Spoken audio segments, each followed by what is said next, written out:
You are watching Co-op for Two, broadcasting live from Champaign, Illinois, Friday, December 9th, 2022 at around 11 p.m. And today we are playing a fan-made case for Sherlock Holmes Consulting Detective. This case is called The Anniversary and was written by Marthinus Conradie. I'm not sure I'm pronouncing the last name correctly. He is the German author of a fan case that we played in October over Halloween called The Magenta Book, which we all loved. The theme was great, the writing was great, everything about it was great. And in the period between us playing The Magenta Book at the end of October and now in December, or actually a few weeks ago, prior to December, November, that's only about a month period, Marthinus has written another case.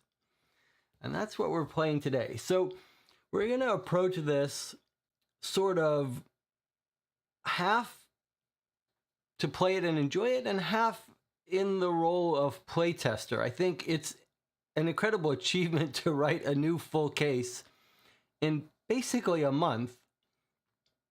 So I think probably we shouldn't expect the polish that the Magenta Book had. So we'll be a little more generous as we go through it, but I'm very curious to try it. We've got a bunch of people in the chat to play along with us. And Marthinus is here in the chat, which I will check up on here. So maybe he can jump in, and we're probably here just to watch. We don't want any hints.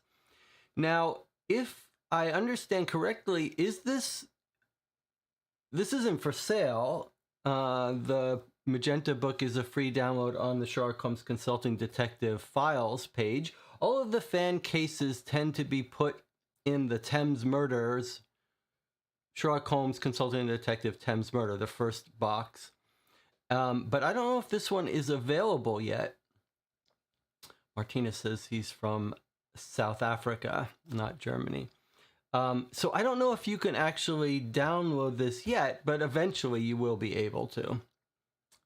Marthinus says he's going to upload it after it's played a little bit more.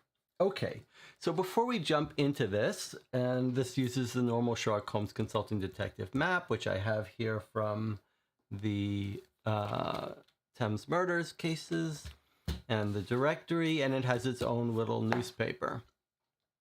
All right, so before we start playing, let's just catch up a little bit. You can see a couple new boxes behind me. The big news is that Greg and I reconciled our friendship, and nothing could make me happier.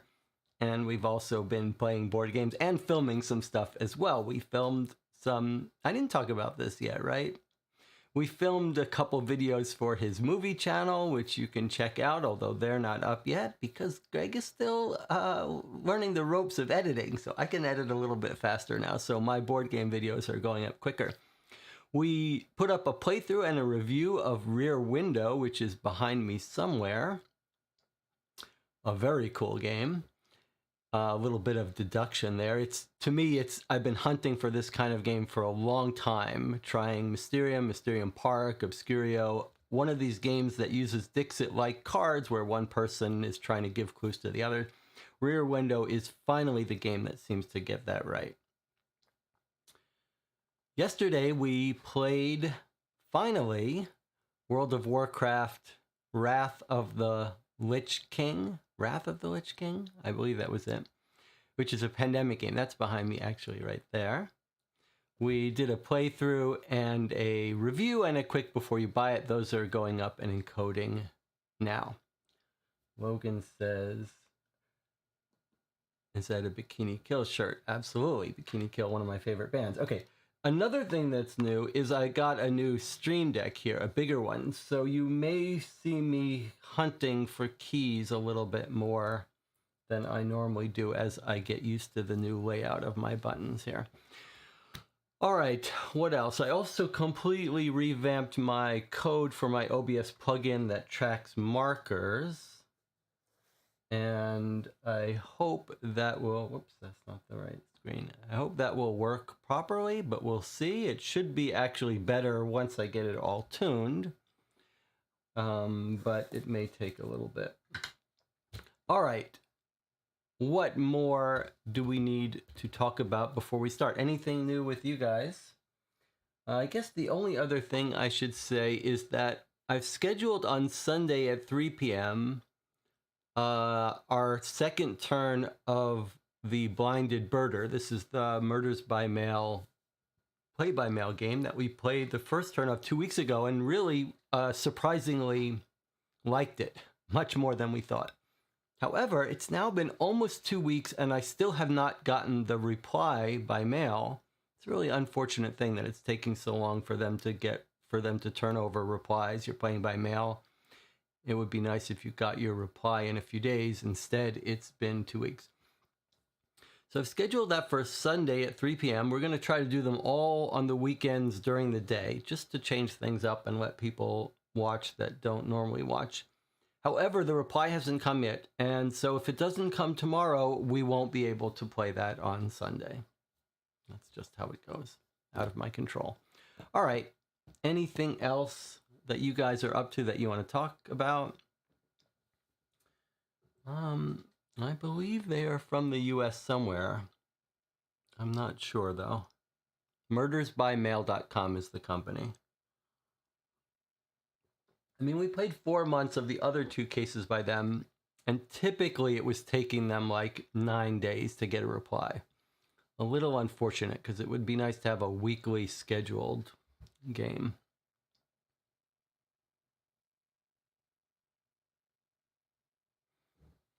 Anything else anyone is up to? Any good movies you've watched?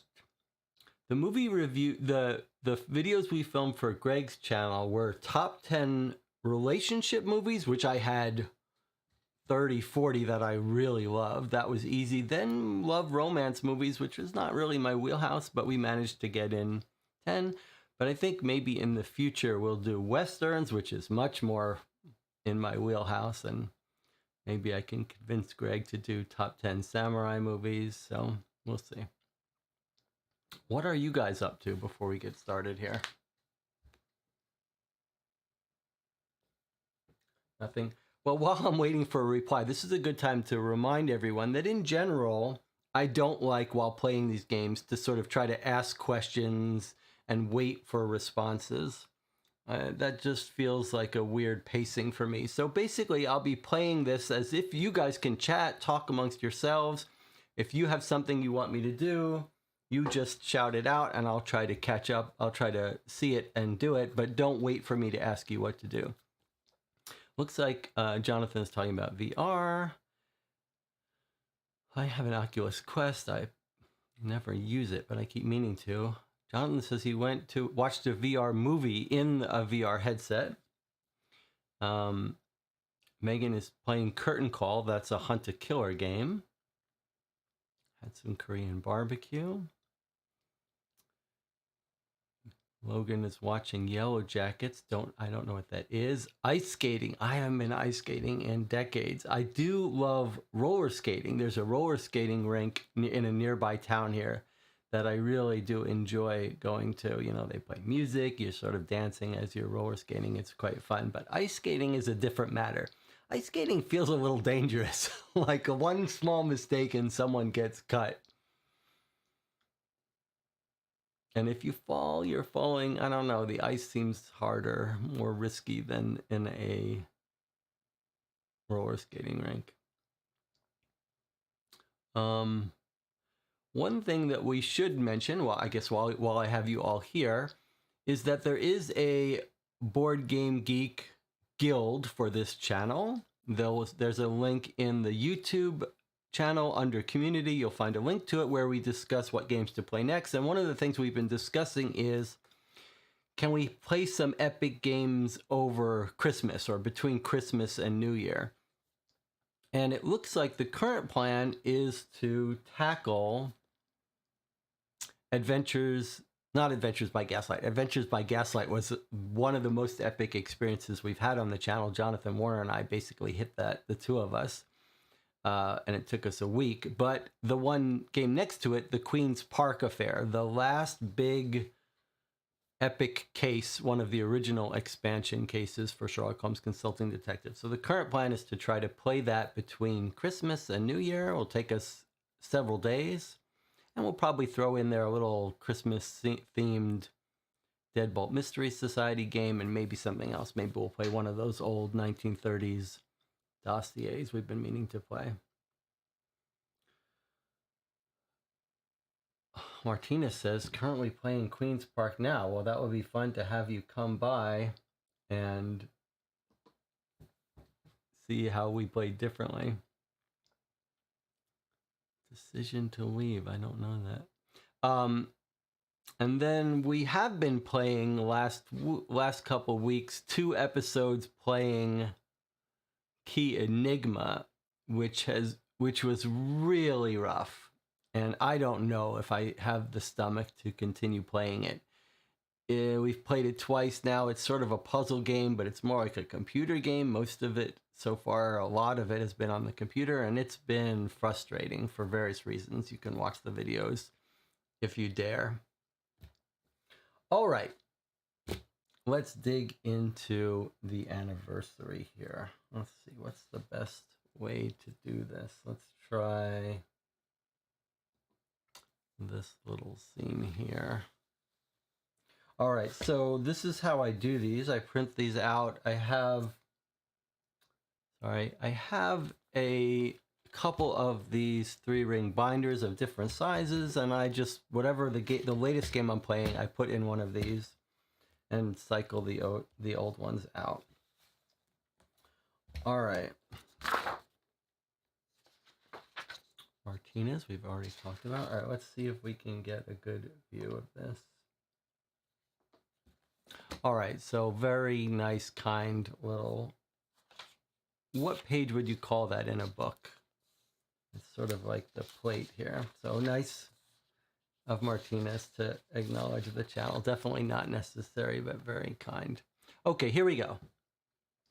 6 a.m., October 31st, 1888. The sitting room of 221B Baker Street smells of hard-earned coffee and bodies that have enjoyed neither rest nor wash during the preceding 20 hours. With bleary eyes and jovial smiles, Dr. Watson, Sherlock Holmes, and every member of the Baker Street Irregulars lift a tall glass of fine sherry to toast the closure of a most demanding case. Tap, tap. A timid knock sounds on the door. Has Mrs. Hudson come to remonstrate with us about our early consumption of alcohol? Wiggins asks. Young man, I am seated behind you with a glass of my own. Wiggins leaps for the door, narrowly escaping a slap from Miss Hudson. Goodness, who might be at the door at this early hour? He admits a scrawny errand boy whose exhaustion exceeds our own, though we had not considered it possible. Message, the boy gasps. Message for Dr. Watson. Give the lad some coffee before he collapses, Dr. Watson exclaims. I love it. It's giving coffee to a little kid. That's completely appropriate for this setting. Okay. Say, I think I recognize you, my boy. Yes, you work for Edward Ivory. By the state of you, I doubt you can bring good news. His expression darkens as Wiggins brings the message to him. Let me see here. It's from Ed's butler. His employer has not been home since last night at 10 p.m. At 10 p.m., Ed expressed an intention to walk to St. Saviour's Church. Walk. At that time of night? And he has not returned home. Yes, you said as much already, Holmes remarks. I must go at once. Indeed. Holmes replies languidly, stretching himself out upon his favorite sofa like a cat. You must do as your chivalric disposition demands, but take Wiggins and his merry band with you. I need to rest my mind. And then as a free lead, investigators may now visit St. Saviour's Church at 2WC. So it really wants us to go there first to continue the scene of the crime. Okay. Let's see where 2WC is. And I'm curious if it's actually, if Saviour's Church is one of the original things. I don't remember it. Doesn't look like there's a Saviour's Church in the original. If I look directly at churches, oh yeah, Saint Saviour's, 2WC. Oh, Saint Saviour's. Okay, so if you haven't played these games with us before, we do mark on the board when we go somewhere for a couple reasons. So we're going to go there first. I guess we're not going there yet. Let's continue. That's the introduction to the case. So this guy just went for a walk. That's it, huh? His errand boy comes to tell us that his master, Edward Ivory. So one of the nice things about playing these print and play cases is you can write on them. So Edward Ivory is one of our main people. He's gone missing. He went 10 p.m. He went for a walk to St. Saviour's Church. And Holmes is remarking how unusual it was to be going out for a walk so late at night. It is kind of weird to be going to a church at 10 p.m. Okay, and he hasn't returned home, and that's it. That's the entire case as presented to us. But before we go to visit that, we should say there's a newspaper. Now, I don't remember what date Magenta book was set at, but I seem to remember it might have been 1888. So I wonder if the case they're recuperating from isn't the Magenta book. All right, so there's a newspaper. And we've been trying things a little differently lately. We've been trying to not just sit and read the newspaper all at once. So I think we'll try to do that now. It's sort of an abbreviated newspaper here. Wednesday, 31 October. Okay, so we know it's a Wednesday. All the more reason to think it's a little weird that he's walking to the church. So we'll just look. I don't see anything jumping out to me about churches or our guy's name, Edward Ivory. So we'll come back and read it later, but here's page 2 of the newspaper, a little cartoon. See if the markers work. Did I even turn them on? I don't think I turned them on. Let's see. Let's turn them on. There we go. So here's another thing I've been experimenting with my markers, blurring out the outside of it rather than just cropping. But here's a nice illustration from somewhere. Obviously, the artist is here. I don't see it. Money, no object. Vulcan. This will run into money, ma'am. Britannia. Never mind about that as long as I continue to rule the wave. So it sounds like a little political cartoon complaining about the costs of Britain maintaining its dominance on the sea. All right. So now we should definitely go to this starting place, 2WC. Another reminder, if you play along with us, I guess it's going to be harder for someone to play this independently because this case is not widely available. So maybe I don't need to worry about that. All right, let's not worry about it. Let's go to 2WC. So we're going to mark it on the map. And I was saying, why do we do this? So there's St. Saviour's Church, marked with a little transparent blue marker. There's 2 reasons we do it. One is just fun when you're finished with the case to see all the different places you've gone and help you keep track if you've been to a place or not. The other reason is occasionally there's something suspicious, like you'll visit someone and then like the suspect lives next door. Then you're like, or the suspect got off a cab next door. So that is, that's useful to know. Okay, 2WC.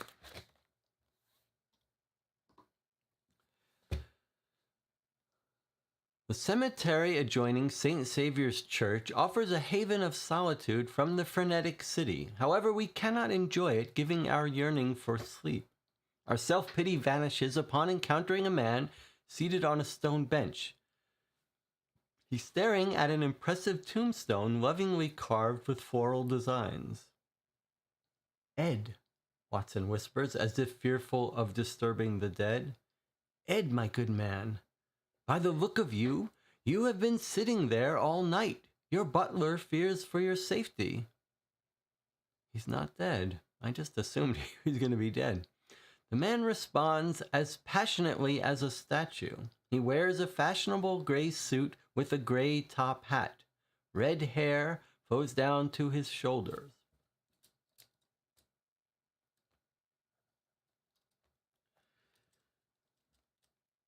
We keep silent and watch Dr. Watson take a seat beside him. Here lies Lady Amelia Hennessy Cooper and her unborn daughter, died during childbirth, departed this vale of tears on October 31st, 1887, so 1 year ago. May angels sing them to their rest. Watson's friend speaks for the first time. He murdered her. His voice is rough and cracked, like stone grinding upon stone. Who? Lord Aidan Hennessy Cooper. He murdered her. Not directly, perhaps, but he is culpable. You need rest, my friend. Oh, I need the truth now. His rueful laugh makes us shiver. Did you know that Aidan no longer lives in London? He sold his house on Harley Street soon after her death last year. But he will return before the day is out, given the anniversary. And I am not the only man who wanted Amelia. If the gossips of London learn what I know, several men might endeavor to put Aidan under a stone of his own. He leans to one side and spits on the ground, showing a sharp nose and sallow, sunken cheeks. You need rest, Watson repeats. Your mind is vulnerable when sleep-deprived. I suspected his involvement. I could prove nothing. But yesterday, he trails off. When did you last sleep? No reply. Slowly, Watson rises and joins us. Do me a favor, dear Wiggins. Please take your friends and get to the bottom of this. I'm quite sure that he simply needs sleep. Nevertheless, if Lord Hennessy Cooper might be murdered today, then we have an opportunity to prevent it. At the very least, please discover whether there is any truth to Ed's accusation that Hennessy Cooper was implicated in his wife's death. I knew her. She was a remarkable woman. I cannot imagine anyone wishing her ill. If Ed has been misled, please determine the genesis of these falsehoods and the motives that bred them. I will stay with him. In 2 hours, I must see a patient. Until then, I will do what I can for his health. Investigators should be cautioned that this case has 2 possible endings. Regard your hands, for they hold the fate of at least one life. Okay. Well, I have to say, it's a remarkably compelling and feels quite unique in terms of cases. Maybe you guys remember better than I do previous cases, but this is quite a setup that we're called to someone who's not returned home. We assume he's just going to be murdered and we're going to be chasing after him. And here we've stumbled upon him. He's sitting at his wife's grave. It's their anniversary. He's sort of delusional, sleep deprived. He tells us not only that he knows who did it, this royal lord guy, but that if people knew it, then they might kill this guy if they blame him for his wife's death, if they found that out, because his wife is beloved, maybe, Amelia. So then there's the question of, are people trying to kill this guy, which is what Watson seems more concerned about. Are people going to try to kill this guy that he blames? And then the game is telling us, and then it also reminds us, but maybe he's been misled. If so, figure out who told him, who made him think that Hennessy Cooper was to blame when he wasn't. And then the game has this nice little setup here that says there's two possible endings. And it puts the weight of that on us, which does rest heavy on our shoulders. We don't want a bad ending here. Okay, and Watson knew her as well. So Amelia, but it's Amelia Hennessy Cooper. So, and her unborn daughter died during childbirth. So, can we understand something? This guy's name is Ed Ivory. He's at the gravestone of Amelia Hennessy Cooper.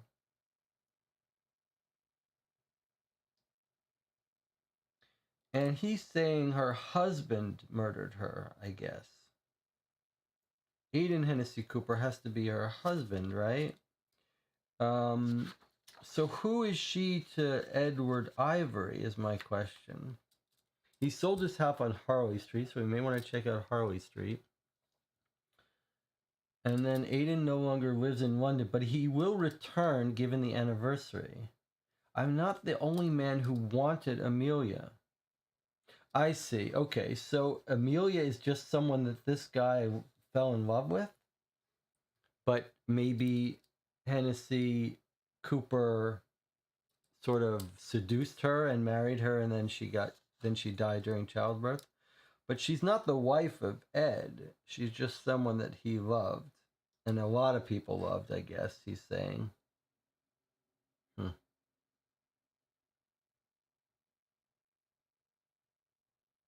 I see. I sort of misread this as being Edward Ivory's wife, but it's not. He's saying Hennessy Cooper murdered his own wife, Amelia Hennessy Cooper. I still don't know exactly why Edward Ivory is so broken up about it, but obviously he was in love with her.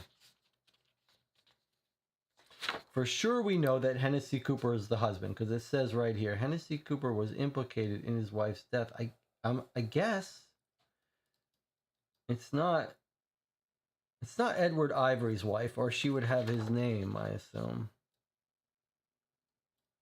Okay, it would be nice if that was a little clearer, whether Ed is talking about Ed's wife or Hennessy Cooper's wife, but I assume it's Hennessy Cooper's wife. Okay. The only other option would be father, but that doesn't make sense. It's just a girl he loved, and the husband killed her, and that's why he's saying other people loved her too. Okay, so we've been to our one lead that we know of, and that's it. Now we're on our own. Okay, well, we've got a bunch of leads possible. We've got Hennessy Cooper, who no longer lives in London, but maybe they still maintain a house here. We might be able to visit Ed Ivory's house. I guess only the servant would be there. We could always go to one of our informants to try to learn the history of this and find out how she died. That might not be a bad idea.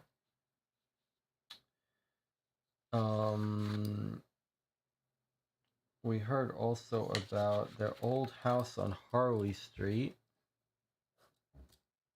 So he doesn't own that anymore, but some people there might know him, although we don't know. Yeah, people who own the house now might know something about him.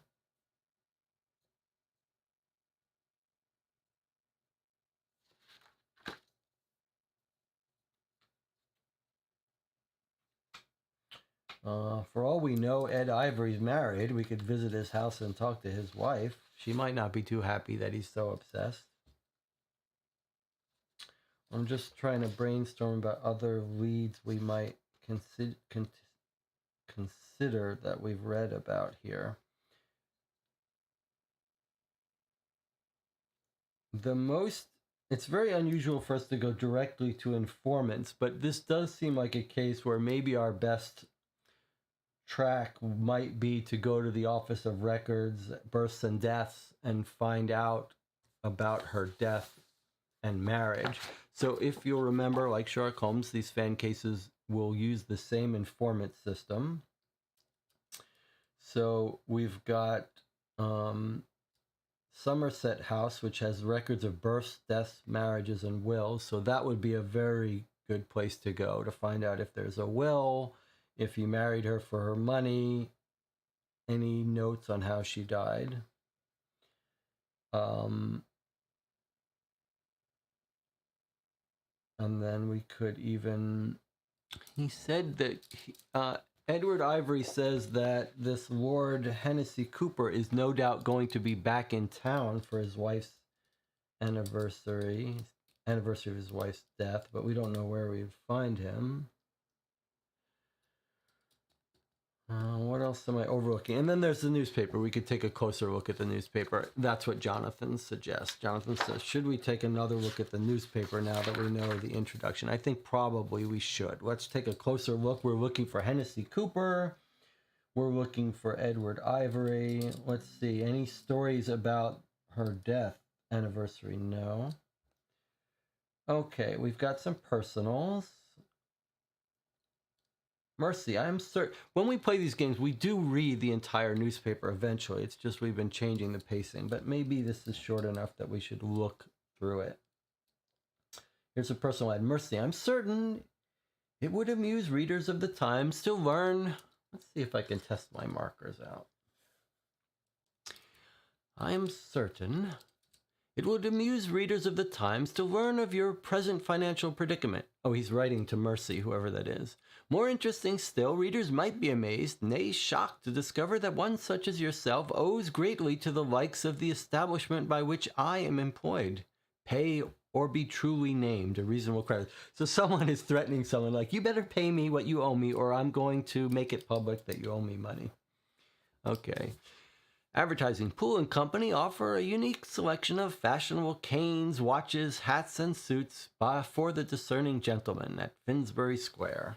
Okay, and there's their little illustration. Renowned professor on the history of occult beliefs in the British Isle, Eric Spooler, will arrive in London tomorrow. He's scheduled to speak on Celtic rituals at Bentley's private hotel. Okay, got a little advertisement here. Aphrodite and Hermes Intercontinental Courier Service. Clients seeking the discreet delivery of correspondence pertaining to matters of private affection over long distances may rely upon the effective and circumspect services of Aphrodite and Hermes Intercontinental Courier Service. Boasting networks capable of making swift deliveries across the wide Atlantic Ocean, the cold English Channel, and the warm Mediterranean Sea, you may rest assured that those who are gone from sight are not lost to the heart. Seek our services at 41 Fane Street, EC. Okay, lovers can write to each other. Rigby and Company, finest firearms for hunting, sporting, and protection. 1 St. James Street, Southwest. There's their little logo. Find the firearm best suited to you at Rigby and Company, from the finely crafted pistols for self-defense to refined rifles, both sturdy, accurate, and expertly designed for those with extravagant tastes. We have it all.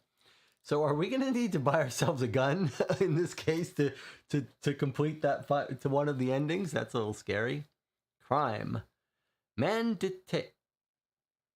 It mentioned, John says, it mentioned Ed's suits. Did it describe it as new? Okay, I'll check that in a minute.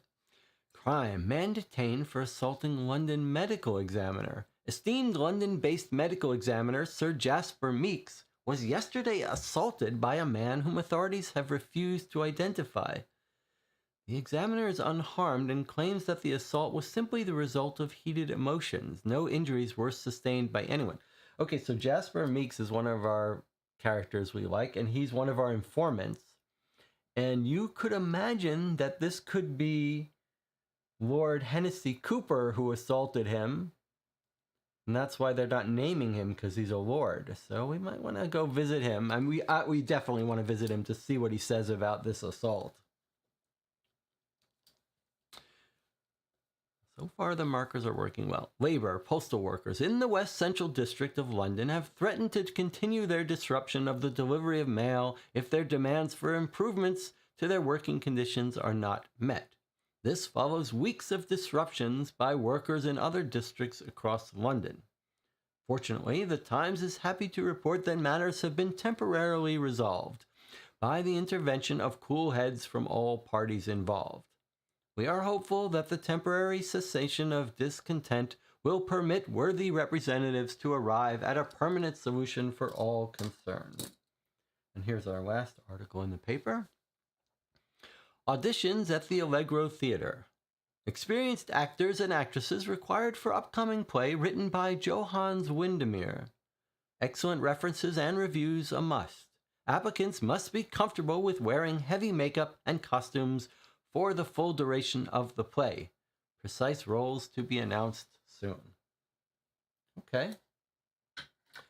Well, that was the paper. Nothing really jumped out except maybe if we need a gun for self-defense. And Jonathan was saying, well, what about, this is a place you can buy suits. It's at 10 EC. It's kind of, we don't know where he lives, but let's see if Jonathan, let's see the answer to Jonathan's question. Did it note that he had a new suit? He had a fashionable gray suit with a gray top hat. Red hair. I just was trying to mark that there was a little typo here. Red hair flowed or flows down to his shoulder. I was thinking, we played a bunch of games that were sort of, we're playing to play, but we're also doing a little bit of play testing and stuff. And I was thinking it would be nice if we actually, like we played very recently, the London Gothic game where we found a bunch of problems. And I was thinking, boy, it would have been helpful if we actually marked it up when we found a typo. So I'm going to try to start marking up. It doesn't impede, it has no effect on our enjoyment of the game, but in case the author wants to make these small changes. And then someone in the chat says, it'd be great to get more info on St. Saviour's Church. I suppose we are at St. Saviour's Church. We just spent our time outside by their cemetery because we noticed our guy sitting there. But this seems like the important thing here is this is where the wife was buried. Maybe she was involved in this church, probably just a parishioner. So I'm not sure there's much more to be gotten from Saviour's Church, but there's nowhere else to go for Saviour's Church yet. We are there. All right. I think it might be appropriate, having read the introduction and that scene, which is really part of the introduction, to take our break here before we actually dig into this case. And this will give you the opportunity, if you're watching with us, to leave now. This case will be available soon to download and play yourself. So if you like the sound of it and the feel and you want to play it yourself and not have it spoiled by watching me play it, this would be a good time to leave, and you can come back and watch the video after you finish playing it. We'll take an 8-minute break here and we'll come back and we'll dig deeper into this case. So I'll see you in 8 minutes.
Okay, we're back.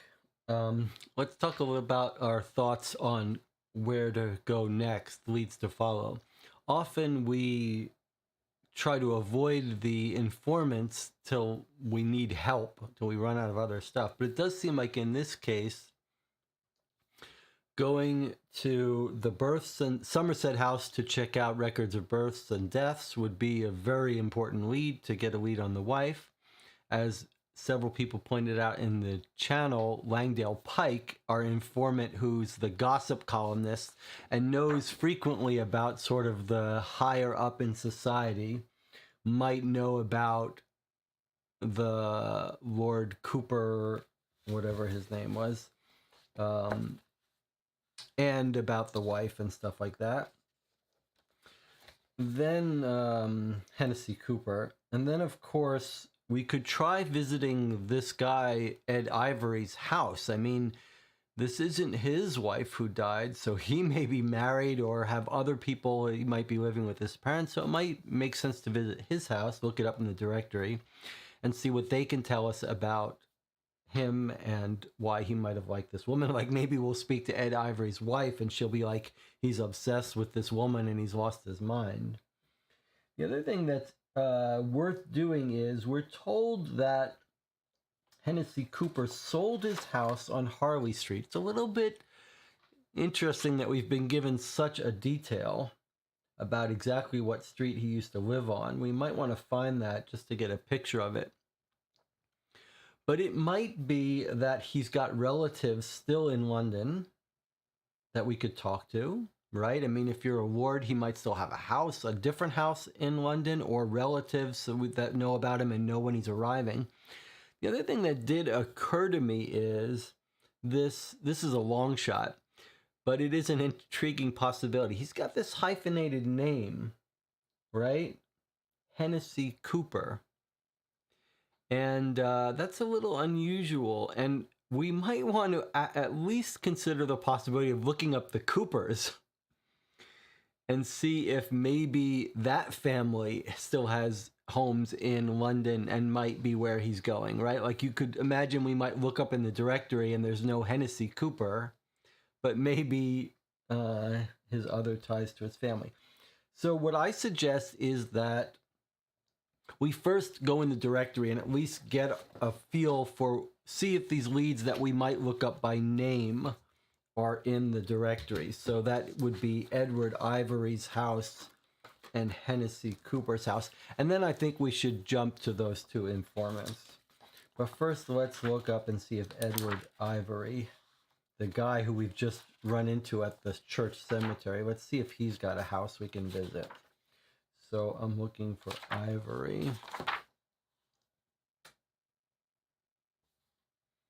Okay, so we do have an Edward Ivory, and there's his house right there, 41 North West. So let's go talk to whoever lives there and see if they say he's obsessed with this woman. 41 North West is Ed Ivory. Okay, so that's definitely someplace we'd like to go. It's possible that players would have gone there first and ignored the game, and then maybe it'll just tell us he went to the church. And then I wanted to look up Hennessy Cooper to see if he's still discoverable in the directory. Let's see. So we've got a Patrick Hennessy. I mean, probably not, but could be a relation of his.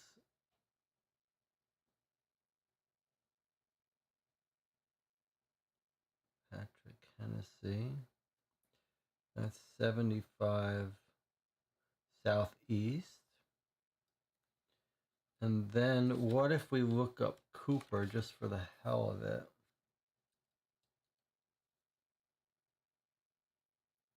Okay, doesn't look like there's any Cooper, so that saves us that. All right. Ed Ivory, Patrick Hennessy. These are possible relatives that we might visit of Ed and of Patrick, of Hennessy Cooper. Ward Hennessy Cooper. We also might want to consider that Mycroft usually has nothing to do with any of these cases, but if it turns out that Hennessy Cooper is a ward involved in any military stuff, then Mycroft might need some information. And Jasper Meeks, the medical examiner, was attacked. And I wouldn't be surprised if the reason they're withholding the name of his attacker, who Meeks reported to the newspaper was just a case of emotion, wasn't either Ed Ivory or Hennessy Cooper. So I think what I'd like to do is start off at the births and death records to get more information about Amelia, since she seems to me to be the heart of this case. So that's what I'd like to do. I'd like to go to Somerset House first, and see if we can get records of Amelia's death and the circumstances. Maybe not. I can see not picking that first, but I think that's where I'd like to go. So sometimes we don't put on the map these informants just because they're not going to be probably not relevant to our case. Okay, so let's try to hide what we're not reading.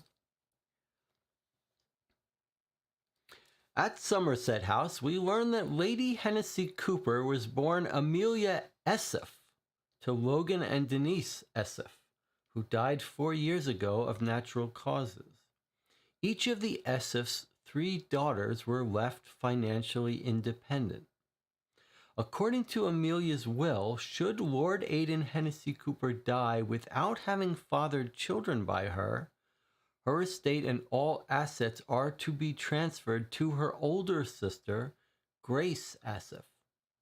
The latter will be required to manage 50% of its value in trust for the youngest sister, Charlotte Esseff. Additionally, we find documents confirming that Amelia's death had been officially declared as caused by the rigors of childbirth. An examination conducted by Sir Jasper Meeks on the day following her death reported no evidence of foul play. Okay, so we're going to do our normal thing. We're going to mark things as we read them. That's good. In fact, I'll go back and mark 2WC, but we've got interesting things here. Okay, so first of all, we now know Amelia's maiden name, Amelia Esseff, and we'll want to go visit her family and see what they think about her death.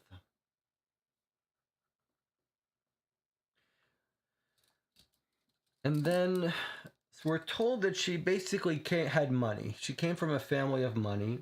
She was in charge of it all. And now her will is very important to us. So what does the will say? It says, if she dies without fathered children, should the husband die without children fathered by her, her estate and all assets are to be transferred. This is a little weird. This sounds like this should be if she dies without mothering any children by him. Something about this is I'm going to mark this as a possible kind of typo. Typo's not the right word, but it's a little unclear. Obviously, nothing happens if she doesn't die. So I guess this is trying to say if she dies and should the father die, he's not dead though. So I think maybe this is saying if she dies and she didn't have any children by him, then her estate goes to her older sister. Okay, so this seems to rule out a motive by the husband, Aidan Hennessy Cooper, to kill her because he doesn't get the money if she dies. It's all going to Grace, who holds it in trust for the sister, Charlotte. And then Jasper Meeks is the one who certified that there was no foul play. It sounds now maybe like Ed Ivory is the one that assaulted Meeks in the newspaper. That's what I'm guessing. Like maybe he went to him and said, you got to reopen this case. And Meeks is like, it was an accident. All right. That was a nice little piece of story. Let's look up Esseff, see if we can get that family. Get Amelia's family in this picture.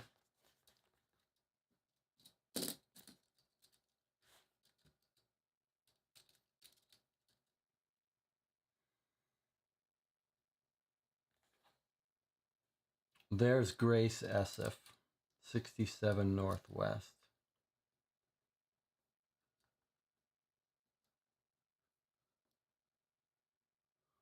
Let's see what Grace's family thinks about her death. Jonathan says, unless it was saying that the money goes to Aiden, but now if Aiden dies, her assets will revert to the sister. Could give the sister's motive to try to get Aiden killed. Well, that's a great point. That's a great point. Was it saying that if she dies, he gets it, and then if he dies, the sisters get it? Well, let's go talk to the sisters and see if they can shed some light on this. I think that's a great question. That's a great comment, Jonathan. Is it saying that he gets the money and then the sisters get it if he dies? That's a good question. All right, let's go to 67 Northwest. Where is that? Let's see if maybe the sisters can resolve that. 67 Northwest. We know the Northwest is the nice neighborhood the fancy people live, so they seem to be well off. There's our 67 Northwest. There was the church. All right, 67 Northwest. Let's see what Grace Esif says.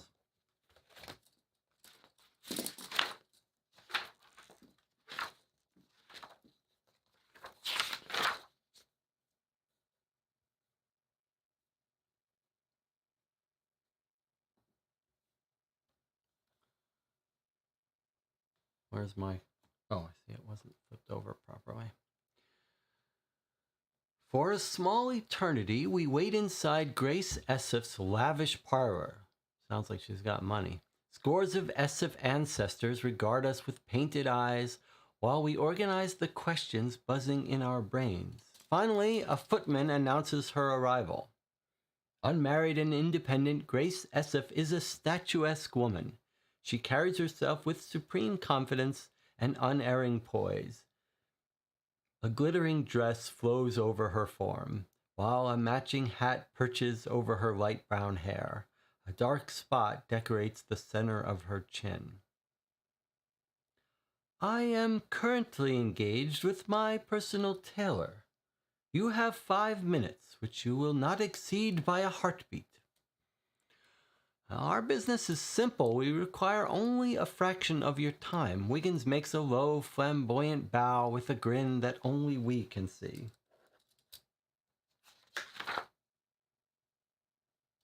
That statement alone was overlong. Then I shall speak plainly.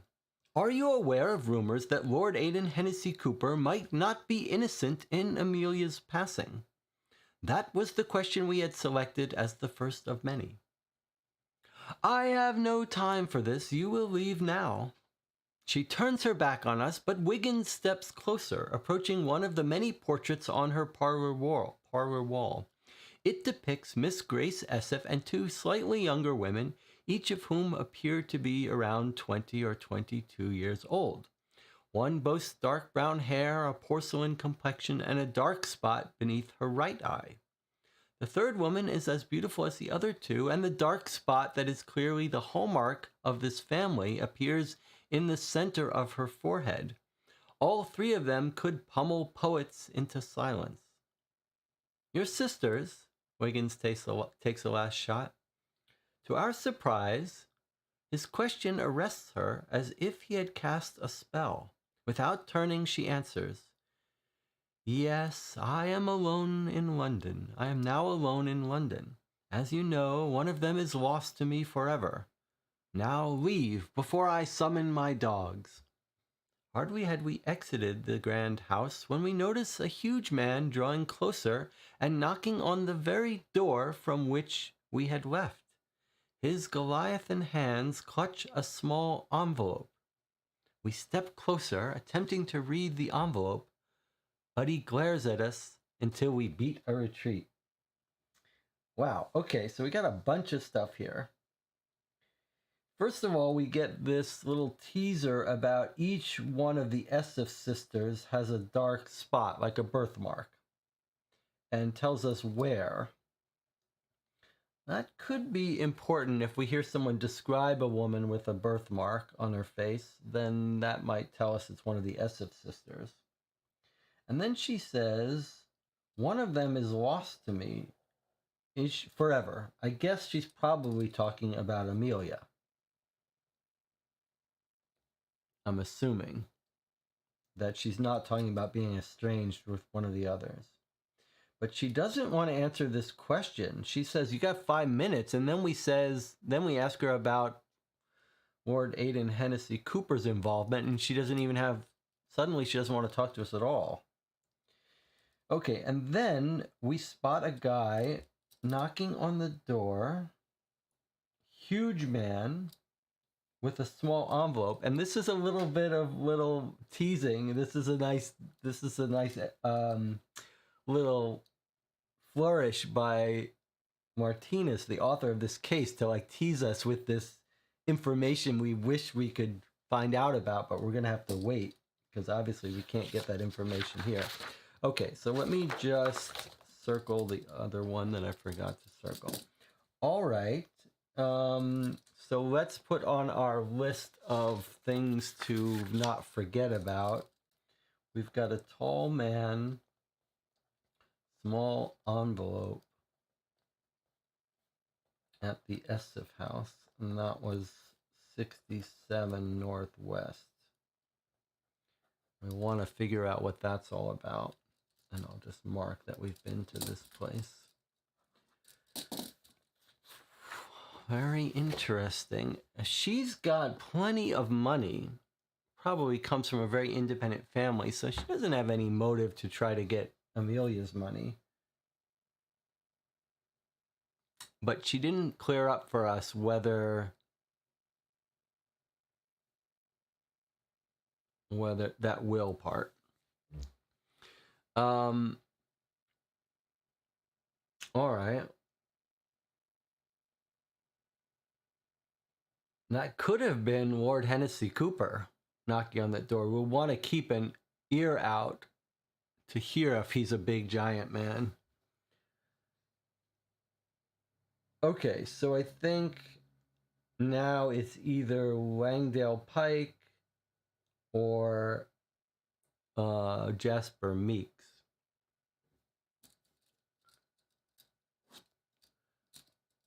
I think we should visit Jasper Meeks and find out if it was Ed Ivory who confronted him and what that newspaper article is all about. So we're going to go to Jasper Meeks next. Whoops. So Jasper Meeks is 38 EC. 38 EC. Okay.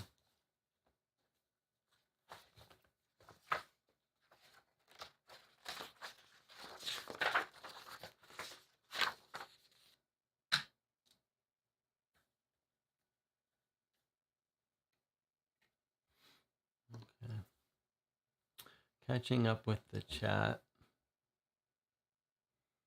We'll go to Langdale as soon as we finish with Jasper Meeks. Okay. For once, we have no business with the corpses under Sir Jasper Meeks' tender care. Wiggins inquires about the report in the Times with the same delicacy that Sir Meeks would show to the departed, for our friend is clearly shaken by the attack. Together we walk to a tea room reserved for members of staff, and Sir Meeks reclines in a deep plush chair with a cup of tea. Fresh air from the open windows and a beam of sunlight brightens his mood.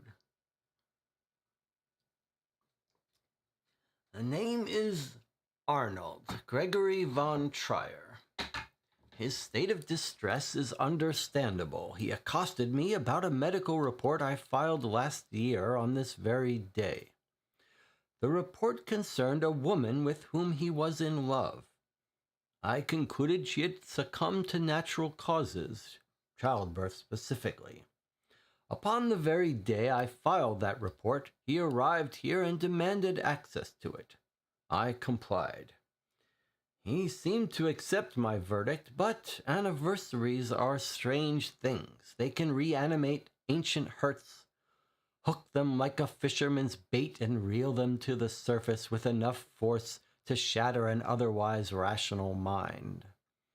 That, I believe, is what prompted him to waylay me again yesterday at the entrance to this building at 3 p.m. My heart cannot find any reason to blame him. The hurt runs deep. For that reason, I shall press no charges. He was taken to the Old Bailey yesterday at 4 p.m., and to my knowledge, he's still there. They will release him, no doubt, when he has calmed down. Okay, so we have another person who's obviously interested in Amelia's death. Arnold Gregory von Trier, who was in love with her. Sounds like a lot of men might have been in love with Amelia. And came when she was pronounced dead a year ago and has returned in a year. He doesn't really say what he was upset about, though. Like, maybe he's another person who doesn't believe it was an accident, who believes that the guy murdered him. Okay, at 3 p.m. in case that's important. All right, so we've got a new name. So at 38 EC, Meeks. We now have learned that Meeks accosted at 3 p.m. by Gregory von Trier. And maybe you would consider this possibly a typo. Okay, or maybe not. Okay, he doesn't say what he's upset about, but yesterday, in case we care about timelines, yesterday at 3 p.m. So we can visit the Old Bailey. We can actually go see if we can talk to him at the jail if he's still there. But before we do that, let us go to Langdale Pike and see what we can learn about this woman that all these men seem to be obsessed with. All right, let's do it. Let's see. Langdale Pike is at 2 Southwest. We should look up Gregory von Trier before we forget. But first we'll go to Langdale Pike.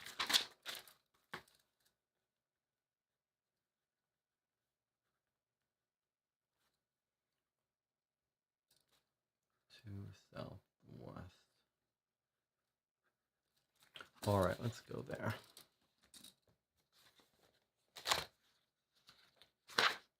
Don't peek at stuff you shouldn't peek at. All right.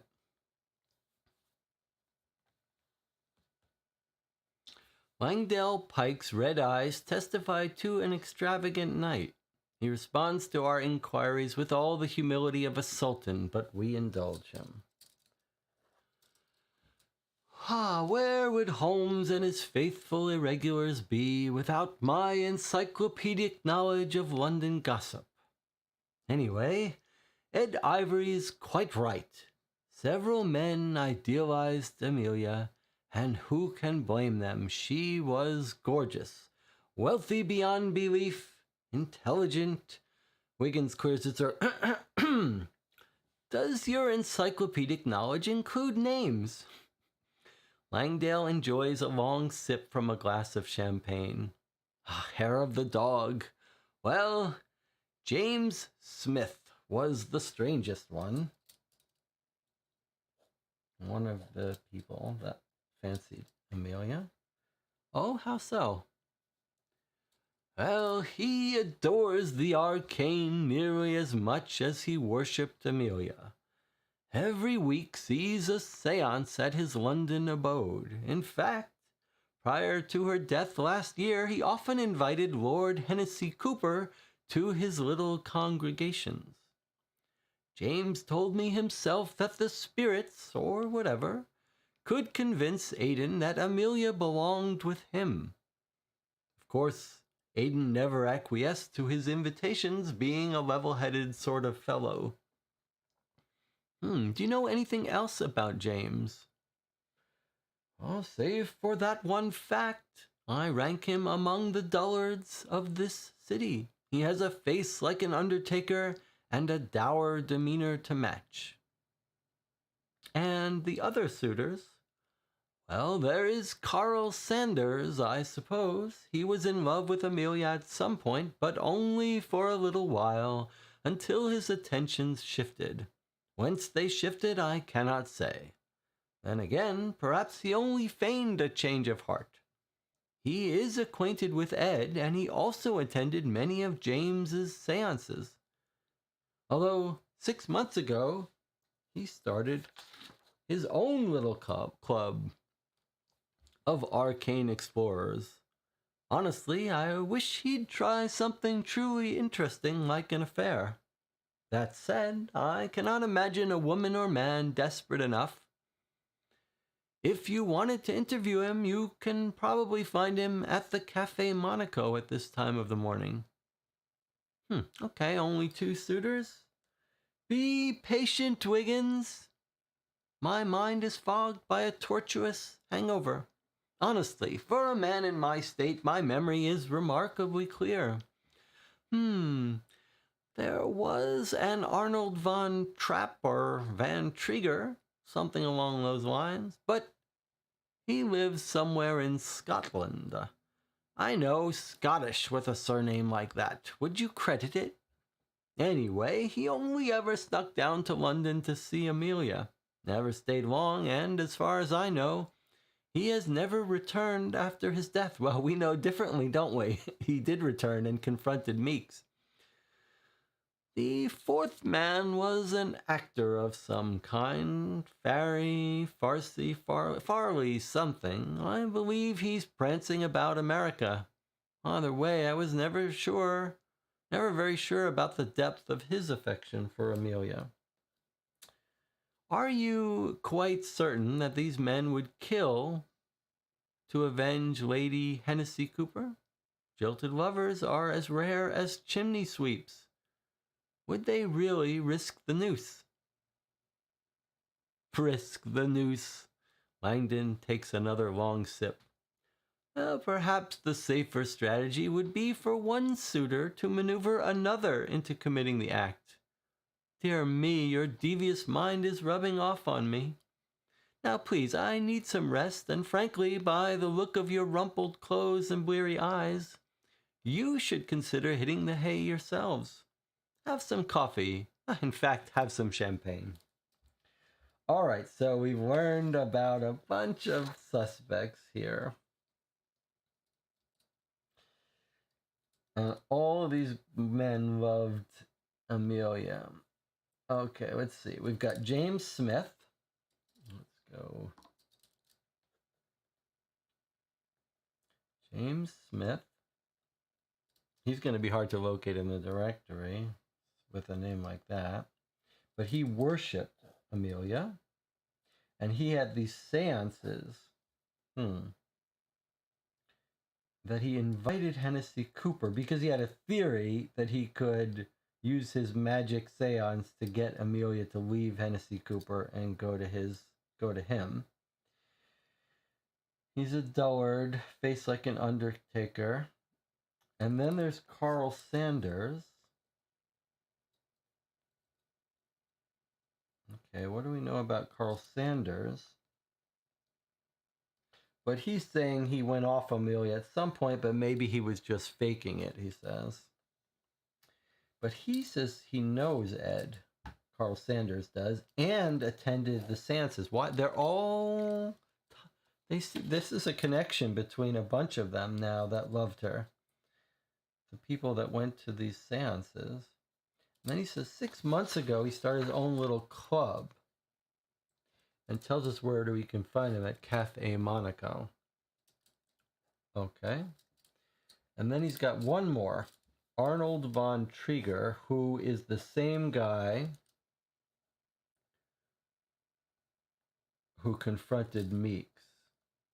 And he says this guy lives in Scotland. and he doesn't come back to London, but we know that's not right. And then he says there's a fourth man, an actor of some kind, Farley. He thinks he's in America, but he could have come back.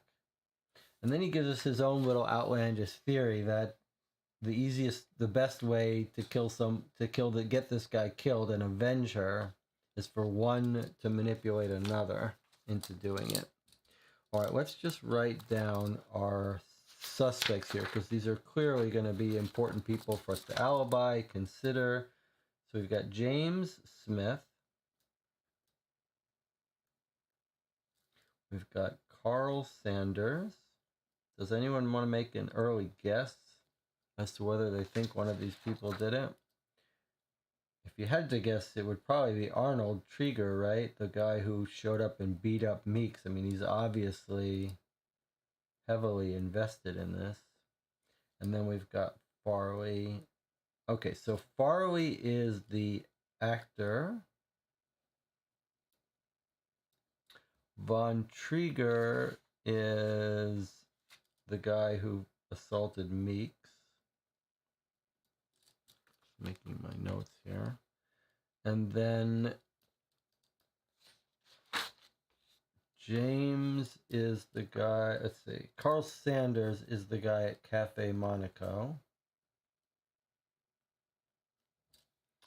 And then James Smith was the seance guy. So I got the seance guy, the guy at Cafe Monaco,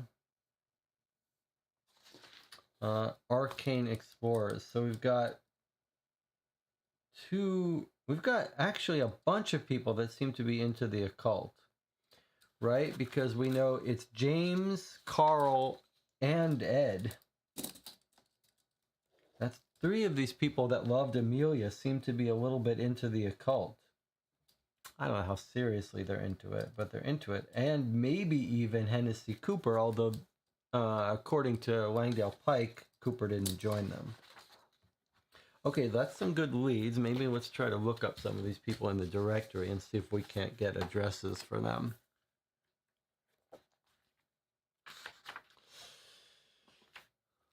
Let's see.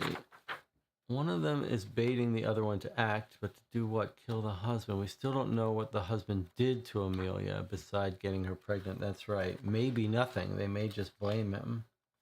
None of these people have financial motive, just revenge motive, which is a little odd. It's odd to be, it's a kind of unusual idea that you would try to avenge someone for a girl that you wanted but didn't get.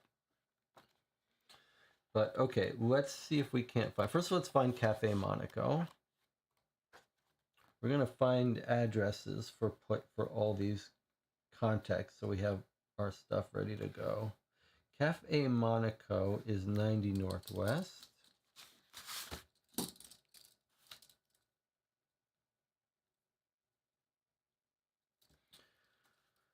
Okay, Arnold von Trigger, who assaulted Meeks, is in Scotland. We can try to look him up, but I don't think we're gonna find him in London.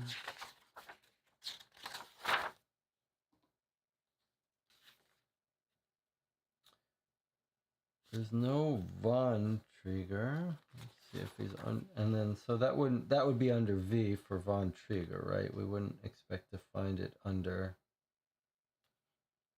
Trigger. And indeed, we don't. Okay, so no address for him. What about James Smith? How many Smiths are there going to be?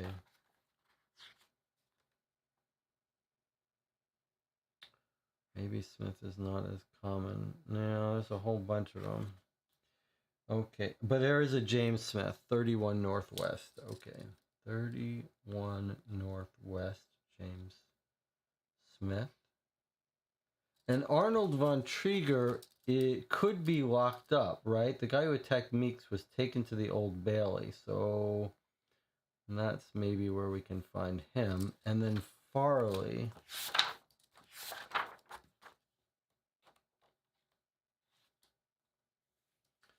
Farley. We've got a bunch of Farleys. We don't know the first name. 39 WC, Florence and Harold, and then Laura at 50 WC. So probably if he's in the directory at all, it's 39 WC, which is Harold. But if he's living with a mother, that could be Laura at 50 WC. Okay, so those are the two Farleys in the directory, or we could go obviously to a stage and see if we can't see if any of the theaters know him, if we can't find him at his house. And was there something yesterday that I didn't write down the address of? Yes, this was just the Old Bailey. Old Bailey, where they took Von Trieger. Gregory Von Trieger. Arnold Gregory Von Trieger. That was a weird, it was a little bit odd actually that he had Gregory Von Trier. Let me just make sure there's no Gregory Von Trier. There's Gregory and Company. Doesn't seem like it's our person. All right. Let's see what the chat says. Curious about the Esseifs and the origin of their wealth. Something seems off about the carve-out in their will for Charlotte, yes. Also possibly that Amelia was having an affair with one of these other men. Yes, child could really have been there. There's no real evidence of that yet. Yeah, poor woman died in childbirth. Now we're digging up the dirt on her. Well, you could think of it like that, Anna, or you could think of it as we are avenging her. We're going to bring her spirit justice. Something odd about the statement on Hennessy Cooper's specific parentage. You're talking about the will, I guess. Are Amelia's obvious wiles why these suspects were at the seance, or did they see her there and fall for her? That's a great question. Like, was she involved in these seances, and is there some occult stuff here? Well, I mean, we can certainly go talk to them. I think if we're role-playing this, when we decide, one of the interesting things in these games is it's sort of the illusion that it matters where you go first, and although really it doesn't typically make a difference, and we try to role play it and go to places in the order that's important. So we try to go to the scene of the crimes first, then go to the house, any place that could get cleaned up. We've got a guy that was arrested for assaulting Meeks and taken to Old Bailey, so it feels like we should go there before he gets let out, because we have no other way to find him if he's set free. So let us go to his, let's go to the Old Bailey, another informant. This is an interesting case in that we're going to so many informants first. I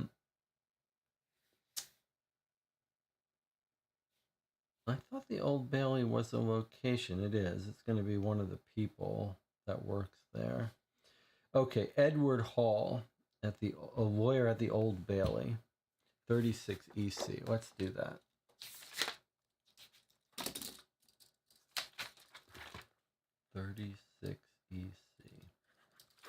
Let's go to the Old Bailey and see if we can't talk to one of the people that really cared about her, obviously.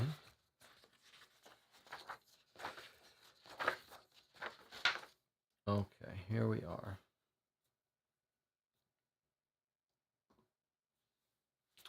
So far, markers are working great today, which is a nice to see, since I spent so much time on revamping the code for them recently.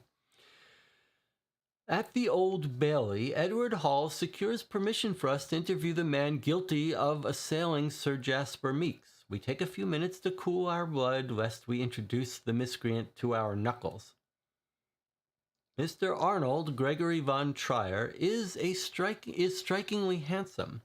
Even his most ardent detractors, if he has any, could probably muster no insult against his appearance except to say that his nose is not perfectly symmetrical. Dried blood clots one nostril. Your friend, the medical examiner, can throw quite the punch when cornered. A cornered coroner. See him punch. Bam, bam. Why did you attack Sir Meeks? The suave confidence which Mr. Von Trier wears like armor cracks a fraction, and his throat wobbles. Our anger at his crime vanishes. Ah, I was not myself. On this day last year, the love of my life was wholly lost to me. She had already married another man, but today's the anniversary of her departure from this world. I approached your friend to ask, yet again, whether she had indeed died of natural causes. You see, if I could believe that she had been murdered, then I could bring myself to murder her murderer. Perhaps purge myself of all this bottled rage, this alchemy of grief and loss. But your friend insisted. She died of natural causes, or at least of causes that no court in this land will investigate. You are a poet, sir. Ah, no, I am a fool. I'm the spoiled son of a Prussian viscount and a Scottish lady. Perhaps if I return to the estate and work with my hands until exhaustion compels me to sleep, I shall wear my grief like a soft blanket rather than a heavy suit of plate. The guards say I'm free to go, and I will do so once I feel more settled. I must return to Scotland. There's nothing for me here. We notice he has discovered a nail in his cell. Armed with this implement, he has scratched a pentagram into the surface of his wooden bench. What does that signify? Wiggins inquires. Well, simply that at least 2 other fools reside in this city. Will you uncover the sordid details of their descent into grief? Then consult your chief gossip monger. For myself, Did you see that? See what? Did you see a woman just walk past the door? Did you see her? No. We watched the blood drain from his face. His pallid brows knot together, and he stares at the ceiling, mumbling, London, Europe, useless. I must leave this city now, while my mind is my own. Will you take me to Liverpool Street Station this instant, please? We comply. As a free lead, investigators may now visit Liverpool Station 9EC. Okay, we're getting a little bit of an occult flavor going on now. This is getting a little spooky. So we start out and it seems all on the normal thing. He's a poet from Scotland. He's in love with her. And then he says, I went to Meeks because if she was murdered and I could believe it was natural causes, I would just forget about it. And then we see he's carved a pentagram into the bench with a nail he found. And we're like, what the hell's going on there? And he says, there's 2 other fools in this city. It sounds like these are the people that were in love with Amelia. And maybe they're related to this occult because he's drawing this pentagram. And then he says, will you uncover the sordid details of their descent into grief? Consult your chief gossip monger. So he's telling us to go to Langdale Pike, which we already went to. And then he sees a vision, probably of Amelia. So he's seeing things, Amelia. And then he says, London, Europe, unless I must leave the city. For some reason, he freaks out that he's going to lose his mind if he stays here. And then he wants out. So we're going to take him to London Street Station, which we should go to now.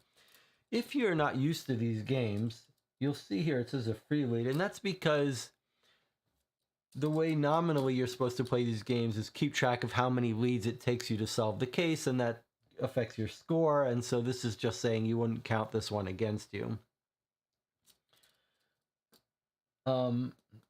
It does remind me that it was an interesting introduction to this case that we're all exhausted, including Holmes and Watson. And then Holmes is like, you guys go solve this case. I'm going to take a nap. And he's basically going to wake up from his nap having solved it while he's been resting while we run around. But okay, so this is Arnold von Trier. Arnold von Trier at the Old Bailey. And he's got a I'm just making some notes here. He's got a pentagram. And he says there's 2 more fools in London. So he might be talking about Ed and the other guy who ran the seance.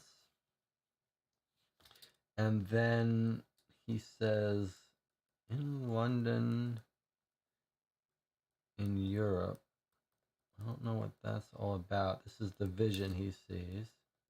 And then he wants to go to Liverpool Station.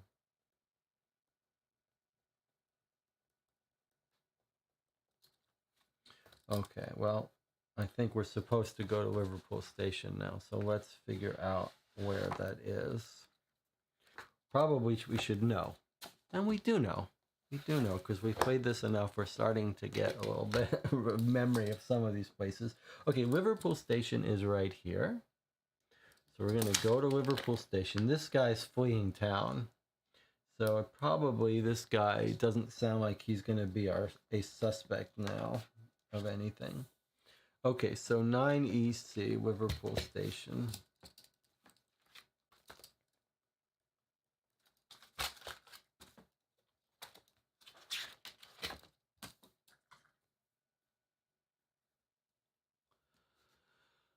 Our new acquaintance has lost his poetic loquaciousness.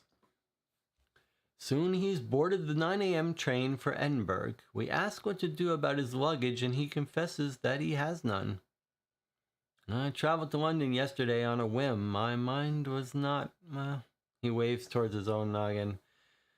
After his departure, we make discreet inquiries and confirm that Mr. von Trier arrived in London yesterday at 1 p.m. without anything but the clothes on his back. He strolled about the station as aimless as a shepherd dog without sheep, until he was seen walking in the direction of Sir Jasper Meek's place of work.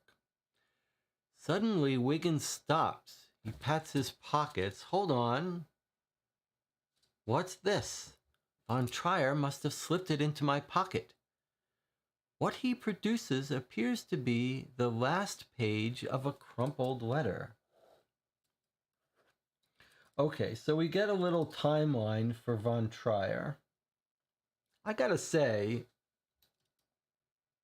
not commenting on the overall quality of this case, but Marthinus Conradie is a good writer. Like, these are compelling little descriptions of scenes and people.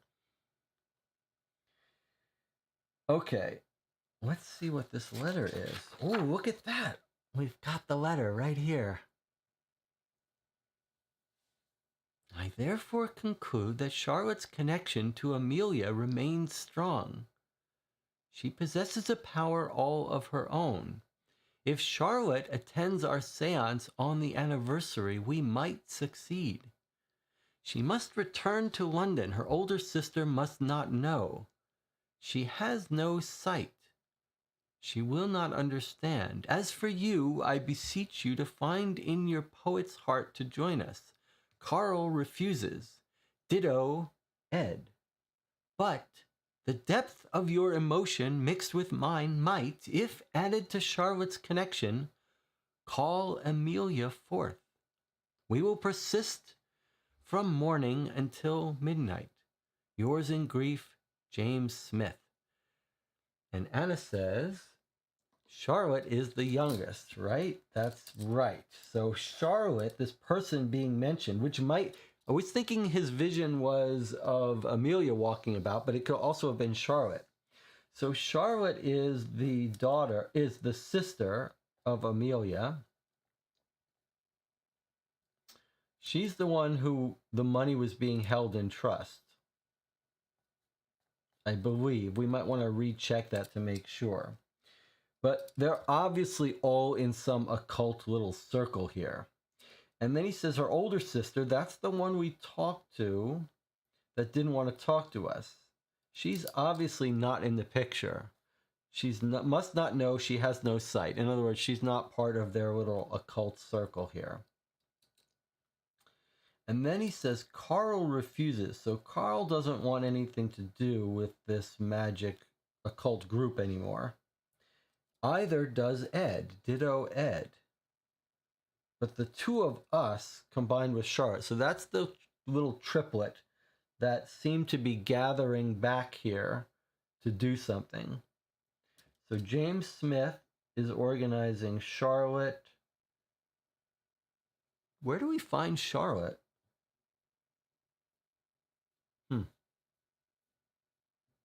We know where to find James Smith.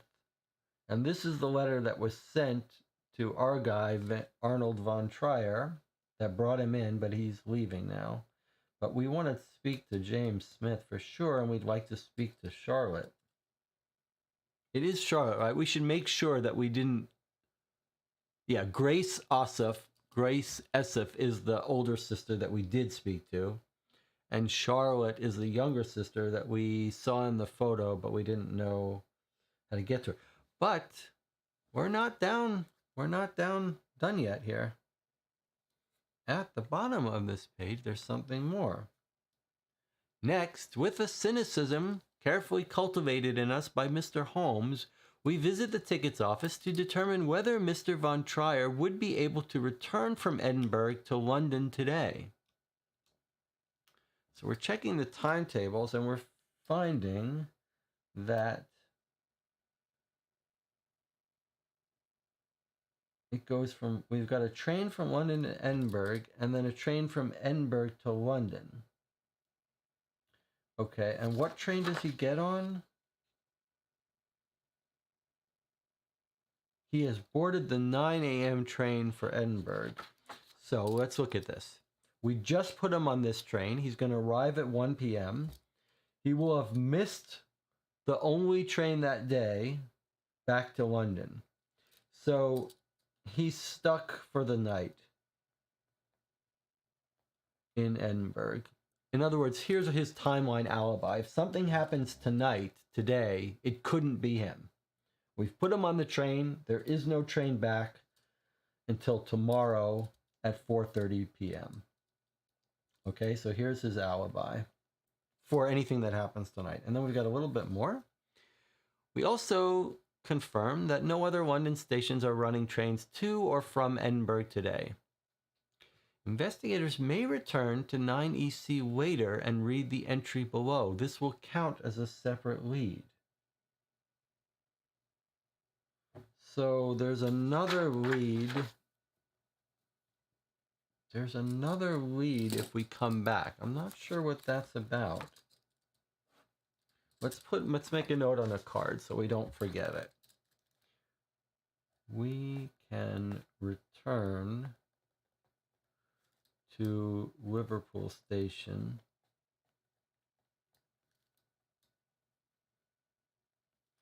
which is 9EC. So it's not clear why we would do that, but we'll worry about that later.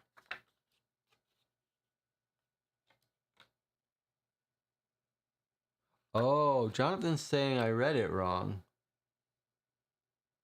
Jonathan and Anna saying I read it wrong.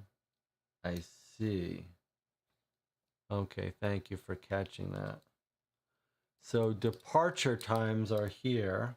Arrival times is here. So it's not that he departs and arrives. It's that he departs and arrives. And then you could take a train. So actually, if he got off at Edinburgh, hung around for a half hour, he could get on a new train from here. So maybe that's our return visit to verify that he actually didn't get on this.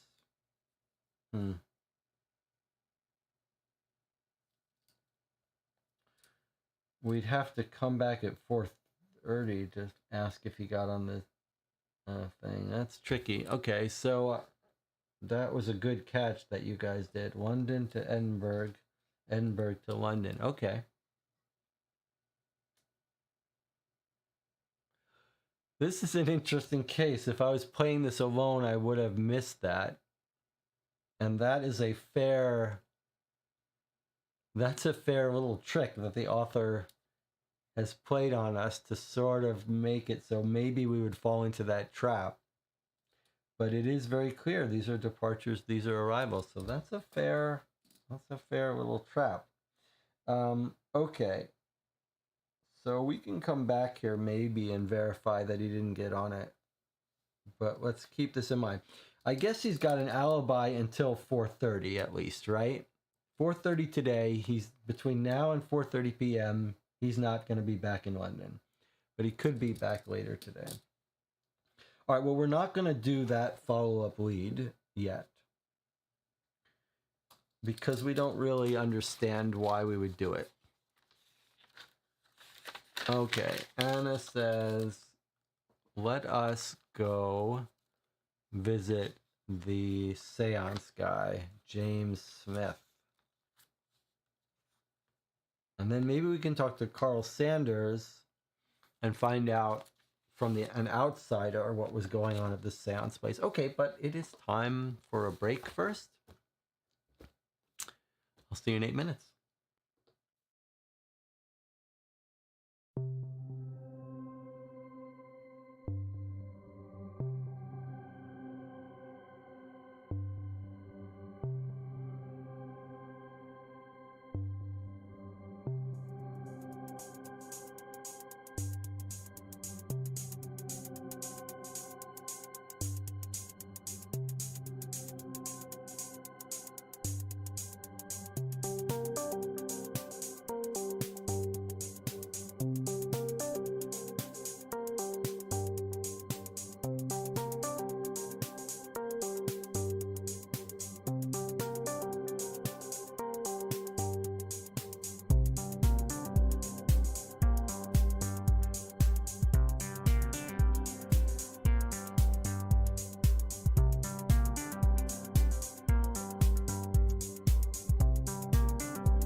We're back. You're watching Co-op for Two. We're playing The Anniversary, a fan-made case for Sherlock Holmes Consulting Detective. It's very engaging so far.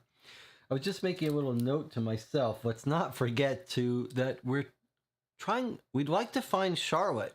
the youngest sister. She seems to be involved in this group somehow, this seance group. Let's try to find her if we can.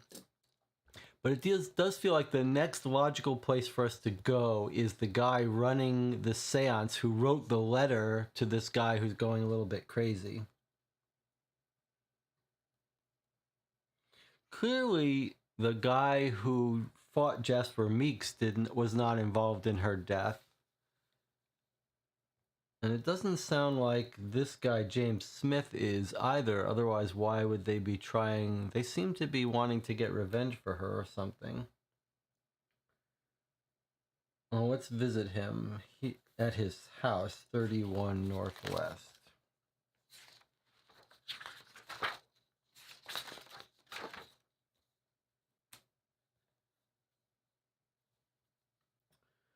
Okay.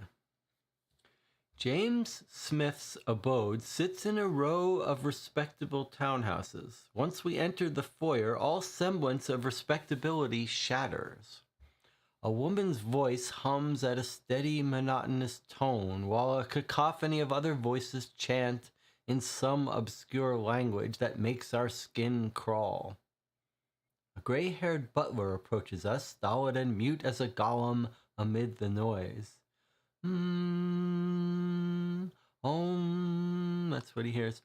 With a gesture, he demands silence before leading us to a spacious sitting room. At first, mid-morning strikes us as an odd time to convene a seance, until we notice that every window has been covered with thick black drapes. Inside the sitting room, we see one rotund woman and 4 men seated around a circular table, its surface marred by a pentagram drawn in salt. Each person is dressed in black mourning attire. Their faces are shrouded by veils. A doll sits at the very center of the pentagram. It's a bonny thing, quite at odds with its surrounds, adorned with fair locks and dressed in an expertly tailored dress of green silk.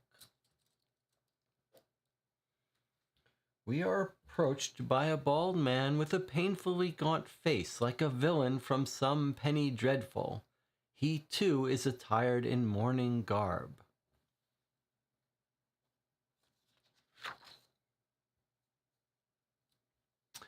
I am Mr. Smith. You seek me? We are looking for a friend, Wiggins fibs. Ed Ivory, is he here, perchance? Mr. Smith frowns. No. I see. Only he told us that he wanted to join your experiment. Wiggins gestures towards the pentagram. Of course he would, Mr. Smith murmurs. We are attempting to contact the spirit of a dear friend, Lady Hennessy Cooper.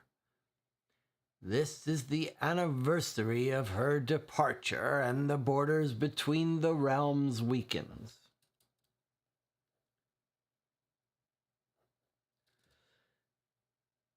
Ed opined that her husband is responsible for that sad event.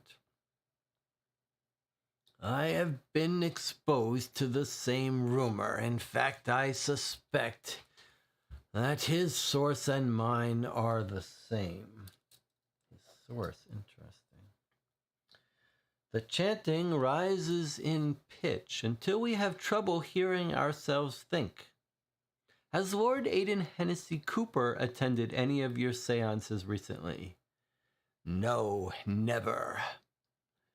Mr. Smith, could you ask your friends to lower their voices for a moment? Slowly, our interviewee cocks his head to one side and lifts a finger to silence us.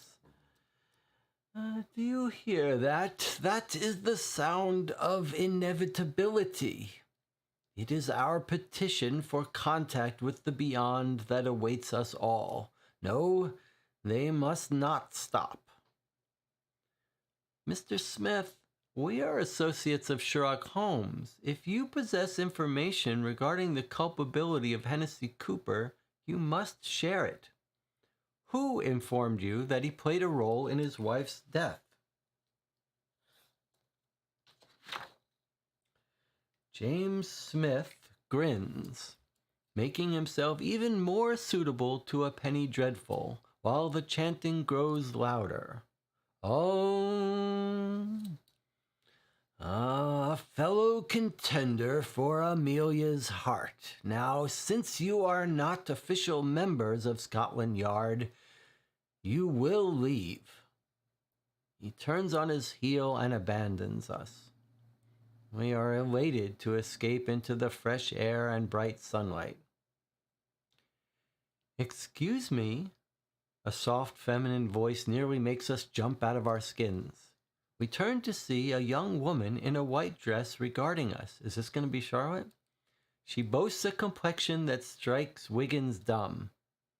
Oh, that is, her hair is deep brown, nearly black, and a dark spot sits under her right eye.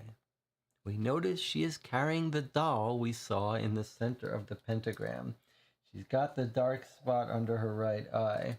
This is going to be Charlotte. We might want to write down which one is Charlotte, which one is Amelia, and which one is Grace.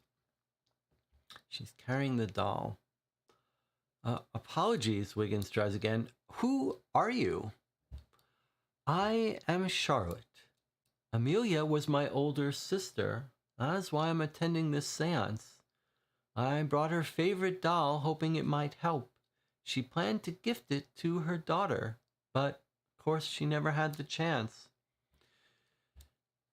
You mentioned that her husband might be implicated in her death? I was surprised you could hear anything over that racket, but yeah, we're investigating that possibility. Well, then I advise you to visit the Cavendish Club. Ask the manager where Aiden was on September 30th of last year. Then ask for a bartender named Brent Wade. She turns and starts towards the door. Oh, and if you meet my eldest sister, do not tell her I'm here. She believes I'm vacationing on the continent. Without another word, she hurries back inside. Okay, so she says, go to the Cavendish Club, ask about where he was. September 30th, which is a month before her murder last year. Okay, and it's Charlotte, so we have found Charlotte. That's good. So I can throw away this, I can cross off this thing to find Charlotte. And what's great that we found Charlotte. She's involved in this seance. It's a little unusual. It's a little odd that she hears us suspecting the husband. I wonder if she's faking it and she's the one.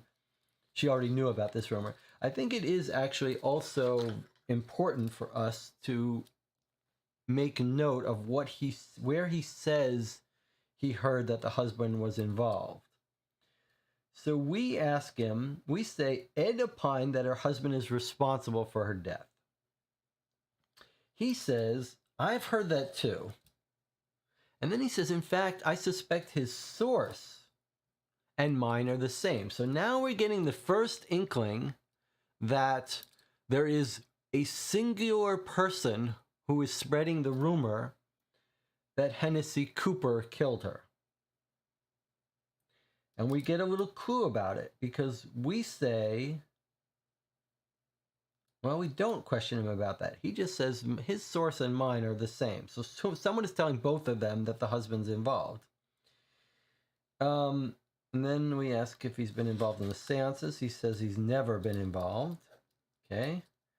And then the voice is getting up, and then they're trying to contact her. It makes sense that they would contact her on anniversary. But now we return to that question. So here's Wiggins getting his footing again and getting better at his job. Wiggins realizes he should clarify that. So he says, let's go back to what you said before. Who told you that the husband was involved? And then we get a cryptic answer. He grins and he says, the person who told me was a fellow contender for Amelia's heart. Okay, well, we've got our 4 contenders, right? We've got Carl Sanders, James Smith, Arnold von Trieger, Farley, the actor, and then I guess we have a 5th one, which is Ed Ivory. Here are the 5 men that we think were contenders for Amelia's heart. So which one of these is he talking about, assuming it's one of them?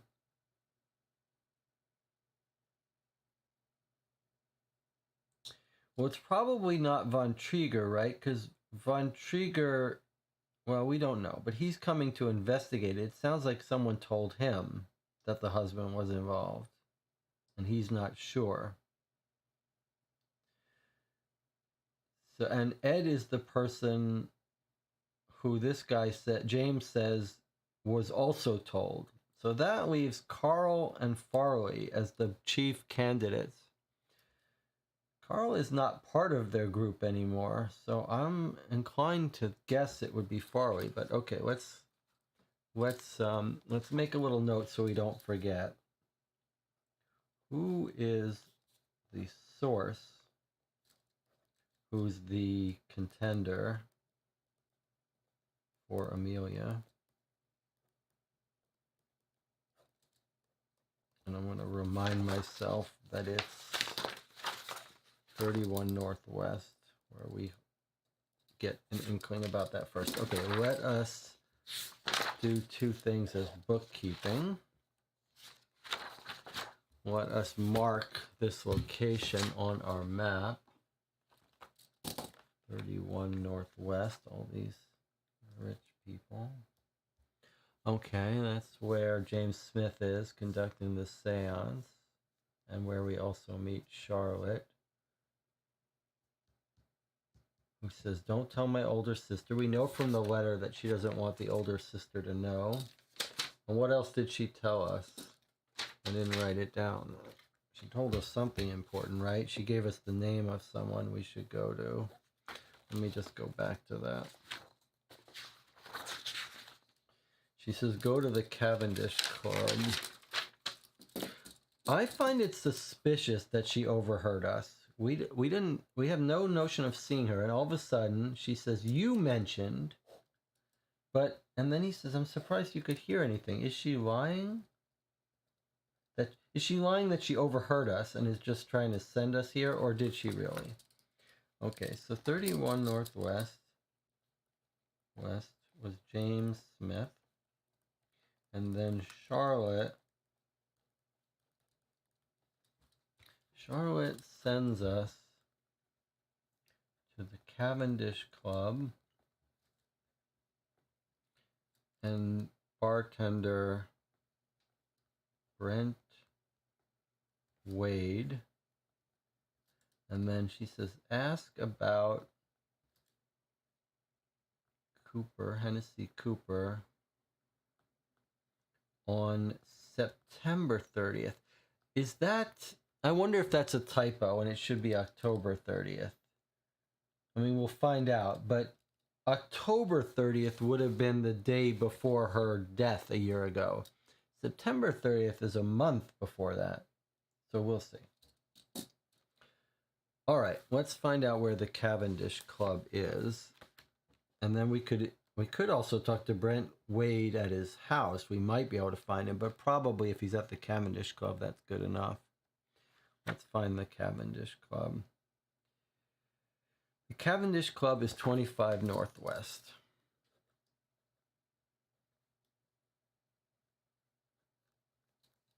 Okay. Now we've got Brent Wade we want to talk to there. All right. Any different thoughts before we proceed to one of those?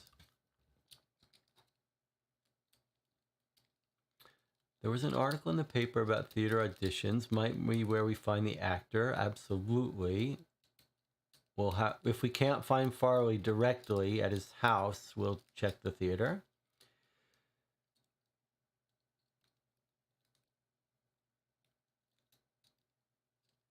John says there was, yeah, okay. Um, Lars von Trier, the director. That's right. I see. There's a little comment here about Lars von Trier. What did Lars von Trier direct? Oh, The Antichrist. That's right. There's some scary movies. That's a very creepy movie. All right, let's we've got other people in this seance, but I'm inclined to follow Charlotte's hints because I'm very intrigued by Charlotte. So let's follow Charlotte's suggestion to go to the Cavendish Club and see if we can't get a read on the information Charlotte's giving us, whether she's someone we need to be worried about or someone who's on our side. She's the one person that has actual financial motive to kill off Amelia. But if she was involved in Amelia's death, why would she be at a seance trying to contact her? That's a little weird. All right, Cavendish Club, 25 Northwest. Let's mark it on our map and head down there. We've been to the Cavendish Club in a bunch of cases. I don't remember the nature of the club. I don't remember what kind of club it is. Maybe we'll get a flavor for it here. 25 Northwest.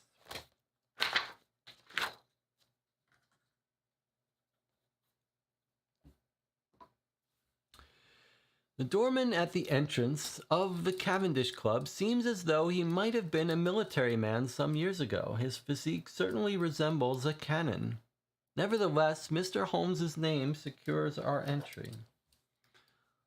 A fat, leaner man who certainly never served anything more hazardous than a whiskey ushers us through the plush interior of the club.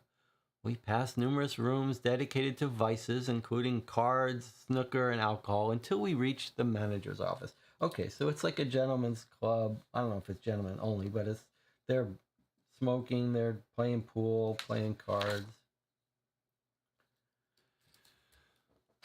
We are proud to remain on the proper side of the law. How may I assist? Between his lips and his jowls, he seems rather like a frog. Lord Aidan Hennessy Cooper is a member of your club, not so? Indeed, he no longer lives in London, not since the death of his dear wife, and he has yet to visit us since his lamentable loss. Why, surely he has perpetrated no mischief. He's an upstanding citizen. Can you vouch for his whereabouts on the 30th of September last year? Of course I can. He was here celebrating my birthday with me. Why, is my establishment's reputation in peril? Thank you, sir. Do you have a Brent Wade in your employ?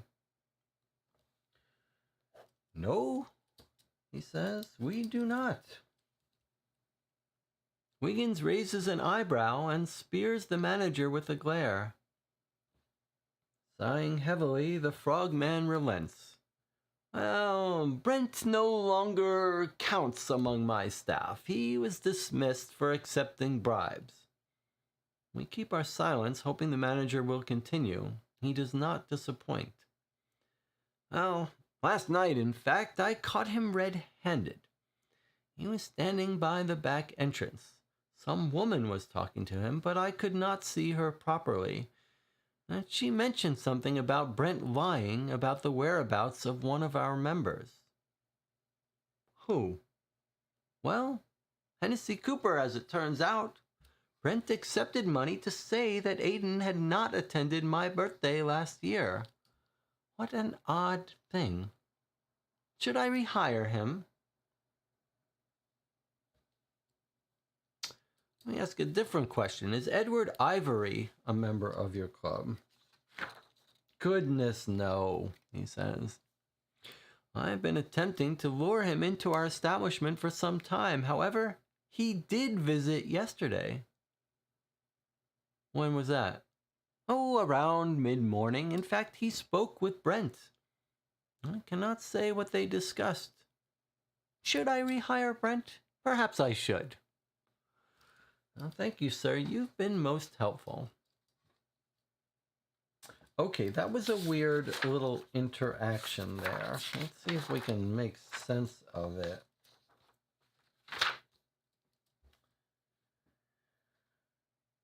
So, Lord Hennessy, Aidan Hennessy Cooper was a member of this club.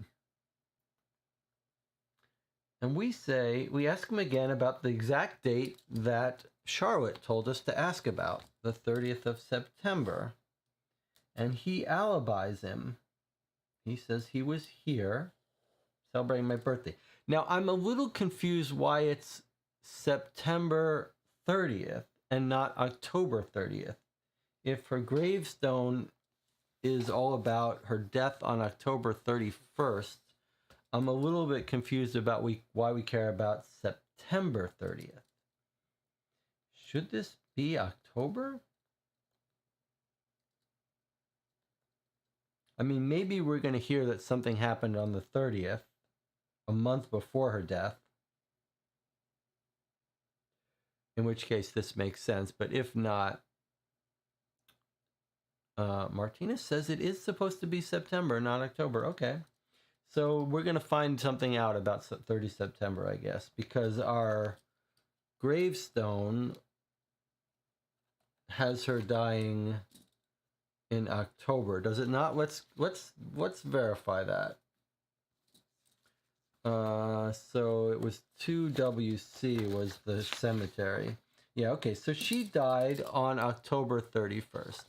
So for some reason, everyone's concerned about the 30th of September alibi for the Lord Hennessy Cooper. We're going to find out about that later.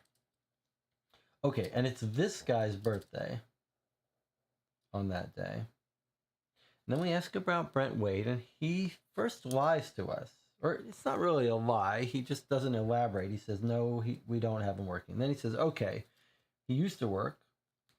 And then he says, last night I caught him. Woman was talking to him. I could not see her properly, but she mentioned something about Brent lying about the whereabouts of one of our members. Hennessy Cooper. Brent accepted money to say that Aidan had not attended my birthday.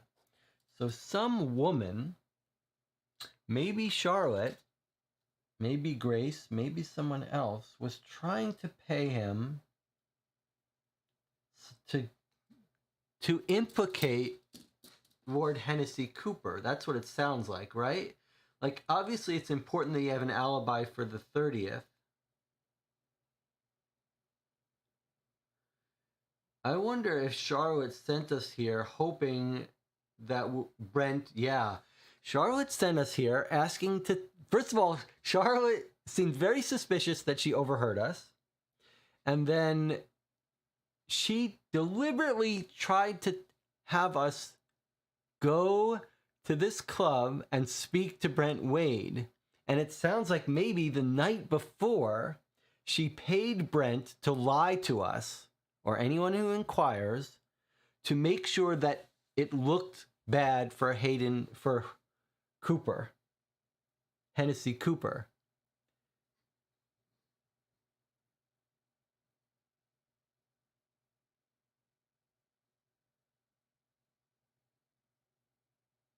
Anna's saying, no, you're reading that wrong. Anna's saying that the woman confronted him about lying to her. That's your reading of it, Anna? That's interesting. She mentioned something about Brent lying about the whereabouts of Hennessy Cooper. Brent accepted money to say that Aidan had not attended. What an odd thing. But he was fired yesterday. Okay.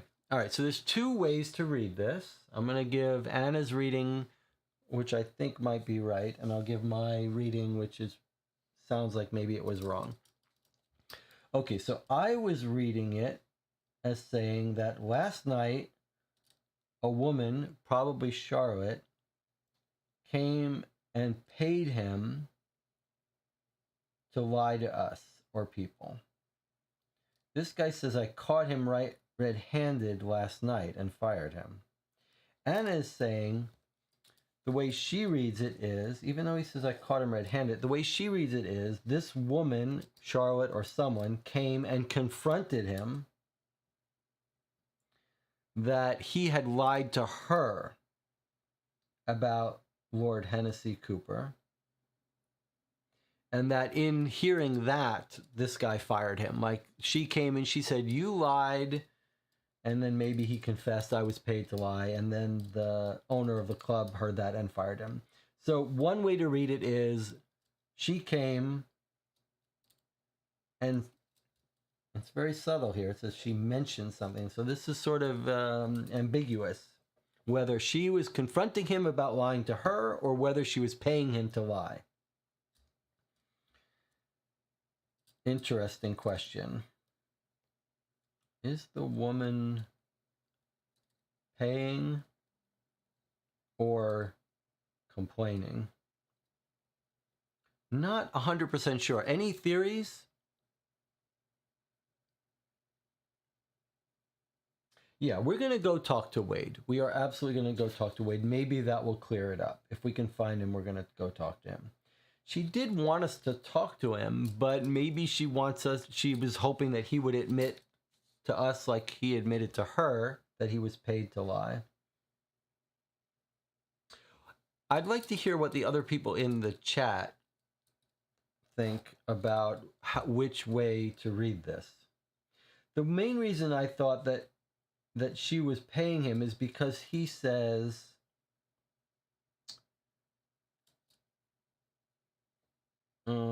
he says he fired him. He keeps wondering if he shouldn't. But then,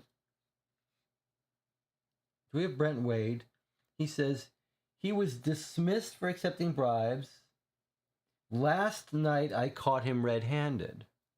So that sounds like this happened last night, and he caught him taking the bribe from the woman. But it's not. You could read it to say that he admitted to the woman that he had taken a bribe. So I'm not sure how to read it. Jonathan says, I originally had Jesse's read, but I like the ambiguity. So yeah, it is a little bit ambiguous, although this is a very interesting game design question. Let's talk about it for a second, since we have an opportunity to talk about it. This gets back to one of the issues we talk about sometimes in terms of fair play. So it's completely fair play to read something that's ambiguous, but it's a little bit more of a stretch to read something that's ambiguous where the person having the conversation, us, Wiggins, wouldn't want to clarify it. So in other words, if you imagine Wiggins is hearing this guy explain something, you would imagine that if this guy was ambiguous to telling Wiggins the story, Wiggins might say, well, can you just clarify? Like, we don't get a chance. We don't have the opportunity to ask. But if someone told you this and you were investigating this, you would probably say, are you saying you fired him? Was the woman confronting him about the bribe, or was she paying him the bribe? That's something that it seems like we would want to ask if we were in this role, rather than being a situation where, like, you read something on a note and it's ambiguous. Well, you don't have the opportunity to ask anyone to clarify. So this is a weird case where it's not clear if we should understand this one way or another, or if it's ambiguous. But if it's ambiguous, you might think that Wiggins would ask about it. Okay. Regardless, very cool scene. I suspect Charlotte is manipulating us. That's my suspicion. But let's see if we can't find Brent Wade and talk to him directly, since he's not working there anymore. And Anna says she's coming around to my view. Okay. Martinez says he's going to clarify this in the revised version of the case. Okay, well, I mean, it doesn't need to be clarified, but you might want to clarify it. Right now, we're considering both possibilities. Let's see if we can talk to Wade at his home. It wouldn't be surprising if we couldn't, but actually, here's his address. Brent Wade, 85 Southeast. Okay, let's get his side of the story. 85 Southeast.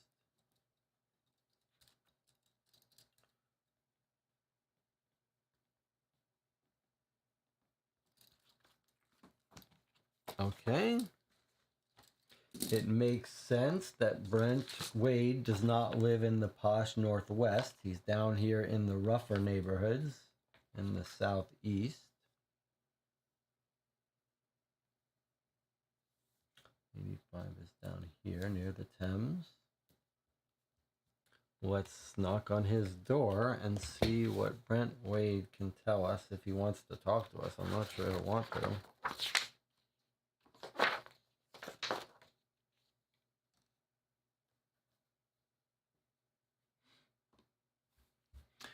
There's nothing supernatural about the noises that assault our ears in this rundown neighborhood. Tenements hunch over Blackfriars Road like drunks over tankards. Children cry, dogs bark, and adults yell. Brent Wade's bedraggled clothes mark him as a denizen of this environment. As such, he is content to trade coins for information now, as he was on the night that cost him his employment. I never got her name or anything, but I can describe the woman who bribed me. Tall she was, and clearly rich, judging by her clothing and the coach what brought her. No average London cabbie. It was her own personal one. She was bonny to behold, and about 25, I reckon. Light brown hair and a dark spot on her chin right in the center. It was Charlotte, and Charlotte was bribing her. Okay, so we didn't need any clarification at the previous clue. That doesn't need to be fixed. We're getting it clarified right from the horse's mouth. So he was bribed by Charlotte, who just sent us here, who's now our number one suspect. Okay, but it's not over yet. Dark spot on her chin. This is going to be Charlotte. I'm writing Charlotte, but we're going to need to reconfirm again who has the spot where. Is it Grace? Grace is the chin. Yeah. This is sort of me getting ahead of myself. We need to make a list of which one has a thing where. Okay, so but she's 25. The older sister is 25. Okay, we're gonna verify that. 25-year-old, spot on her chin. As soon as we finish this lead, we're gonna go make a list of who's who. So, but apparently this is Grace, says the audience. So Grace is our briber. I thought it was Charlotte just because I suspected Charlotte all along. But I was gonna double check. So I'm not gonna, it's not really a mistake so much. It's just a little bit of jump the gun, but I was gonna verify. Okay, so we're gonna make a new card here. We're gonna call this the ESIF card. The ESIFs. So we've got Grace, we've got Charlotte, and we've got Amelia. And we've talked to them all. Grace, where was Grace's? So Grace was the chin. And we talked to Charlotte, and where did she have her spot? I can go find it again, but maybe you guys can remind me before I check it out. It was at the guy's, James Smith's place. She confronted us, 31 Northwest, in her eye. Okay. And where was Amelia's? Do you remember? I'll worry about it later. But now, okay, so Grace. All right, well, we're not done with here, though. She says, he admits that this woman paid her to lie. And now what did she actually want from him? What exactly were you paid to say? The deal was, if Mr. Ivory comes by the club asking about where Lord Hennessy Cooper was on September 30th last year. I was to make sure, that is, Mr. Ivory, don't talk to nobody else, and I was to tell him that his lordship was not at the club. He slaps his hands together to emphasize each of these last four words. Not at the club. Not at the club. And when exactly did the lady strike this bargain with you? This is important. He says, Mr. Ivory, don't talk to no one else. So whoever paid him said, like, you're only supposed to lie to Ed Ivory, not to anyone else. That's interesting. When did she strike this bargain? He says, yesterday morning at 10. My shift at the club only starts at 11. She actually came around here to this street in her fine carriage, if you can believe that. So off I goes to work. At 11:30 a.m., it all happens like she wanted. Mr. Ivory comes round. I take him to one side and I say what I meant to say. Then later, last night, this lady comes around the back entrance in her personal carriage, and as arranged, she hands over my money. Only trouble is, manager just so happens to overhear us talk. Bad luck. So barely 5 minutes later, I'm out on my ear and out of a job. All this fuss over something that happened a year ago. Silly old world we live in. Okay. Not at the club. Okay. So she came to his house in her carriage. That is important because maybe we'll be able to find her. But that's going to be Grace, the rich woman. So she makes the arrangement with him. And then she comes to pay him the next night. At 11:30, Ed comes round. Last night. 11:30. Yesterday morning at 10, she pays him early. So she hears that he's going to come by. She goes, she makes the arrangement. He does come by. He gives him the false information. So that's very important, right? Because we've now learned, in addition to the bribery by Grace, it actually worked. That false information was actually planted with Ed Ivory, which is why maybe Ed Ivory thinks that Hennessy Cooper did it. So it sounds like someone's trying to make them think that Hennessy Cooper did it. Yeah, this is all feeling a lot like Charlotte is setting... Oh, sorry, it was Grace. Huh. I thought it was Charlotte to get her money. Why does Grace want to kill the husband? Like, it sounds like Grace is setting up the lovers to want to kill the husband, but I'm not sure why. And we also don't understand the mystery of September 30th yet. Okay, and it's her personal carriage, so we're not going to find... We can visit the carriage depot, but it's not going. We're not going to find her trip because she came in her personal carriage. Interesting. All right. We visited Brent Wade. We found out who bribed him. It was Grace.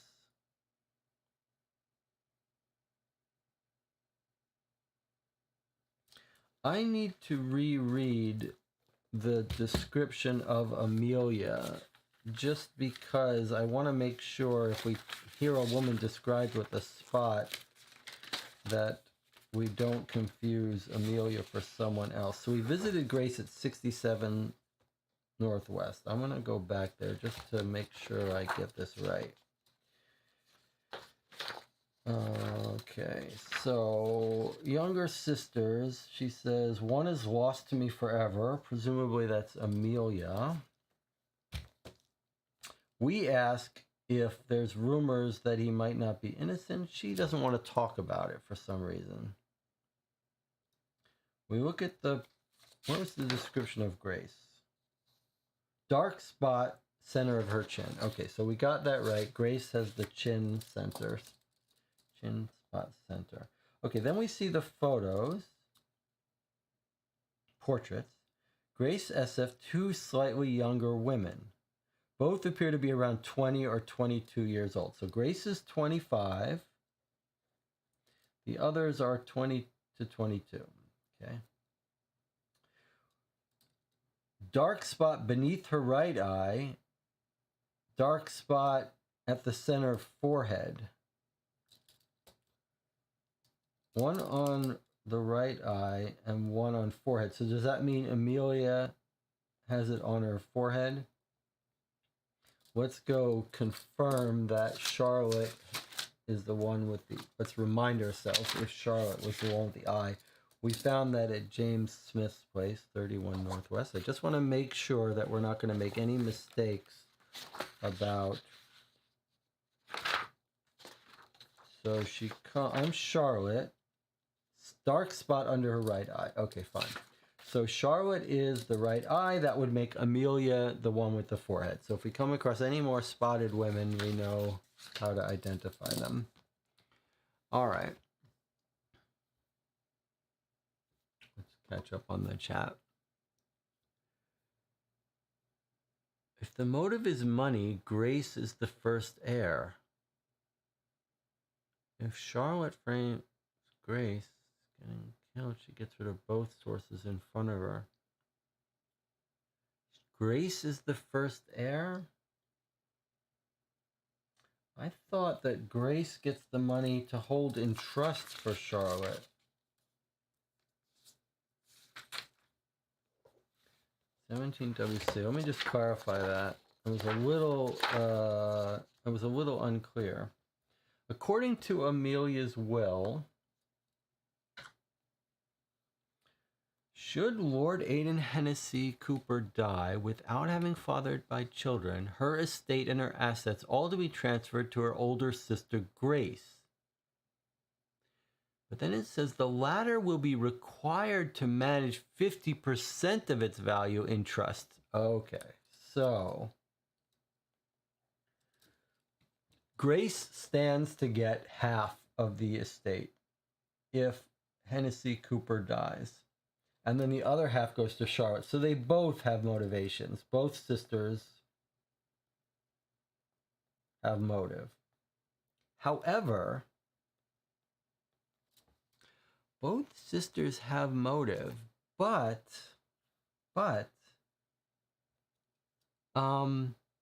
she's filthy rich already.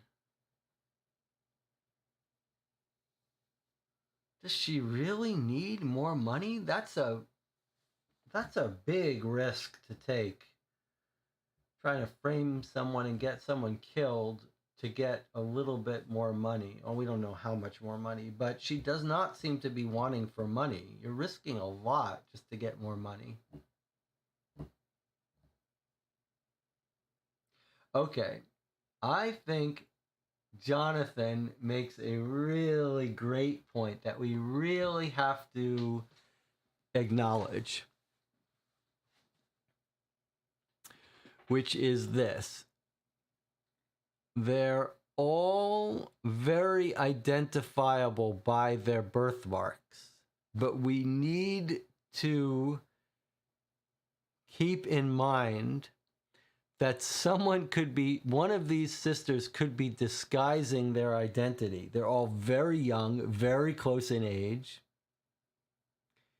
And you could put a little concealer on your birthmark and put a new one, right? And then you would appear when witnesses talk to be the other one. I don't think that's what's going on, but it is absolutely possible. Interesting. Anything else in the chat that I might have missed?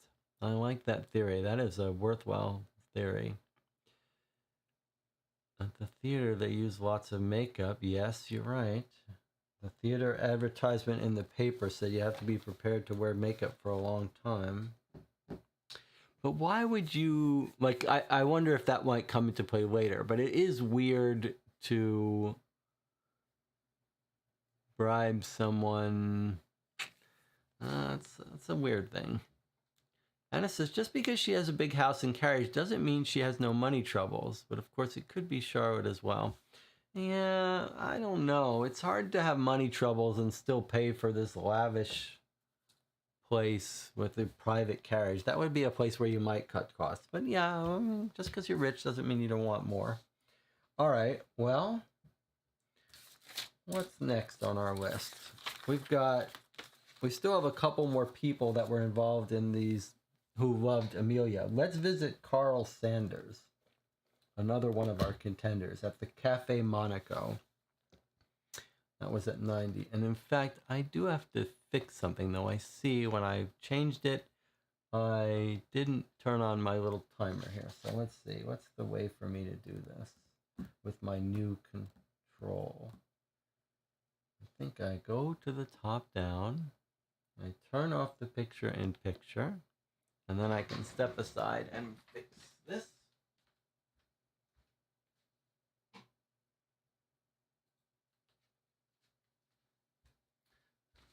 And then come back. Okay, it's a well-oiled machine here. Even when things break, I can fix them. Okay.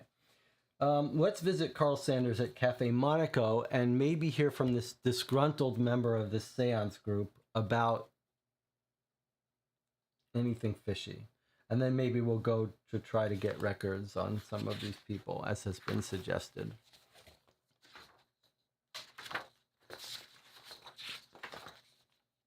Okay, here we are.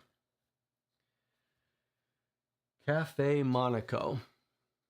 Cafe Monaco is crammed with patrons enjoying a substantial breakfast. Our own stomachs appreciate the delicious smells audibly. Their stomachs are grumbling. Mine's on the job, Wiggins admonishes. Carl Sanders has a long, narrow face like a weasel. His lip carries a thin excuse for a mustache. He spills soup all over it once we introduce ourselves as associates of Sherlock Holmes. Oh, well, what can I do for you? We have reason to believe you're well acquainted with Mr. Edward Ivory and Lord Aidan Hennessy Cooper. I am, in fact, yes. Well, Mr. Ivory has suggested that Hennessy Cooper might have played some part in the death of his wife. Wiggins speaks rapidly, keeping our interviewee off balance. Yes, you could say that, and with good reason. I saw Aidan in the company of Mr. Pembroke. Pembroke? Oh, yeah, Jesse Arlington Pembroke is a powerful warlock, a guardian of ancient knowledge that only a select few can survive with their sanity intact. He lectures on such matters at my private home. I invited him there on my own initiative, for I have assembled a band of novices who aspire to become worthy of his tutelage. Something about Sanders' delivery of this information rings strange in our ears. His hesitant stuttering has vanished. I invited Aidan to meet Mr. Pembroke last year. And when did they meet? On what day? Can you be precise? Wiggins interrupts, speaking like a lawyer accusing a man in the dock. September it was, the night of 30th of September last year.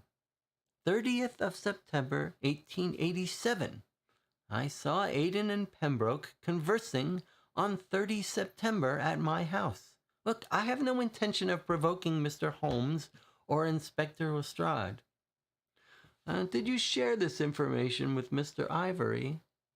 Sweat beads on his upper lip, coating his ridiculous mustache. I did, yes. Yesterday, as it happens, yesterday morning. Continue. Why did Hennessy Cooper consult this warlock? Well, he was most anxious to protect his wife during the final month of her pregnancy. She had suffered 2 miscarriages already, you see, and Aidan feared for her life.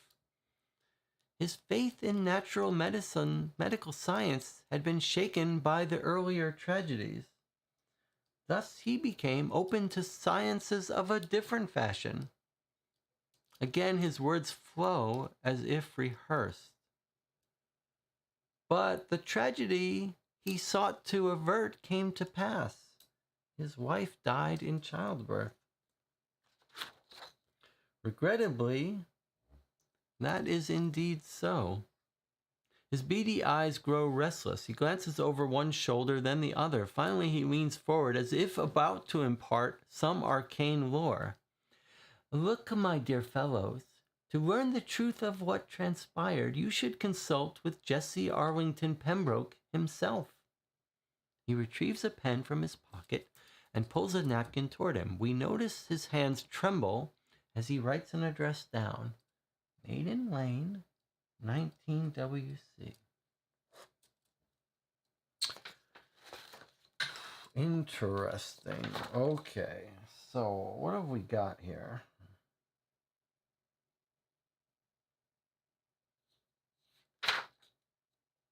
He says, Ed Ivory suspects the husband with good reason. And then he gives us an alibi. We finally know why our 30th September is so important. But now he gives an alibi for the guy. And he says, I saw Aiden in the company of Mr. Pembroke. And he gives us his name, Jesse Arlington Pembroke. On the 30th of September. But what about the Cavendish Club owner? Let's see if we've got a time here. He's with him on September 30th. This guy's a warlock. He was invited by the person we're talking to. Okay, when did they meet? On what day? Be precise. He says, and then he starts stuttering. September, the night of 30th September last year. 1887. Conversing at my house. We don't have a time though, huh?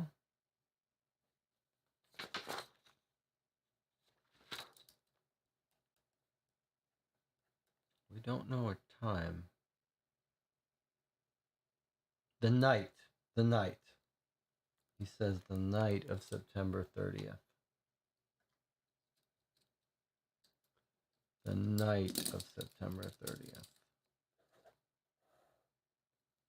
At my house. But we're not at his house. Do we know where his house is? Maybe it doesn't matter. Okay. And then we say, did you share this information? And he said, yes, yesterday.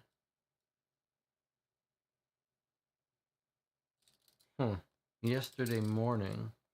This is odd. So yesterday morning, Ivory's told by this guy that the husband was at this warlock's house on the night of September 30th, and yet at the other place, this sounds like a setup. At the other place, he's told by the woman who was bribed to tell him that he wasn't with the owner.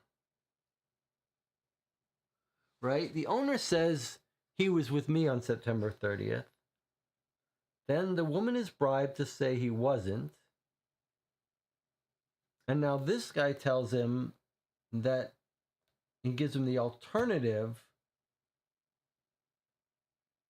statement of where he was, that he was with this warlock. We still don't know why that's important. We don't know if this guy's lying. We don't know if it's possible. Let's the night of September 30th. Let's look at our Cavendish guy.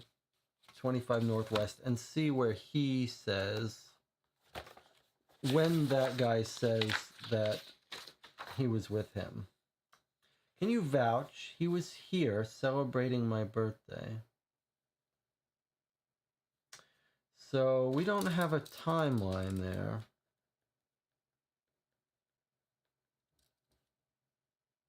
So the owner of Cavendish says that Hennessy Cooper was here with him at the club on September 30th. This guy says he was meeting with Pembroke on the 30th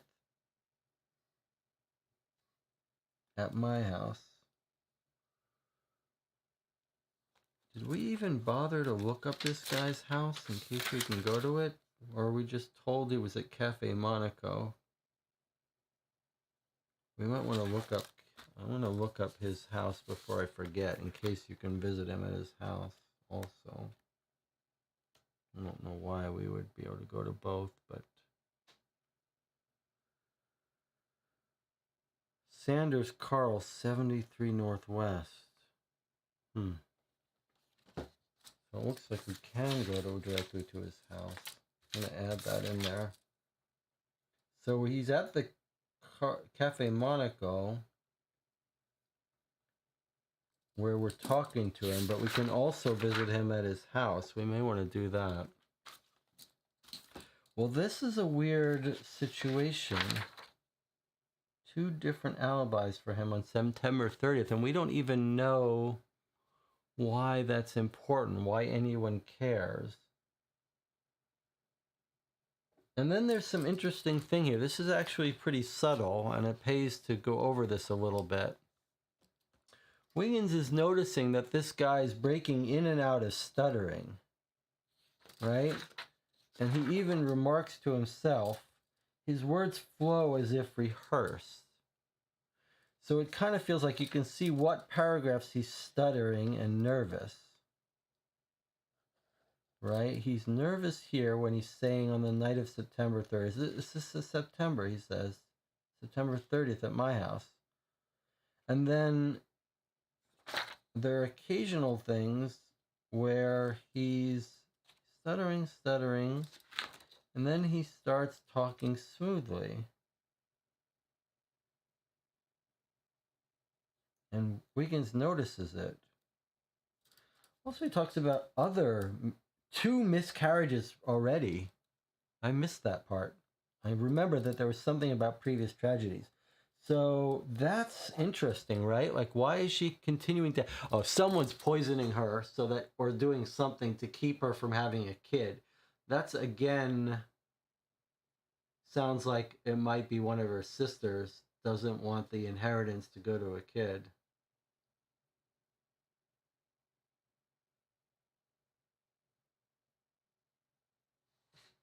And then he's giving us this claim that Aiden, because of the 2 miscarriages, was reaching out to this warlock because of that. Very interesting. Then he says his words flow as if rehearsed. So this part is rehearsed, he thinks. Wiggins thinks.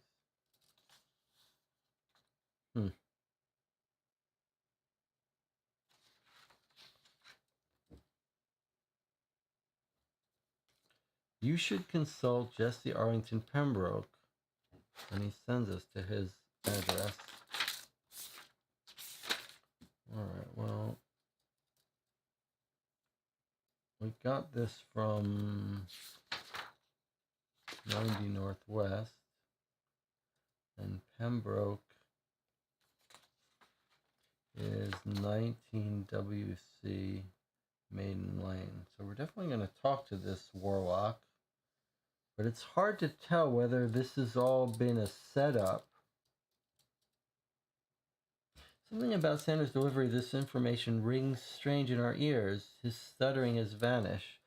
Okay, so when he talks about the warlock, it seems rehearsed.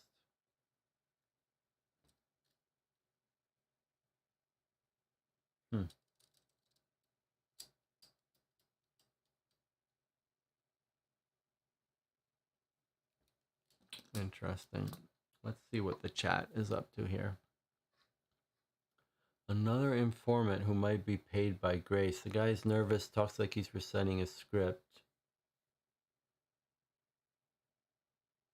Grace and Charlotte wants Ivory to think that the husband paid the warlock to kill his wife with magic, making it look like childbirth.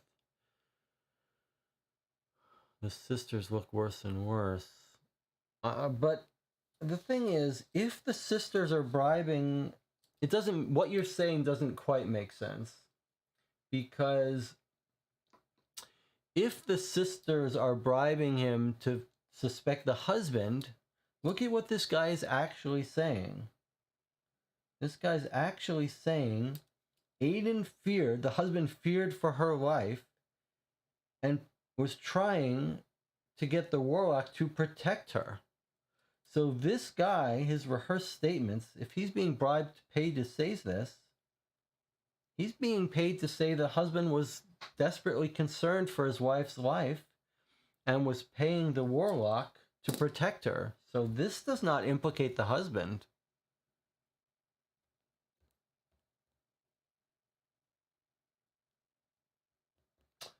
Very interesting. All right, well, the thing to do now, let's go visit this Pembroke guy. But also we'll come back and visit this guy later at his house. Let's visit Pembroke, 19WC. Let's mark it on the map first. I guess maybe we'll take a break before we visit the warlock. 19WC. Let's just mark it on the map where we're going to go, and then we'll take a break.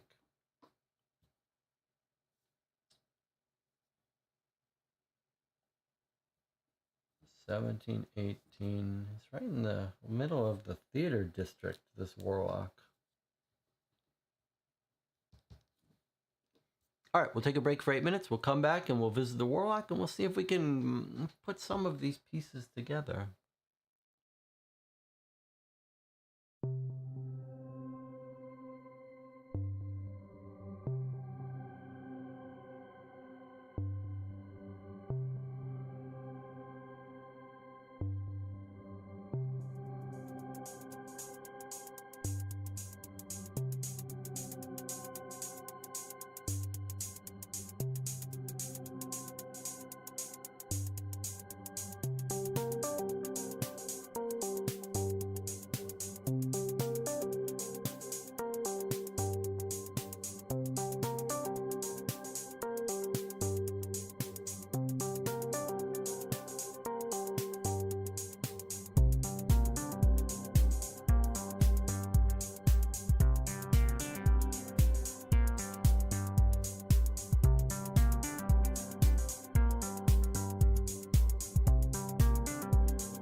Okay, we're back.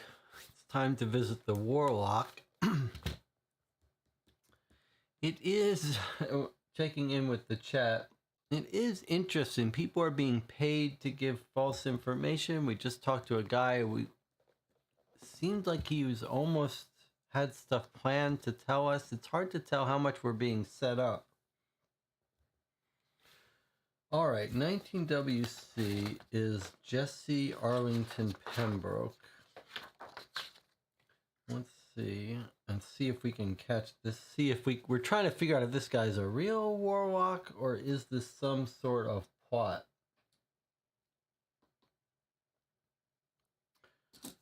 The apartments on this street balance precariously on the tightrope between disrespectful and downright seedy. Yeah, but the windows offer a nice view of the Allegro Theater, Wiggins muses. This does seem like this is a little bit of a tie-in to maybe a clue that they're acting, and we've got a connection there. Upon reaching the landing to Mr. Pembroke's floor, we discover a man in a suit that barely conceals his muscular bulk. He's looming over a short, slender man dressed in a white robe. A mighty black beard drops to the short man's waist, and he faces the giant with calm courage. "The landlord demands," the giant begins, "you will take this bill to my benefactor's address." The short-bearded man speaks in a low, steady voice. "The landlord demands." Evidently, the giant did not value variety.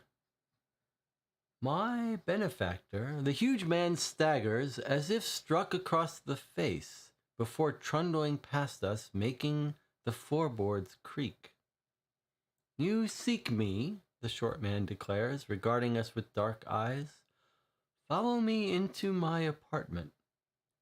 His rooms are lavish, fine furniture, intricate wallpaper, and numerous plates filled with dainty fruit hint at the size of the outstanding bill. Fine furniture, intricate wallpaper, and numerous plates filled with dainty fruit hint at the size of the outstanding bill that he's not paying the landlord. Okay. "Mr. Pembroke," Wiggins begins, "I sense you have witnessed much in your short life. You may therefore address me as Grand Mage. Your experiences have earned it."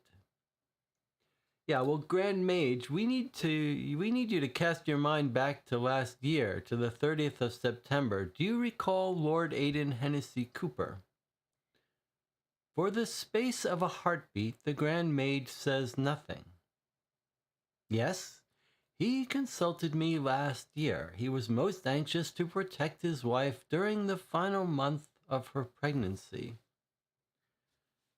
She had suffered 2 miscarriages already, you see, and Aidan feared for her life. His faith in natural medical science had been shaken by the earlier tragedies. Thus, he became open to sciences of a different fashion. "And how did you aid him?" "Well, I attended the birth. I advised him to delay the arrival of his wife's doctor and midwife so that I could use my magic to strengthen her body against the ordeal of childbirth." "And did her husband follow your advice?" That's some bad advice. "I advised him to delay the arrival of the doctor." This warlock attended the birth. That's fishy, right? Because this guy, Lord Aidan Hennessy, didn't go to these seances. It sounded like he didn't believe in this stuff. And here he is having the warlock. But I guess he was desperate after the previous miscarriages. "Did the husband follow your advice?" His eyes twitch. And while he delays his response, we notice that his luxurious beard is fake. Holmes had trained us to detect the telltale signs. He did. "And yet his wife and his unborn daughter died. That does not say much about your magical prowess." "Well, my ritual is flawless." was flawless. It failed only because Lord Hennessy Cooper lacked faith. Ah, as people who have indeed witnessed much, we can certainly appreciate the perils of lackluster faith. And who was the lady's doctor? The warlock opens and closes his mouth several times. I do not recall. Her midwife was Felicity Constance, residing at Knaresborough House. Now, I have other matters to which I must attend. Please leave. Of course, Grand Mage. On the threshold of the apartment, Wiggins suddenly turns on his heel. Oh, one final question. Did Mr. Edward Ivory interview you on the same matter yesterday? The Grand Mage's eyes twitched. Please leave now. Do you enjoy living this close to the theater? Without waiting for an answer, we depart. Okay. So we ask, we're curious, did Edward Ivory come and get this story from you yesterday? And he said he doesn't want to answer. This sounds like it's a setup story. Now, we're told about he says he doesn't recall the doctor. That's suspicious. Like maybe the midwife is also in on this plan, but we get information about her. So we get the midwife's name, Felicity Constance, and she's at Knaresborough.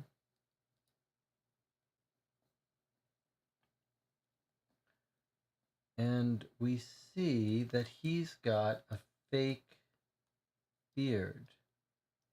Now, there's two ways to read that. One way to read it is Jonathan's theory that this is an actor acting like a warlock. Sorry.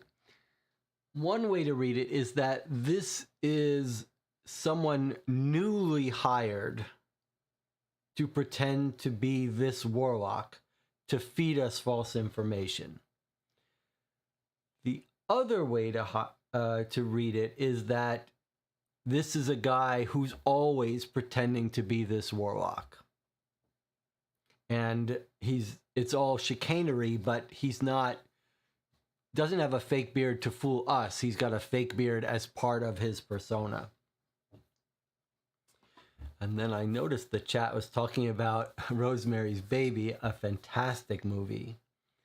Like that is the horror movie of that's the kind of horror movie I like. Great stuff. Okay, so let's see what the chat says. Anna says, could it still be Charlotte who wants us to see evidence against Grace?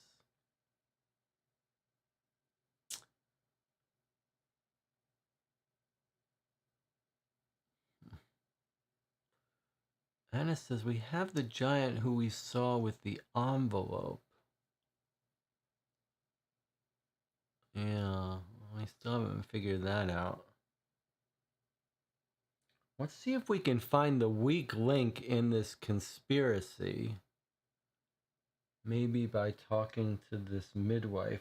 It's a good, in real life, if you've got a sort of conspiracy, people lying to you, all telling the same lie, it does make sense that you would try to look for the weak link. Like, who's the person who's least convincing, most likely to break?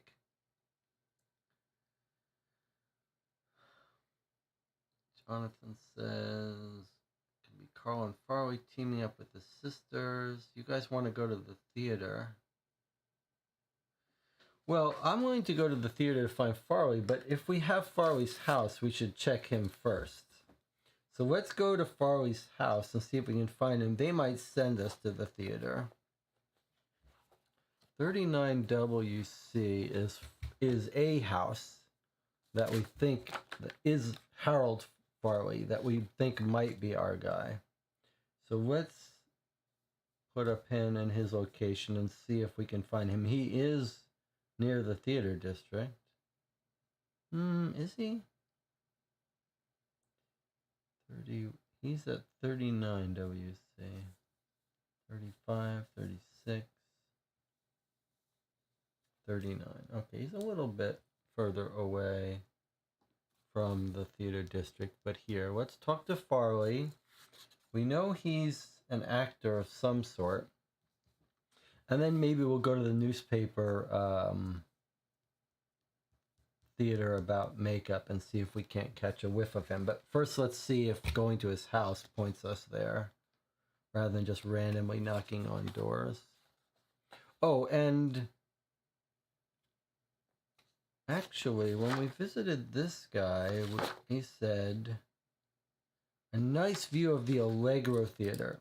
Okay, you've changed my mind. Let's go to the theater that's right outside his door. Right?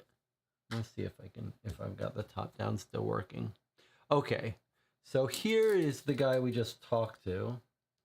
And from his door, you can see the Allegro Theater. So I've changed my mind. Let's just knock, while we're there, we'll knock on this.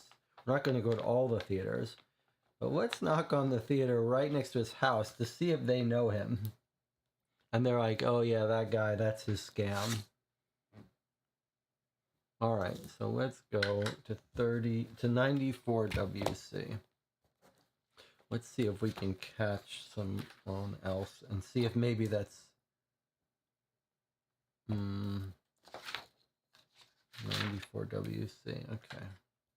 Is this the same one in the paper? Let me just quickly check that. So the paper was the Allegro Theater. Okay, so we're having a confluence of clues pointing us here. So the Allegro Theater is looking for actors, full makeup, etc. And here we are, the Allegro is right outside his house. All right, let's see what we've got then. Are you here to audition for a part? The young woman asks, leaning against the actor's entrance to the Allegro Theater.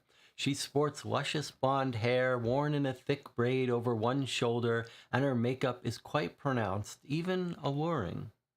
Oh, we might be, Wiggins replies. By your accent, I surmise you hail from one of the southern states of the U.S. Remember, Wiggins is a bit of an actor himself.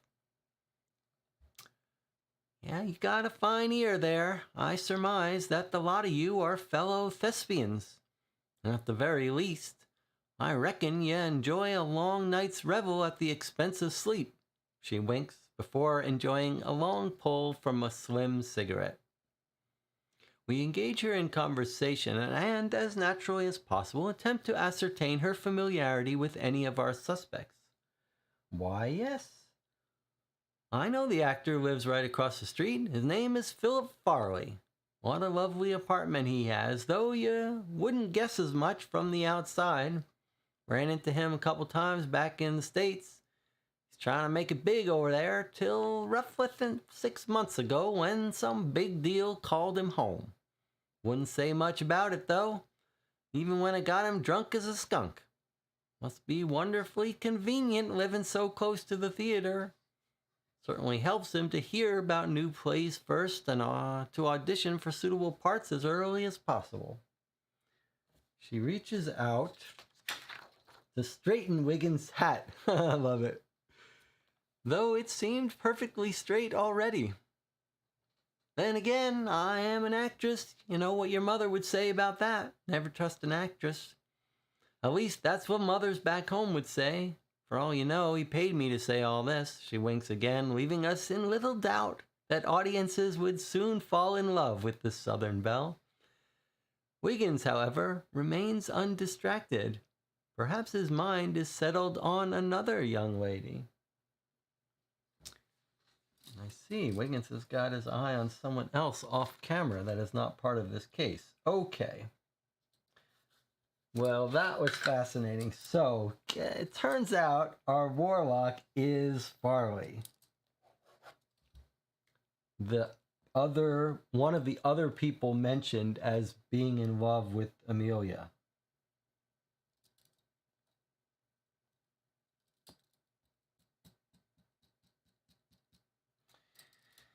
He got some big deal that called him home. In the United States, I see. This is his home in London. She ran into him in the U.S., where he was trying to make it big. Then he gets called back. Some big deal called him home. 6 months ago. Okay, this is very important, I think. It sounds like this has been part of a plot that he was called home for. Philip Farley called home 6 months ago. Has this been a plot in the works for 6 months? He wouldn't say anything about it, though. It absolutely sounds like he's been called home to make this plot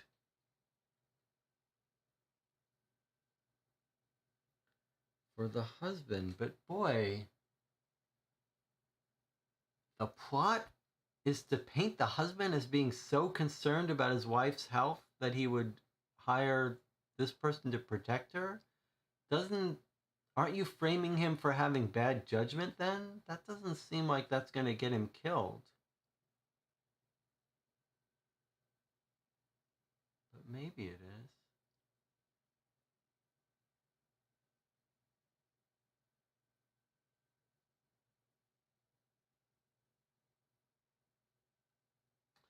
It still seems weird to me that that if you're trying to frame the husband for being responsible for her death, that the best you would come up with is that he was so concerned about his wife's health that he sought alternative medicine. It seems like you would want to frame him in a more nefarious way.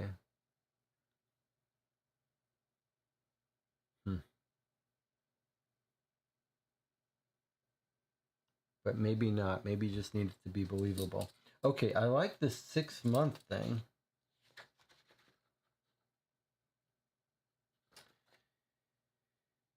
Okay, well, that was a very fun scene, actually. She like straightens his hat, a little bit of flirting, and we like can see this woman is going to be a very charismatic star. All right. So now I think that was at the Allegro.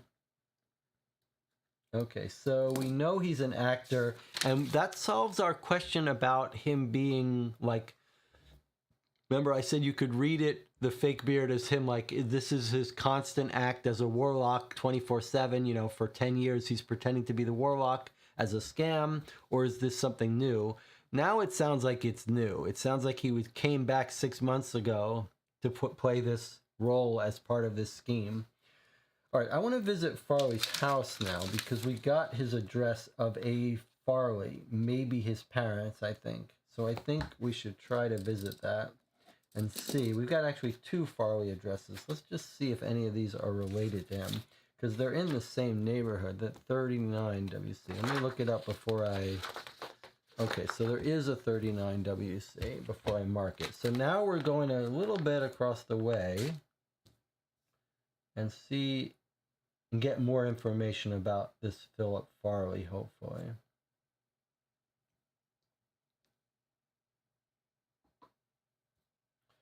$39, $37, $38. Oh, $39. I already put it there, and we didn't go to it yet. Is that right? Yeah, I think so. Well, we're going to go to it in a second, so we'll find out.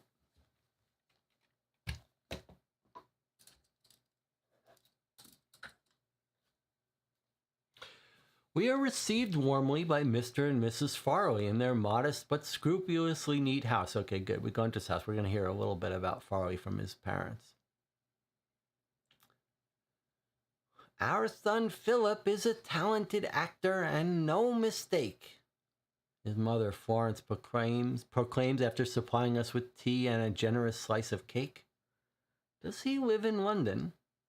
Before she can answer, Mr. Harold Farley joins the conversation. He's short and slender with a booming voice designed for a much larger man.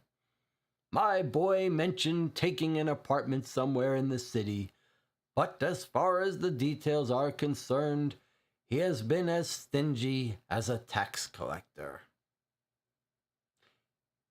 He needs space and time to rehearse, dear, and tax collectors are greedy, not stingy. Besides, he is a man now. Let him do as he pleases, his mother interjects. He has been sending money to us on a regular basis, despite us asking him to stop. And when he visits, he tells me all about the auditions he is attending. But I have yet to see his name in the paper attached to a play or anything at all, his father proclaims. Oh, desist with your suspicious ways, dear. It does your health no good. Here, eat some more cake. It will occupy your mouth with something productive. Okay, so what have we learned here from his parents? What we've learned is he's making money. He's making money, but he's not in performances. So he's being paid for this scam. All right, let's check in with the chat here. The whole Warlock thing was a lie. Yeah.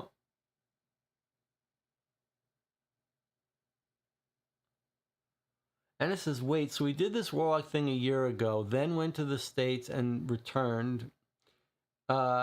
It's possible that he didn't do the Warlock thing a year ago, and that's a fake, complete lie of a story, but we don't know. But it does sound like maybe he did pretend to be a Warlock to fool the husband, and now he's pretending again to connect this alibi.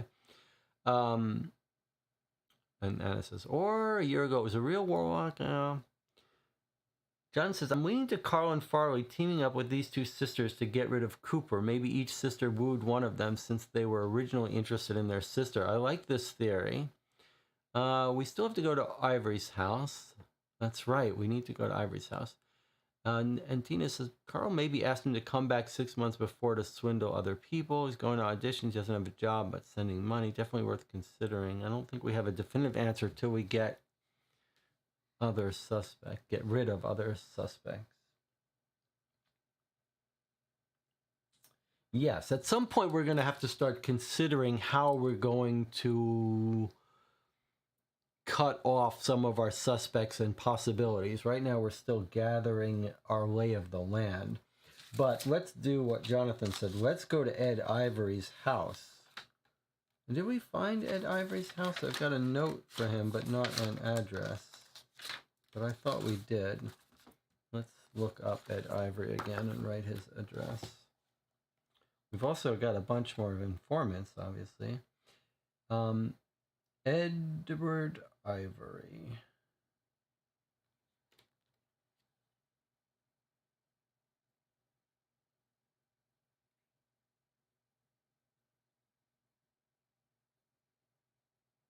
Edward Ivory, 41 Northwest. Okay.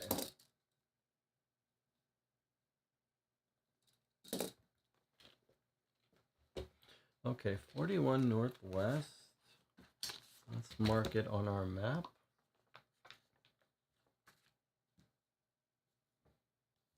Up in the upper crust.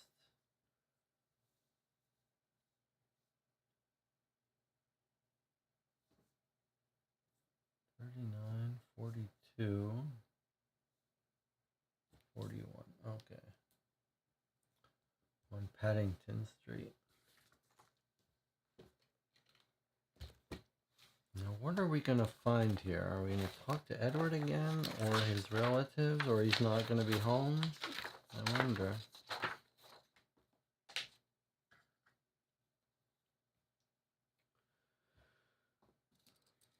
Mr. Edward Ivory has not returned home, and the butler refuses to speak to anyone except Dr. Watson. However, he is willing to let us know that a certain Forrest Renfield can be trusted to speak to the character of his employer.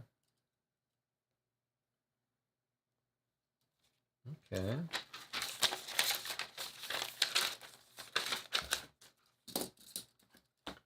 (41 Northwest), Ed Ivory.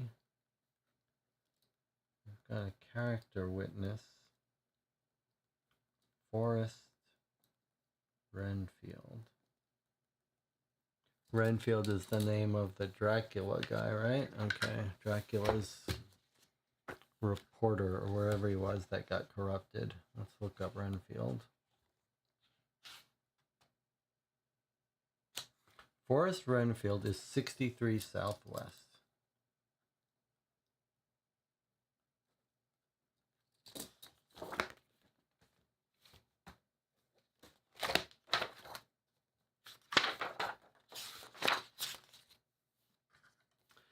'63 Southwest. Let's see.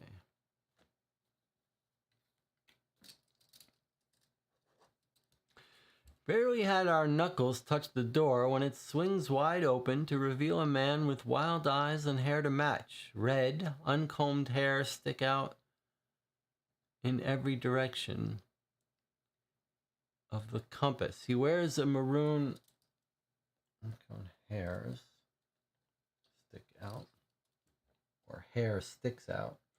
Okay, he wears a maroon smoking jacket streaked with flecks of paint. His gray eyes flick over our faces and then over our heads as if hoping to see someone else. Oh, he moans in a small, high voice. I thought you might be someone else. How can I help you? Sir, we have it on good authority that you know Mr. Edward Ivory. The man lunges forward to seize Wiggins by the collar. Has anything happened? Has Ed done anything? 5 minutes later, he's worried that he might have killed someone. 5 minutes later, we're seated inside Mr. Forrest Renfield's cozy sitting room. Everything smells of potent tobacco and everything is maroon. The upholstery of his furniture, his carpets, his wallpaper. A wooden easel holds a canvas on which Mr. Renfield is attempting to paint a Japanese castle in shades of white, black, and maroon. His hands shake as he lights a pipe. Oh, my apologies for that, Mr. Wiggins. I'm rather on edge. My cousin Ed is not doing well, and I fear he might do something he will regret. Yeah, such as... Well, such as murder Lord Aidan Hennessy Cooper. Like that. He's not a bad sort, you know. Ed, I mean. Just hot-headed. Mr. Renfield spreads his arms out to encompass the room. We were going to start our own club, you know. Something smaller than the Cavendish. Something for artists, for painters and poets and novelists. He has a powerfully artistic mind, dear Ed. Not that he paints or writes himself. Not that he paints or writes himself. He just, well, he inspires others. He talks and people around him feel the urge to create. Good man. But impulsive. He rather fell apart when Amelia got married. Then he got it into his head that he might entice her into an affair with him. Never had a chance. She was faithful. She loved Aidan utterly. When she died last year, Ed fell to pieces. He transformed into something of a womanizer over the last few months. I don't think he will ever recover fully. He prattles on like this until we itch to leave, for he contributes nothing to our investigation. Okay. I like this filling in a little bit of the detail about Ed. He's like a little bit of a guy on edge, creative mind, and he fell hard for Amelia. So he had like 2 stages of going a little bit out of his mind. First when she got married, and then he came up with a scheme to have an affair with her and steal her away. But this guy says that Amelia was loyal. She was faithful. This is a little bit of... Don't read that part. This is a little bit important for us, because this is our first sort of look at Amelia's character.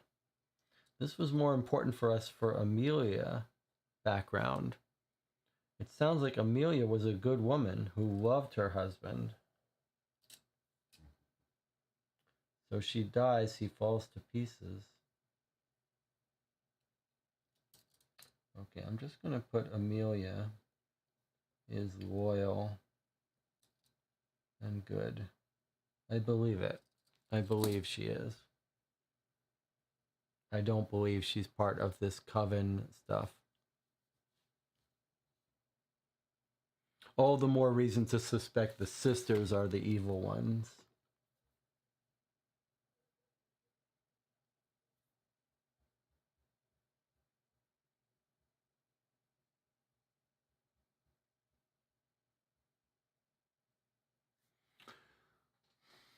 I'm just trying to think about, like, if he's got an alibi, it's just a weird, like, why wasn't the scam to have this warlock actually be there? It's a weird decision of a way to frame him. All right, we'll come back. This guy has no reason. We have no reason to believe that this guy is a bad guy or is being paid to say anything. So this is a guy we think we can trust. All right. Let's look at the newspaper again to see if there's anything we might have missed there.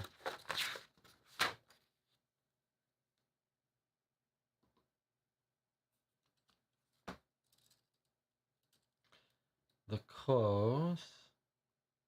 History of occult beliefs. So this sounds like it could be some background information for us about these occult and seances. So I think maybe we do here.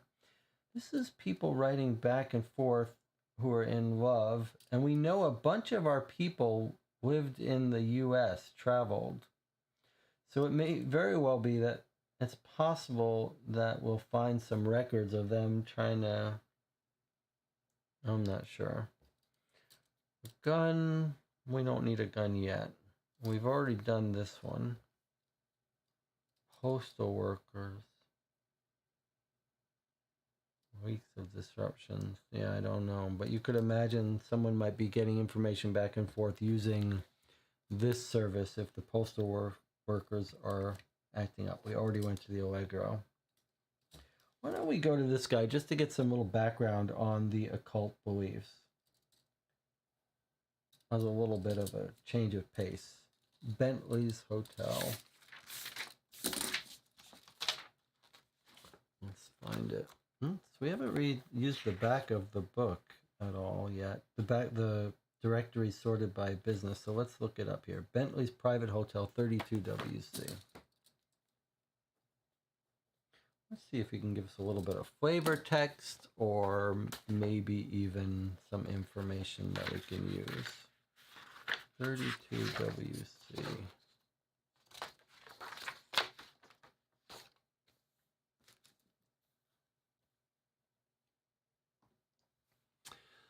The hotel staff happily confirm that Professor Eric Spoor has arrived early. We find him lounging in a wicker chair in the hotel's garden, bathed in sunlight that glints off spectacles as large as saucers. A luxurious gray beard obscures most of his face.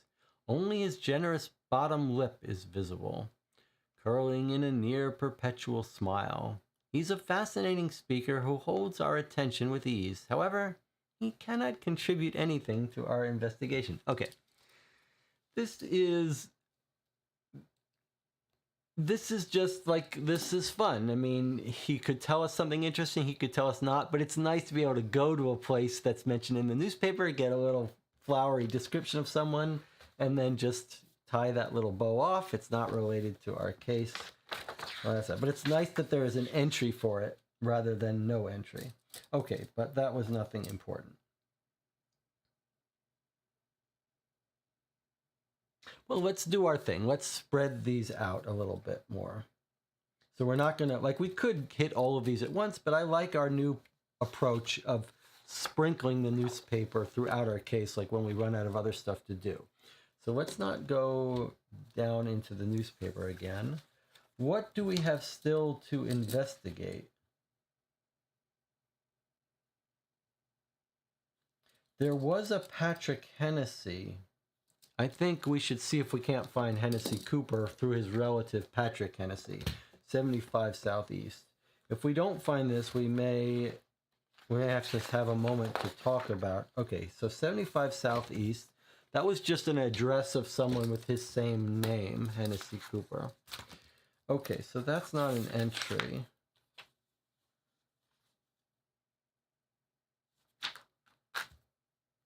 Interesting.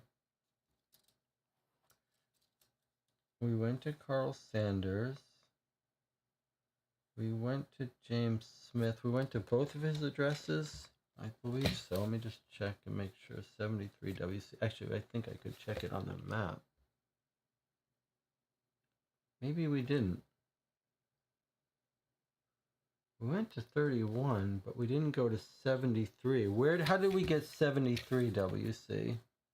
I mean, 73 Northwest. Let's see what it was. So I've got two addresses for James Smith.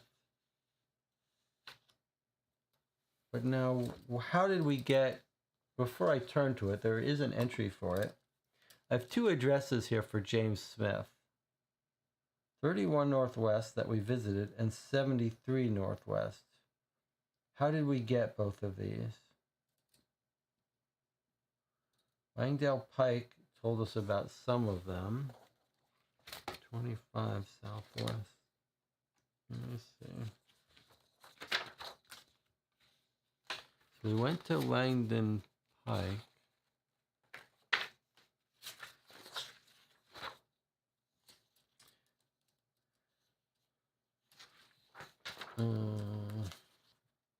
Langdale Pike, 25 Southwest. I must have written that down wrong. Where is Langdale Pike? Langdale Pike is 2 Southwest. Okay. So we ask about the suitors. James Smith was the strangest one. James Smith was the strangest one. He worshipped Amelia, and he was the running these seances. He often invited Ward Hennessy Cooper, but he never came.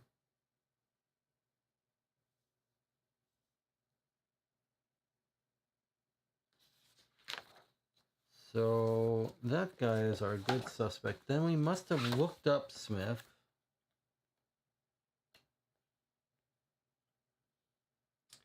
And when we look up Smith, we get 31 Northwest. How did we get our other address for Smith, though? I've lost the record for how we found that.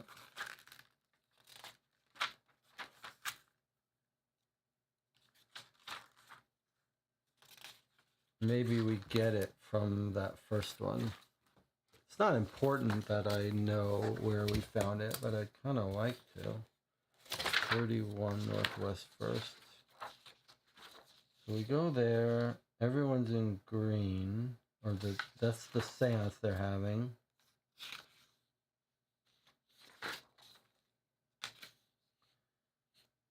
Then we meet Charlotte. She sends us to the Cavendish Club. All right, I don't know how we got this secondary address of someone mentioning James Smith, but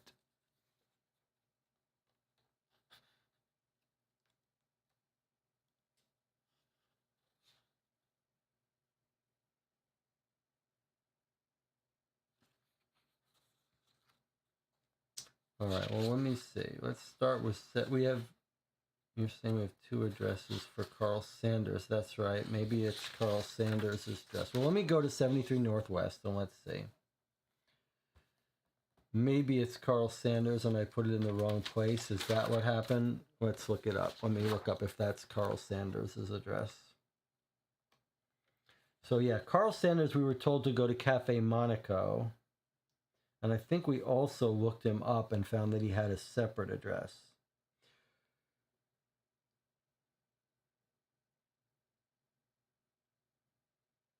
Carl Sanders, 73 Northwest. Okay, so that's a good catch. So in my notes, I've got Carl Sanders and James Smith, and I wrote 73 Northwest, sort of in between them. And I thought, okay, it must be our second address for James Smith. but it's not. It's also 73 Northwest for Carl Sanders' home. So the Langdale Pike told us to find, I think it was Pike, told us to find Carl Sanders at this club, at this cafe, but we can also visit him at his home. So let's do that now. 73 Northwest. Okay. By now, the morning is well advanced as we walk down Wigmore Street. Before arriving at 73, we spy a large man looming over a portly figure in a butler's uniform. Despite the latter's physical disadvantages, he stands his ground, points a finger at the giant's nose, and screams, "You will take that abominable warlock's bill straight to 67 Old Bond Street now."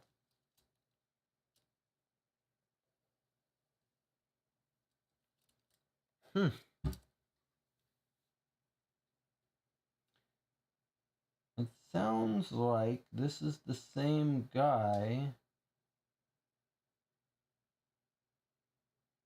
who we found at Farley's house. Is it the same guy that we found at Grace's house too? I don't know. But a butler at, this is Carl Sanders' house. So at Carl Sanders' house, some big giant man is yelling at Carl Sanders' butler, presumably. And the butler is saying, "Take the warlock's bill," which we know is Farley, "straight to 67 Old Bond Street." Very curious. Okay, well, this is one of these small little puzzles, but kind of fun, where we need to find Old Bond Street. So it's 67 Old Bond. So the way you do this in this game is you would look at all the 67s and see which one is on Old Bond Street. So let's start in the Northwest where we were. In fact, let's begin by just marking this location. So we went to 73 Northwest. Okay, now let's find this 67 Old Bond Street. I need my glasses for this. Okay, here's 67 Old Bond. Oh, we were already there. Oh, that's gonna be Grace, isn't it? Who's at 67 Northwest? That's someplace we've already been. Is this gonna be Grace's house at 67? Is the warlock's bill being paid by Grace? Yep. Yep. Okay. So now the plot is tying. Now the noose is closing in. The walls are closing in on this gang. 67 Northwest Old Bond Street is where Grace lives. So this actual scene has put three people in it together, right? Because where's our pen? So we went to Carl Sanders' house, and Carl Sanders' butler knows to send Warlock Bill to Grace Esif. And that's the bill of Farley.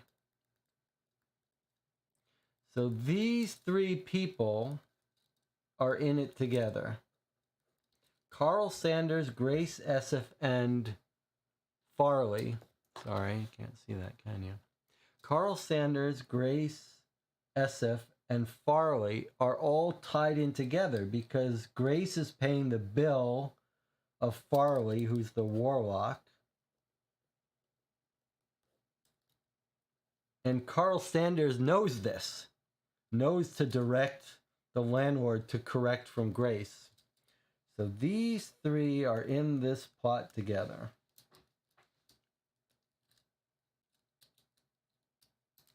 Okay, so we know Grace Essif is the bankroller, and Anna is reminding us that we actually saw him with the envelope, the bill, at Grace's house. That's probably what we saw. This is the same big guy trying to collect money, and he's going to Grace to get paid off. It makes sense.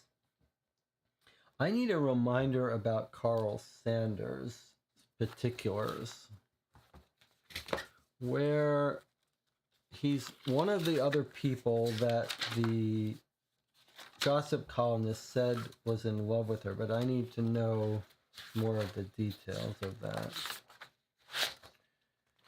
So we're at we went to visit Carl Sanders. He was the one who stutters. And he's the one that gives this fake alibi on the night of September 30th. He's the one who says that he was with that the husband was with the warlock on September 30th. So he's the one that points us to the warlock. So they're working together to create this fake story of the husband hiring the warlock. Okay, that's fine.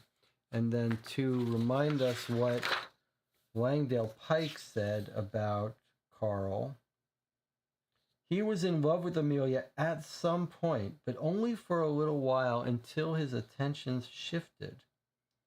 Whence they shifted, I cannot say.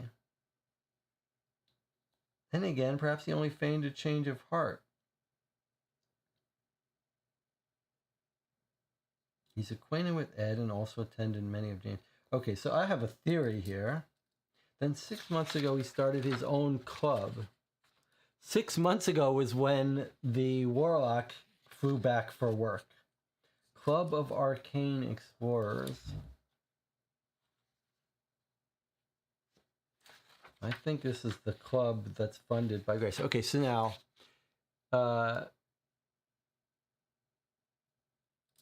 I have a theory here. I think Jonathan may have suggested this at some point, but my theory is he was in love with Amelia, and then his attentions shifted. It sounds like maybe they shifted to Grace. What do you think about that theory?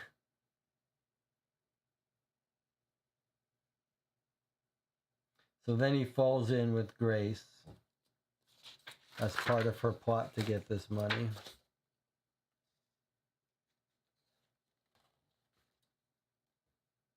Yeah, that's what I'm thinking. Grace is who he shifted over to. All right. Let's visit the midwife. Anna's summing up. Plot was, Warlock will tell the husband not to call the doctor in the interest of her dying childbirth, so now they just need to get rid of the husband.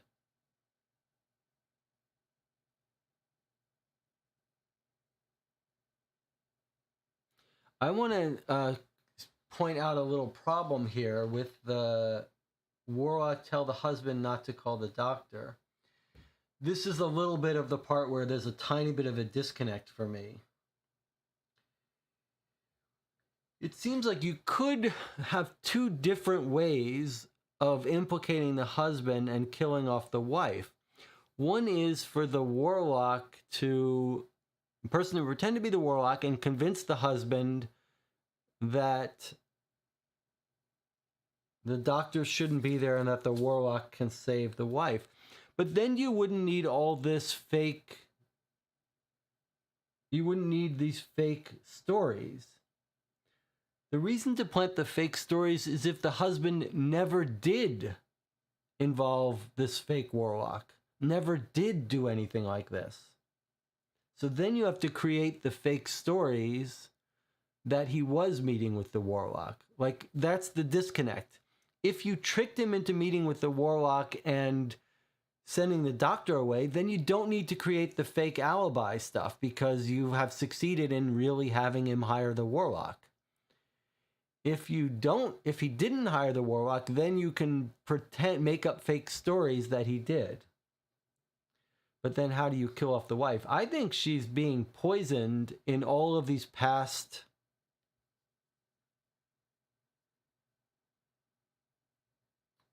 miscarriages. But then who had access to her?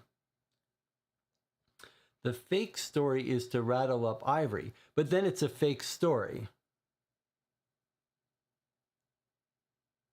I think they must have been involved in killing Amelia, but I'm not sure.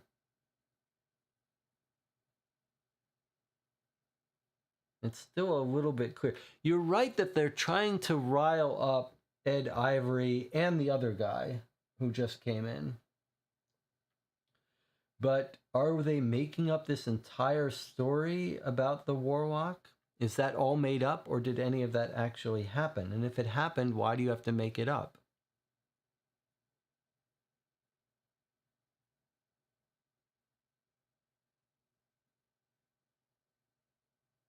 John says, I read it as there was no warlock in the past. Yeah, that's kind of how I'm reading it, that this whole warlock thing is completely made up at some point. Okay, let's visit the midwife. If our theory is correct, this midwife is being, like, we asked him about the doctor and the midwife, and he says, doctor, I don't remember. But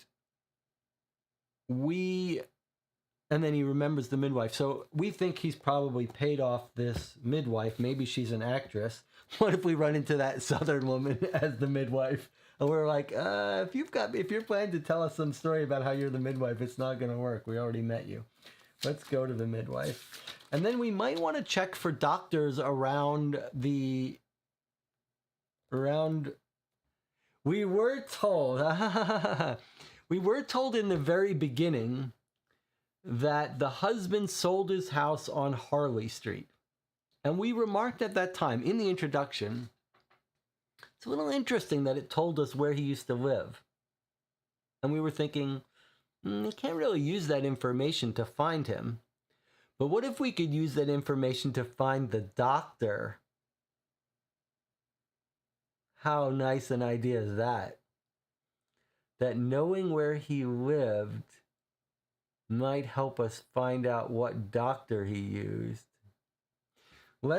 Before we visit the midwife, I want to just see if we might be able to see what doctor might have lived near him. I'm not sure that will be easy to do unless the doctor worked on Harley Street. But let me just quickly see. Doctors. It doesn't say what address they're on, so we'd have to check their addresses. We'd have to find Harley Street. All right, I'm going to make a card since I don't know an easy way to do this now. We know they used to live on Harley Street. I'm just going to put Harley Street, cross-reference doctors. So to do that, we'd have to know where Harley Street is. So we'd basically look up these doctors, but there are a bunch of them. And we'd have to see, are they living around a Harley Street? Or we could try to find a Harley Street. And then we would know what numbers to look for. That's a little difficult, though. All right, I am definitely going to pursue this idea. So we're not going to end this case without trying to find that, because sometimes there's an idea that's so interesting that you need to pursue it, but we don't have a good way to pursue it yet. We haven't heard his address, but maybe we are going to learn his address at some point. In fact, it's possible we'll be able to get his address from one of our other informants. We'll worry about it later, though, but that's very interesting. Okay, and there's a very interesting point here from the author, Marthinus, who says, remember, I watched you carefully when you played the Magenta book, and I wrote this case, at least in part, based on the way you guys think. So this is like a custom case written for us. Jonathan says, I guess it depends if those miscarriages were real. If they were, it seems like maybe she was being poisoned. If they're just part of this fake story, maybe it was just a natural tragedy. That's a great point. Can you check if there's a Harley Street around the cemetery where the wife was buried? That's an interesting idea. All right. Well, the cemetery was where? The cemetery was where? Was it 9? Let's see. It was in the intro. It was our free lead. 2WC was the church. Okay. So let's look up 2WC and just see if she might have lived around there. 2WC, I see Harrison, Sidmouth, Arthur, Houston, Midland, Hastings, Henry Street. I don't see any Harley Street directly near the church. That would be a good idea. If you had to guess where they lived, you would guess they might live near the church.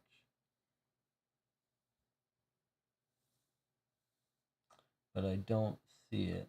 Let's see. Hall Street. We'll come back to it. It may very well be that we're going to learn where they live, where they used to live at some point. I don't think we're told anything more than Harley Street. Let's just quickly look at that. Are we told in the introduction? I know I would have... No, we're told at the gravestone. He sold his house on Harley Street just after her death last year. Yeah, that's all we know. All right, we'll come back to that. All right, let's visit the midwife and see if we can catch her lying to us. I think she's going to have been set up one way or another to tell us a fake story, but let's see if we can catch her in that lie.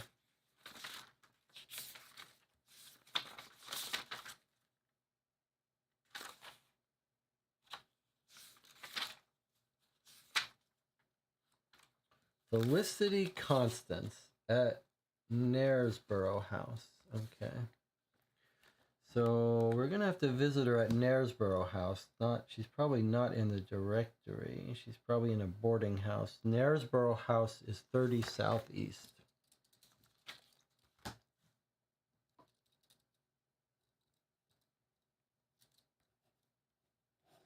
Okay, let's visit Knaresborough House and check out this. Let's mark it on our directory and see if that tells us. Now, 30 Southeast, it's down in a poor neighborhood near Waterloo Station. Okay, 30 Southeast. Let's see what we got here.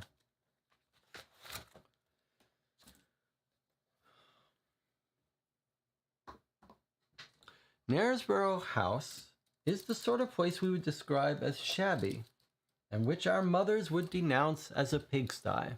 The wooden structure could easily date back to Tudor times, and it seems ready to go the way of Anne Boleyn into the earth.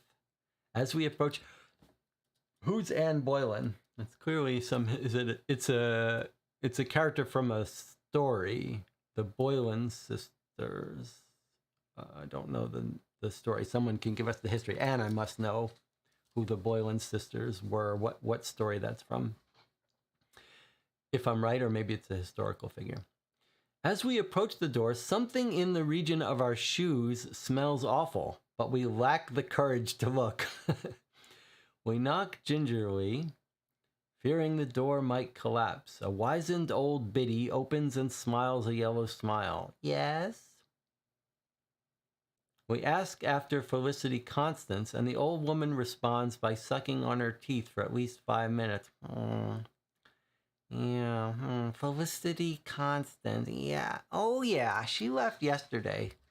Can't remember when. Said she'd come into some money, but she needed to leave before someone comes round asking questions. That would be you, I suspect. The old woman giggles before breaking into a fit of coughing. coughing violent enough that we fear for her bones. Did she work as a midwife at any point? Midwife? Never. An actress, she was.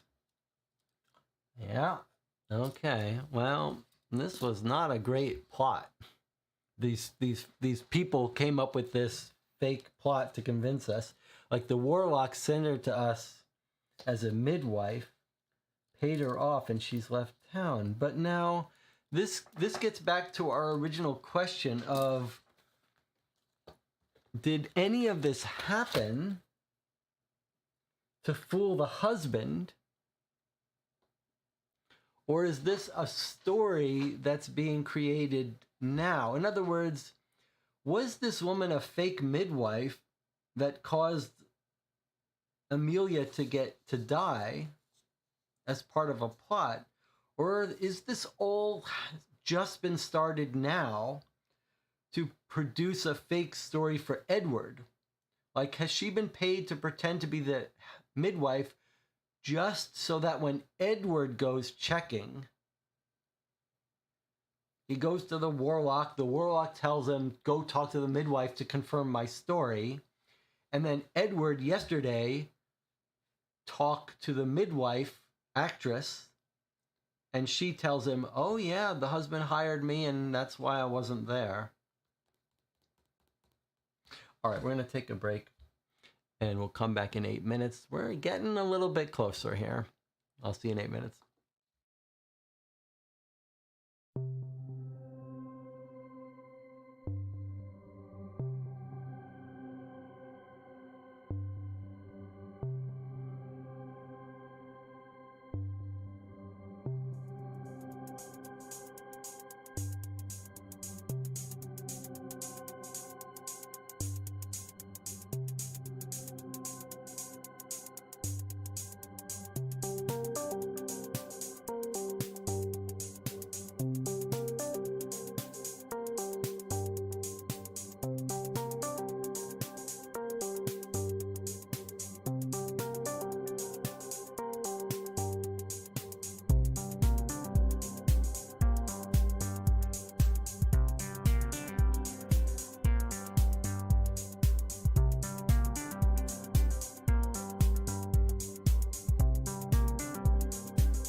We're back. You're watching Caught for Two. We're playing the anniversary, a fan-made case, a brand new fan-made case that's not even yet available for download, but will be soon.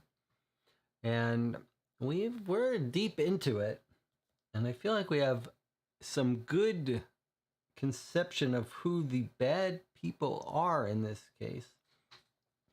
But the game warned us right up front that there are two possible endings. It feels to me like we're going to have to intervene to stop someone from killing the husband. There's some manipulation going around to make one of the lovers of Amelia blame the husband and kill him, but we don't know where the husband is. We're told he'll probably be back in London today or tomorrow. We don't know where he is outside of London. We might actually visit the other train stations, but it would help if we knew where he was coming from.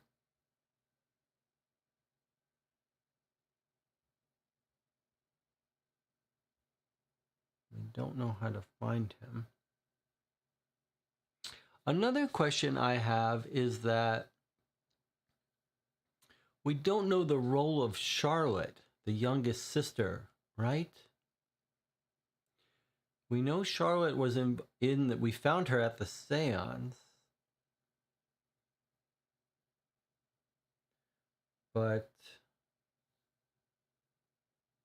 we know Grace is involved in this scheming, but we don't know about Charlotte, right? We're not sure about Charlotte, if the sisters are in on it together or not. We don't have... Charlotte did point us at Brent. Yes, she did. But Brent could have been set up to tell her a lie too. And we know the other sister is the one who paid off Brent to lie. So, yeah, I'm not sure. I guess if you had to guess, you would guess that they were in it together. It would be nice to get some history of this Essa family to find out if they were all at odds.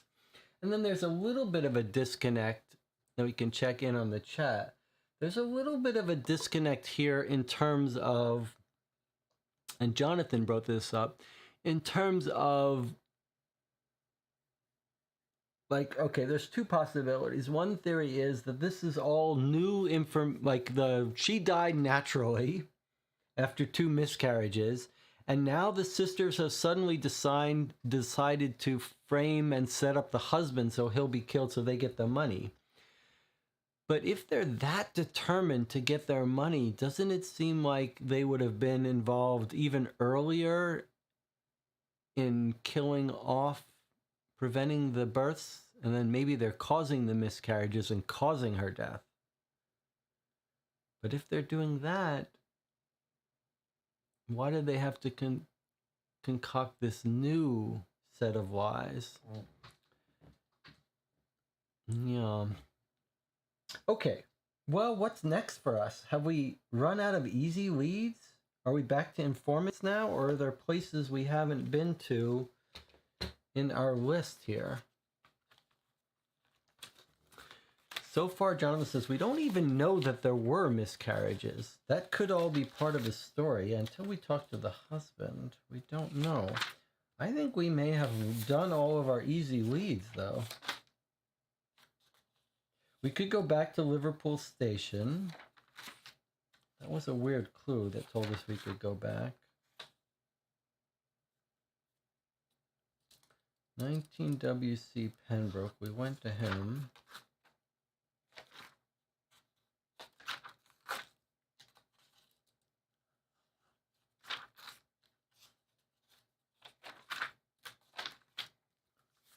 I think we're out of easy leads. Anna says, my older son is with me and says hello, maybe says hello to the chat. Well, Anna is like one of our MVPs here. She's like our lead detective on some of this stuff. She's very clever. Okay. Logan says, sorry, for some reason the husband caused the miscarriages, but that is clear speculation. If the husband actually did cause the miscarriages, then why are they having to go through all this trouble to frame him? That's a little weird. I think we're out of easy leads. So let's look at our informant list and see if maybe there's an informant that appeals to us here. So we went to Meeks. We haven't been to Murray. We don't have a body or a crime scene, but he may know of some past history with Amelia in the records. Scotland Yard, we have no real reason to be there, but they may know something about our people involved.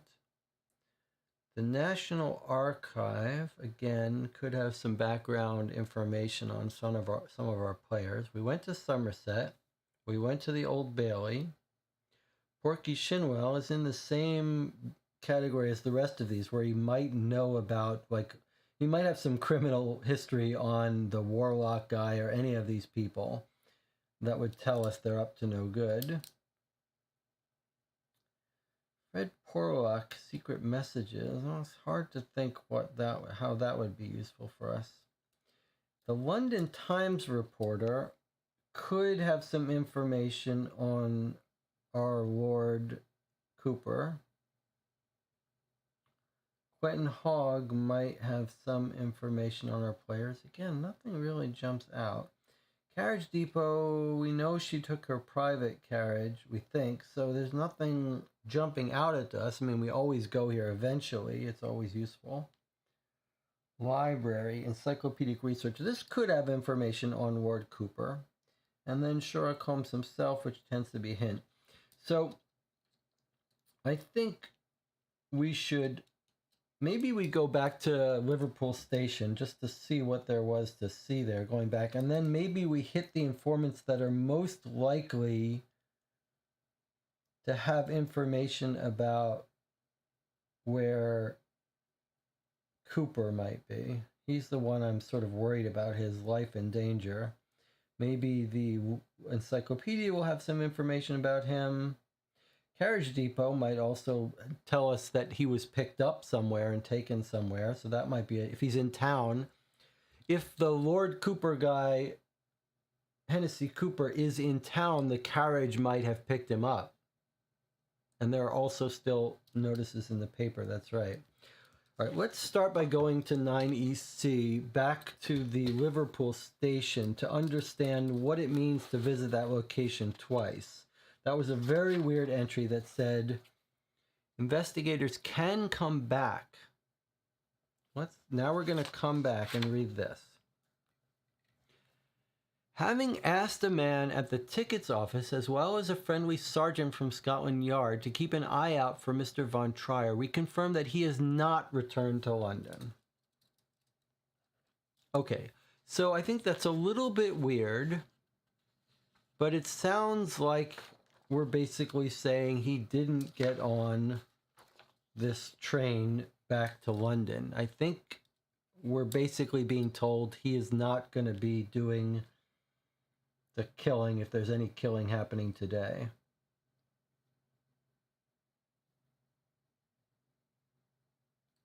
Let's read this thing again about James Smith, because we think he's involved in here. Charlotte's connection to Amelia remains strong. Charlotte attends our seance. We might succeed.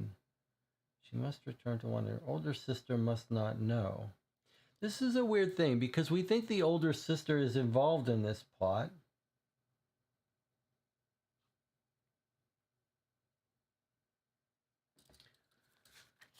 Do we not think James is involved in this plot? I guess maybe we think James isn't involved in this plot. Our three main suspects are Carl Sanders, Bill Farley, and Grace. So maybe this guy honestly believes in this stuff.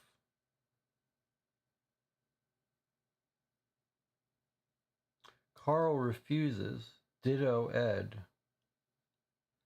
So this might be completely independent.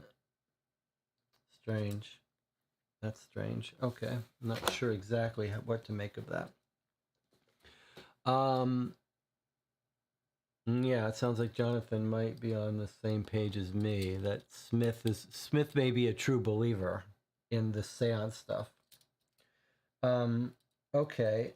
So what did I want to do? I wanted to see if we might get information about Lord Hennessy Cooper. All right, so now I think I want to go to the cab depot. The cab depot is always one of my favorite places to go, but now that I have a real justification for it, if we're worried about Hennessy Cooper's life, we should go and see if a cabbie remembers him getting into a cab. Now, before we do that, I do want to clarify one thing, which was what Watson said he was doing with Ed. So we went to the church cemetery. We speak to Ed, who's lost his mind and sleep deprived. Okay, let's see what happens. So he's sleep deprived. He's sort of losing his mind. Watson is his friend. And Watson says, I think he just needs sleep.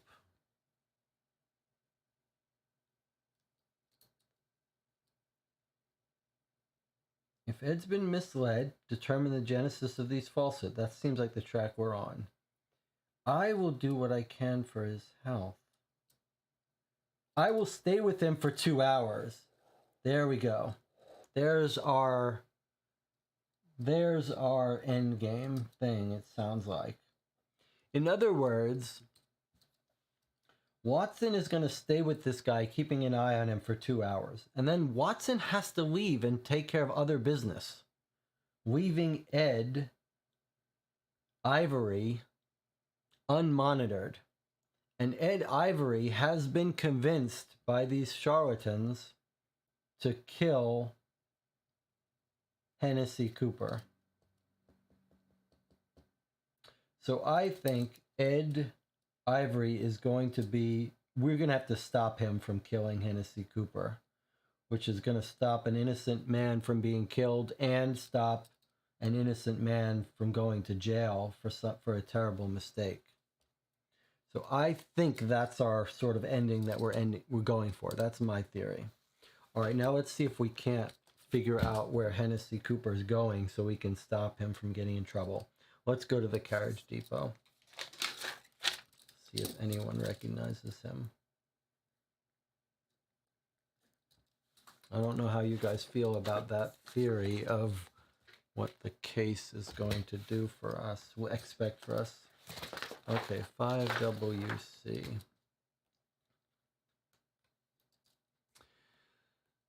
The esteemed gentlemen of the carriage depot have long served as our eyes and ears about town in exchange for coins that could have been spent on coffee. Today, however, they refuse our currency. As one man, they ignore us. I think this is a little typo, and this should be like to a man. To a man, they ignore us, meaning maybe this is meaning all of them ignore us. Finally, Billy the Bull sidles closer with all the grace of his moniker. Our blood chills when we notice him keeping his eyes on his boots. What could frighten a man like Billy? She already paid us and paid us well, so we'll say what we have to say and you'll be off. We don't want no trouble. Who paid you? I'm only permitted to say she has dark hair, fair skin, and a dark spot under her right eye. There we go. Charlotte is deep in it. Dun dun dun. We got Charlotte. Right? That's Charlotte. Where's our list? Grace, who we already know is involved, has a spot on her chin, and now we've caught Charlotte. You little minx. You're deep involved in this.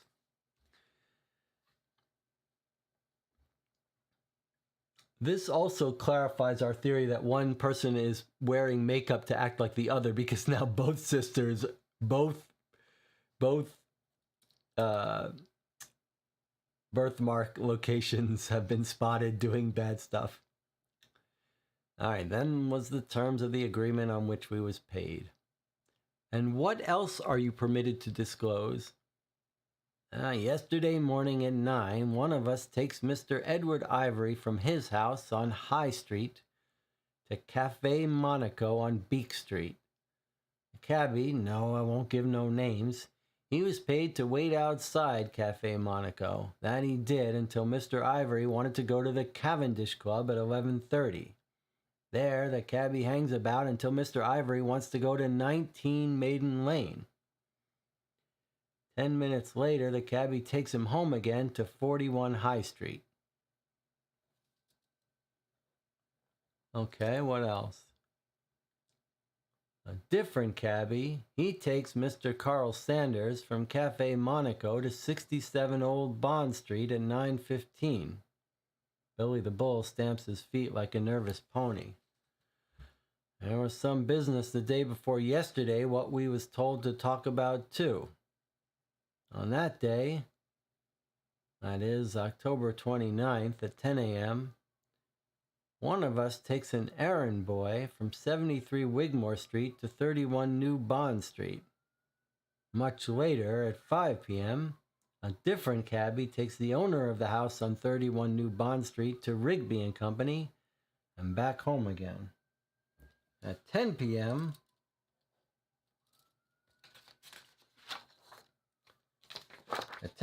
I personally take Mr. James Smith from his home at St. Mary's Church. I waits outside for an hour before he comes out crying like a child, and I takes him home. That's all. Without a word, Billy the Bull stomps off.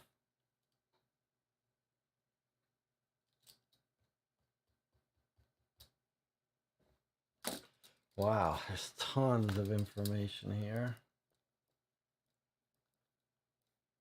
Well, Jonathan, you finally got your timeline stuff. So let's understand the big picture before. We've got lots of details, which is crazy.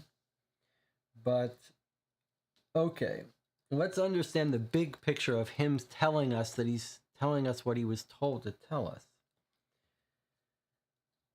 So Billy the Bull says, she already paid us and paid us well, so we'll say what we have to say and you'll be off. Who paid you? I am only permitted to say that she has dark hair, fair skin, and a dark spot. Then what's the terms of the agreement? Now it does sound like someone might be pretending to be Charlotte and then wants...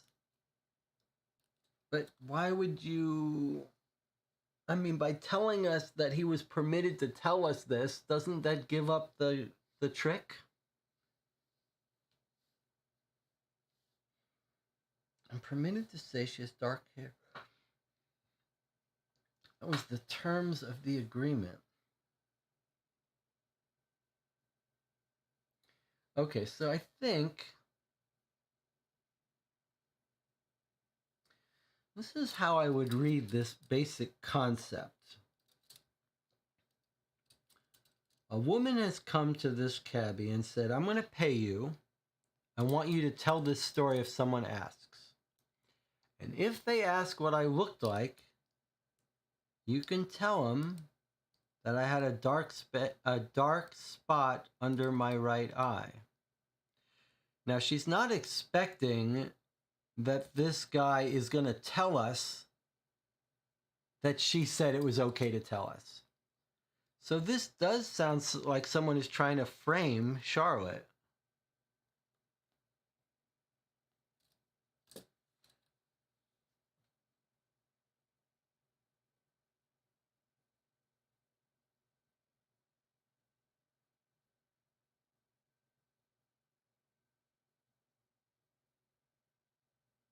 I mean, if a woman approached him and said, tell them I have a dark spot under my eye, then you're clearly trying to implicate Charlotte. So is that what it is? Is it Grace trying to implicate Charlotte? We haven't really paid attention to hair color and stuff for the sisters. Dark hair. Do they all have the same hair color? I'm just going to write a note about hair color.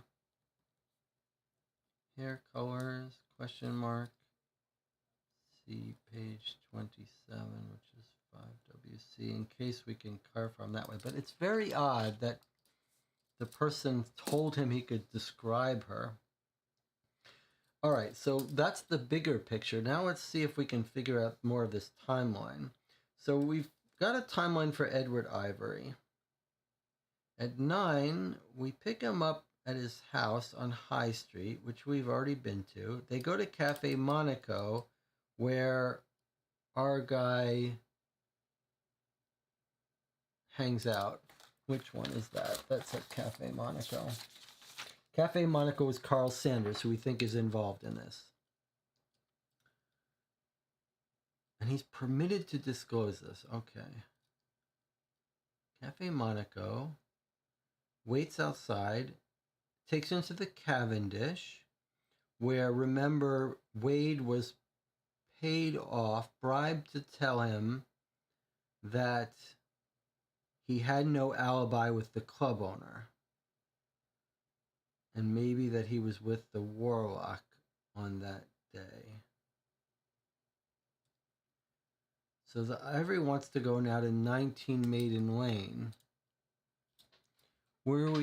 Have we been to that location, 19 Maiden Lane? What location is that?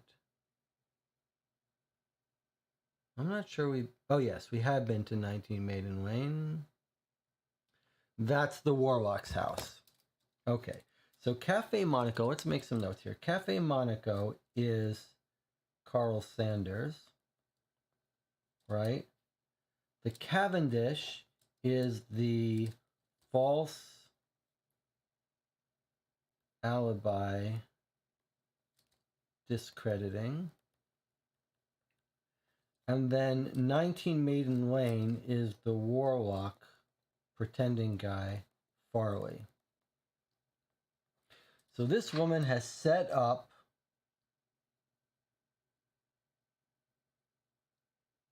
Charlotte to look like they're framing Ed Ivory. They sent him all around town, sent him on a journey to blame the husband. 10 minutes later, Cabby takes him home again to 41 High Street. And we've been to 41 High Street. That's his home. I forget what we found there. Let me just refresh my memory. I think that was just a short entry that says he's not home, right?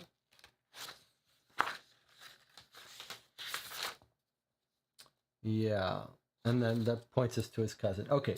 So this whole paragraph here is about Edward Ivory being tricked into blaming the husband. That's why when we meet him at the cemetery, he blames the husband. It looks like this woman wants us to know that Charlotte set this up. So maybe it's not Charlotte. Maybe it's the sister framing Charlotte. That's convoluted. Okay, but now let's understand the second part here. Here's part 2. This is part 1, how Edward Ivory gets suspicious of the husband. Okay, now we're hearing a little bit about the players. Carl Sanders goes from where he was hanging out to 67 Old Bond Street. What was that address? I know we've been there. I just don't remember what's there. 67 Bond Street. Who was there? Okay, 67 Bond Street is Grace's house. For all we know, all of the Esseff sisters live there. So all we know is that this is an Esseff sister house. We don't know if both Esseff sisters live there. It would be quite plausible if they did. Okay, so Carl Sanders goes back there. There was some business the day before yesterday, what we was told to talk about too. On that day, October 29th, One of us takes an errand boy from 73 Wigmore Street to 31 New Bond Street.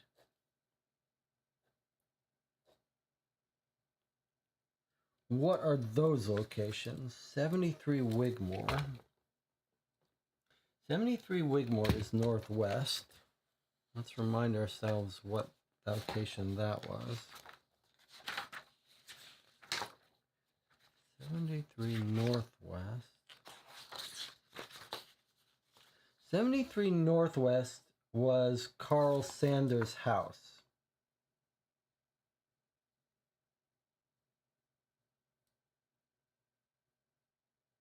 Errand boy from Carl Sanders' house to 31 New Bond Street. Where is 31 New Bond Street? I'm not sure we... Oh, yes, we have been there. That's northwest again. So 31 is James Smith's house.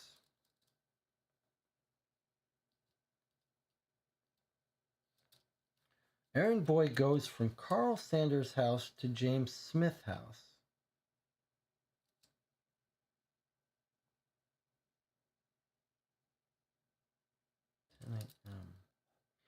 Much later at 5 p.m., different cabbie takes the owner of the house on 31 Bond Street,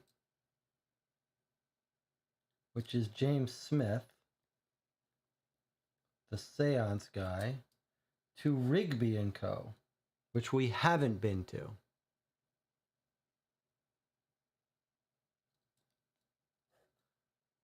Is that our newspaper dress shop? No, that's Pool & Co. Oh boy. Rigby & Co. is the gun store.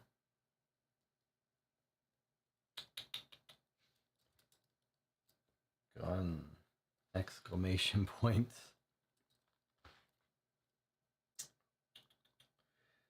So James Smith takes the owner of the house. So this is not just James Smith's house. This is James Smith going to get a gun. So Carl Sanders sends a message to James Smith. And at the end of the day, James Smith says, I need a gun. All right, well, we got to make a visit to that gun store right now. Find out who's got this gun. And then at 10 p.m., after he buys his gun, James Smith, with the gun, goes to his St. Mary's Church, which we haven't been to. Wait outside for an hour before he comes out crying like a child. Okay, so from 5WC, we've got 2 new locations we need to investigate. The gun shop and St. Mary's Church. It's interesting that he didn't go to the church where the wife was buried. This is 1 Southwest Rigby.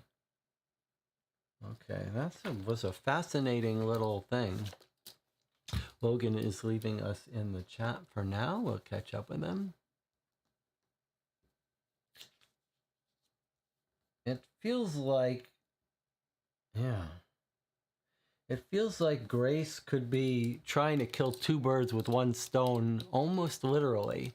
Like maybe Grace is trying to frame the husband, make one of the lovers think that the husband did it, so they kill that, and then maybe get the younger daughter put in jail for the crime in case they figure out this scheme. She wants her younger sister to be blamed for it.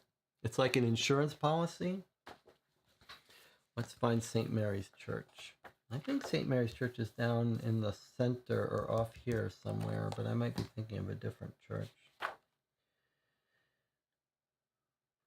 St. Mary's 19 EC. I guess I was thinking of a different church. Okay, 19 EC. All right, let's go to these two places.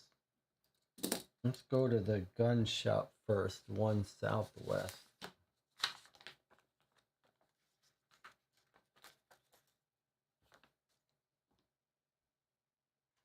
It's the first time we've been in the Southwest neighborhood.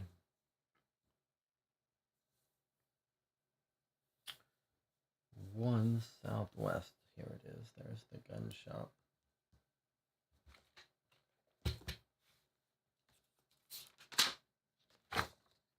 Oh, look at this. A nice little piece of evidence. It's always fun when you get these evidences.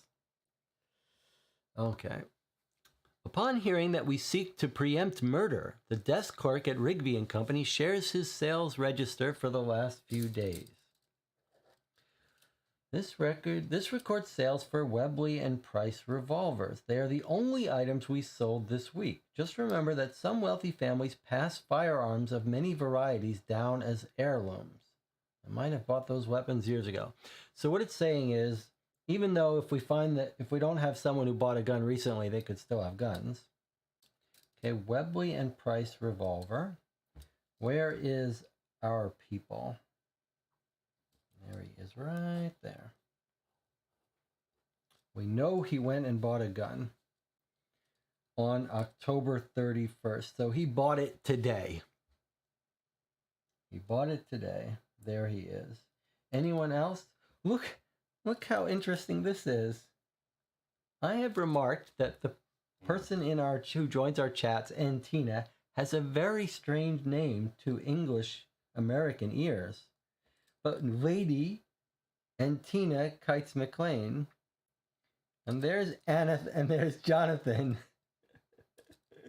I think what you got here is that's right. I think what you got here is a couple of the channel people have been commemorated by Martinez in this game. So you guys got memorialized here. Anna got her gun, and Tina got her gun. Jonathan got his gun. Pretty funny. Pretty nice. Okay. But this is the one that we're most interested in, James Smith. Okay, so he bought a gun. And then what did he do with his gun?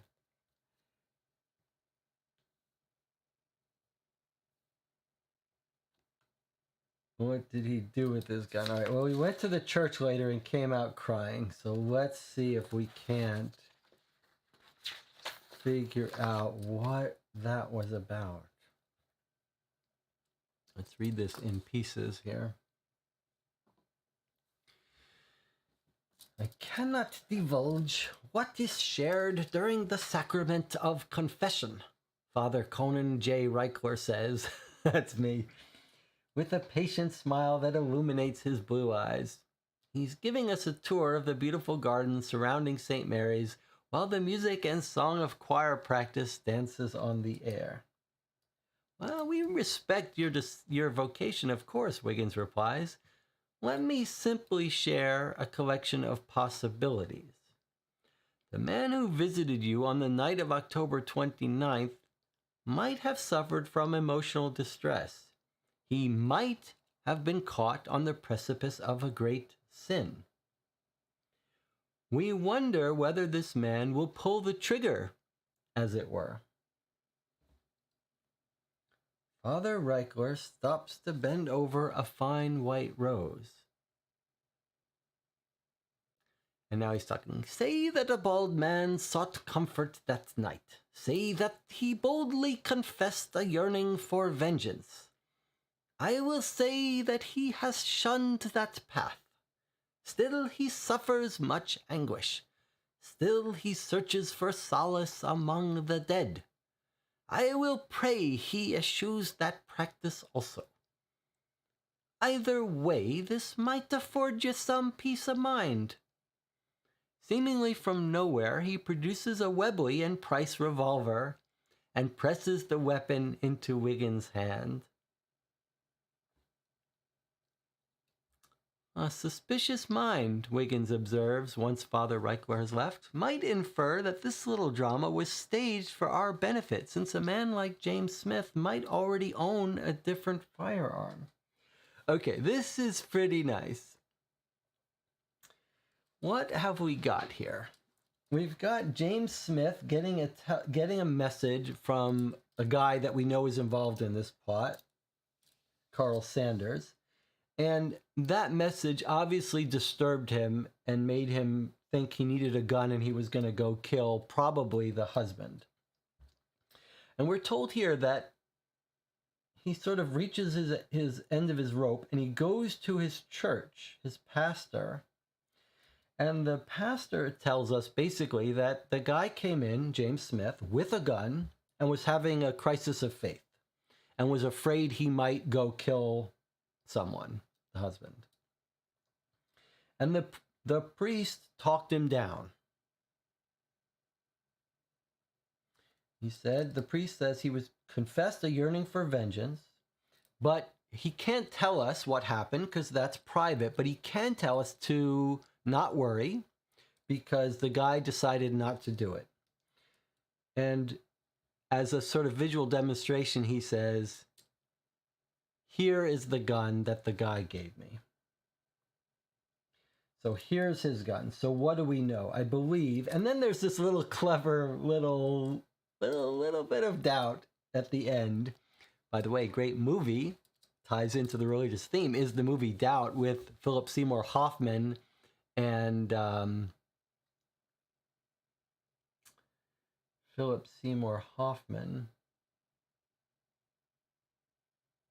and is it Meryl Streep? It's Meryl Streep. Yeah, it's Meryl Streep in Doubt. Okay, I think you might have spotted a little bit of a bug, Jonathan. I believe that's probably a bug in pointing out that this thing says that he was visited on the night of the 29th, but he bought the gun on the night of the 31st.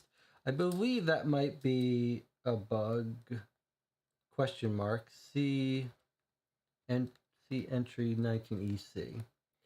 I believe it was probably, it's supposed to be that he came after he bought the gun. So that might just be, I think that's probably just a little bit of a mistake. And where was the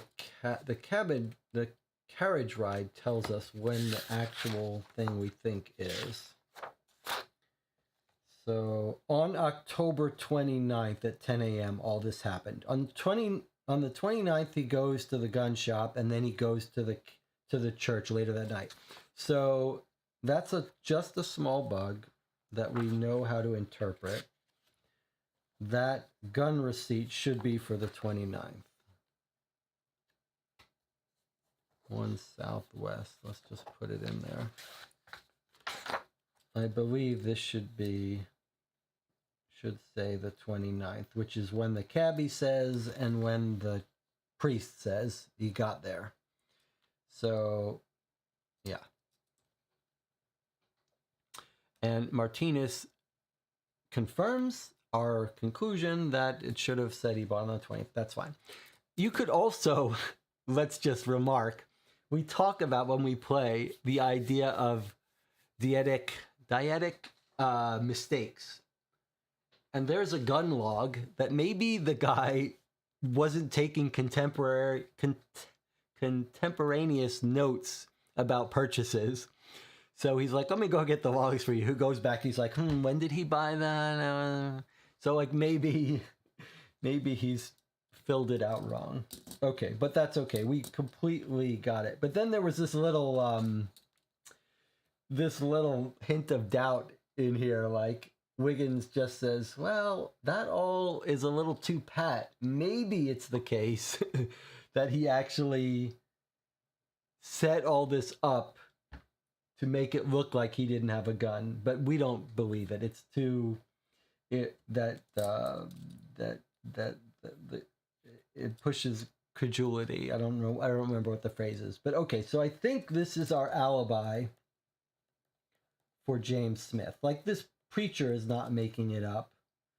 And James Smith isn't buying a gun and coming out crying. So we've got an alibi now, I believe, for James Smith.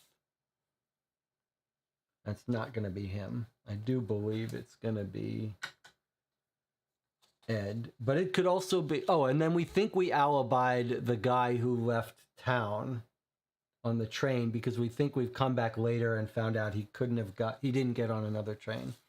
All right.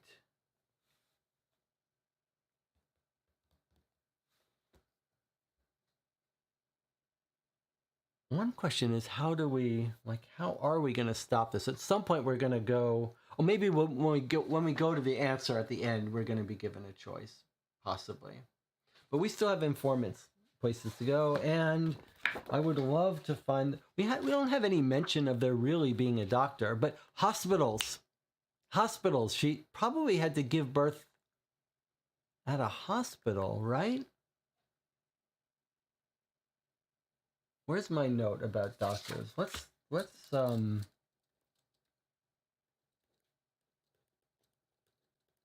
wonder if a hospital for birth might have a record of that information.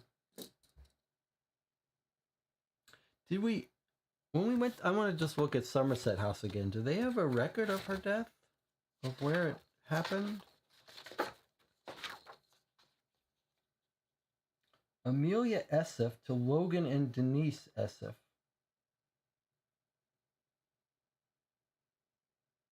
Who died 4 years ago of natural causes. I wonder if the sisters killed the parents. We need to go to the records and see.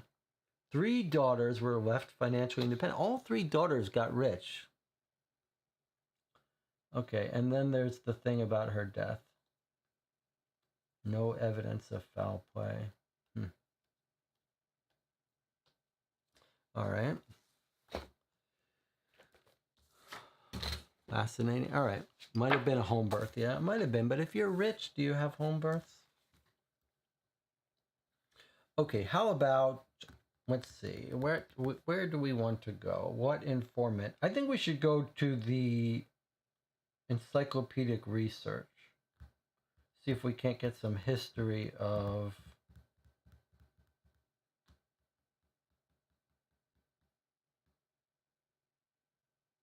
or Henry Ellis.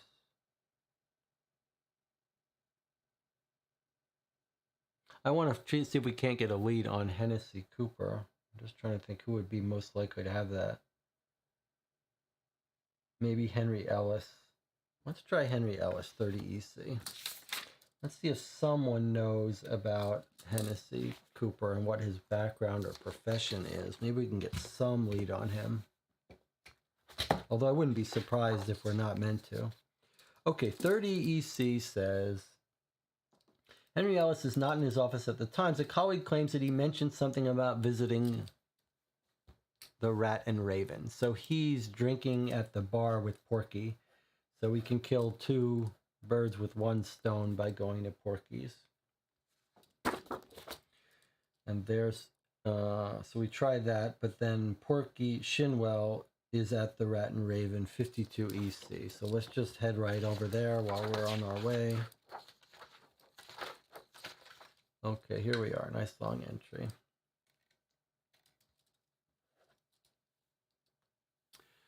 We're stunned to see an unfamiliar face manning the bar of the Raven and Rat. A young lad with large ears bustles about with enough energy to shame the March hare. In one corner, Porky and 2 other men pore over some paperwork. When he finally spots us, his brow furrows and his lips compress into a tight knot. This way, he whispers before barking at the lad to keep the patrons happy. Soon we're ensconced in a tiny back room, so small we can easily deduce that Porky had something fishy for breakfast. Hired him just the other day, I did. He's a good lad, good investment, now that my Raven and Rat is raking in enough to afford some help. I'm even thinking about expanding. Wow, The Raven and Rat and Rabbit, Wiggins chimes. Oh, har, har, what a wit you are, young sir. Now what do you want from me? We spend at least 15 minutes dissecting the characters involved in our case. Eventually, Porky, his mouth still compressed in a sour knot of contemplation, pulls a newspaper clipping from his pocket. Mercy, you might be surprised to find this notice in the Times. Pay what is owed or more will follow. Well, that was in the paper, but we didn't know who Mercy would be or who the creditor would be. He says, this appeared in the Times 6 months ago. Another one followed 2 months ago. Porky says, your old pal Lestrade came around here asking if I had any idea who this creditor might be. Well, I could think of several ruffians capable of this sort of stunt, but I had a better suggestion. Why not have your own pal, Henry Ellis, simply follow the man who pays to post this notice? So 6 months ago, the start of our scheme, when the actor was brought in, Farley, to act back in part of some scheme and starts getting paid.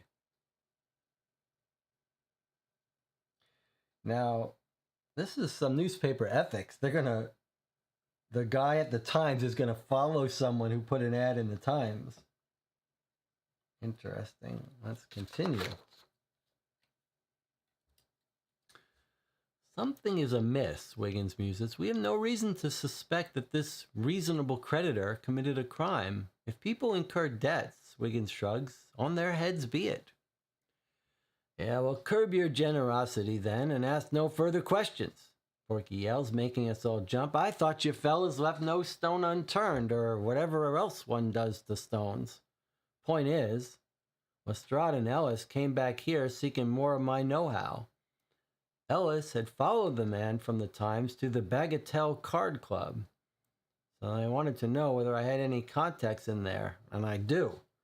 I'll be meeting with her right about now in Haxel's restaurant. If you run fast enough, you might even catch him.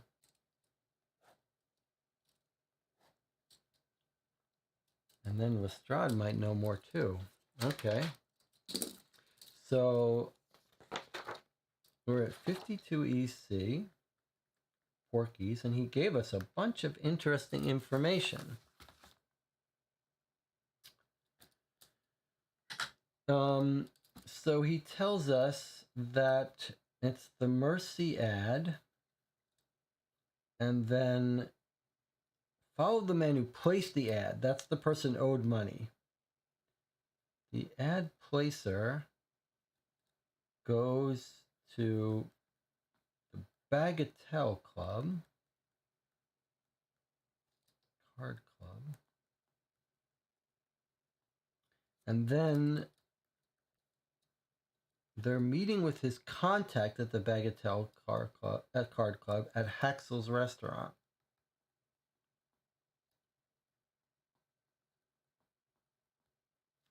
So we're going to find out who owns money. He says if you run fast enough, you might even catch him. All right, so we should head over there right now. Don't remember ever being to a Haxel's restaurant in this game.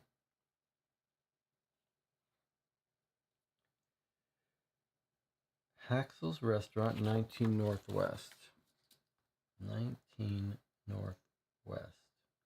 And then we may want to go to the Bagatelle Club on our own later, but presumably this is the information we're getting here is going to be more reliable. I wonder what we're going to learn here.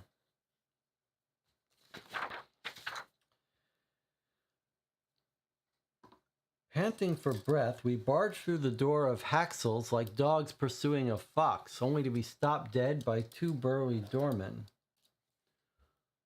Hold on there, Lestrade's voice booms over the commotion incited by our uncouth arrival. I know this lot, let them go. They're reasonably respectable. Wiggins, come over here. Lestrade leads us to a table where Henry Ellis waits, his teeth clamped on a pipe, his face crumpled in concentration. We notice a third empty chair. Porky's contact just left. Lestrade explains. Now, I'm sure that Holmes is already miles ahead of me, as usual, but I'm wholly convinced that the owner of the Bagatelle Card Club is not involved in anything criminal. The same applies to every member of his staff. Clean as the HMS Victory on parade day, the lot of them. I investigated that place from top to bottom, every ledger, every receipt. Intimidation via public humiliation is unpleasant, but no crime. Well, who owns the Bagatelle Card Club? Wiggins huffs, still out of breath. Is it Lord Aidan Hennessy Cooper, or Mr. Arnold Gregory von Trier, or James Smith? Lestrade eyes us as if we'd gone quite mad. No, not at all. Are you quite all right, Wiggins? You sound rather paranoid. Well, can you list the individuals who owe money to the Bagatelle Card Club? Oh, it's going to be the sister. I can. He consults a notebook while backing away as if we might bite him. Jim Butcher, Luke Arnold, Sam Eastland, Simon Scarrow, Chelsea Polk, Alistair McLean, and Grace Esseff. Here we go. Now we got our motive. Now we got the rich sister is actually a gambling addict. And she's got money troubles. Upon exiting Haxel's, we catch a quick glimpse of what might have been a beautiful raven-haired woman in a white dress. We might also have caught a glimpse of some green material, but we cannot be certain. We need sleep quite badly. Well, you remember the green material thing, right? This is at the seance place, and I believe this might be Charlotte talking. Or the fat woman who runs the seance. Let's go back to the seance thing and see what exactly, where that green outfit was coming from. I know I took note of it at the time.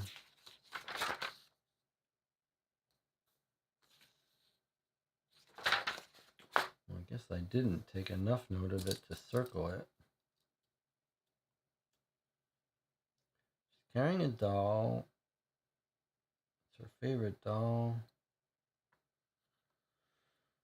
Ask him where Aiden was. If you see my eldest sister, don't tell her I'm here. She believes I'm vacationing. She believes I'm vacationing on the continent.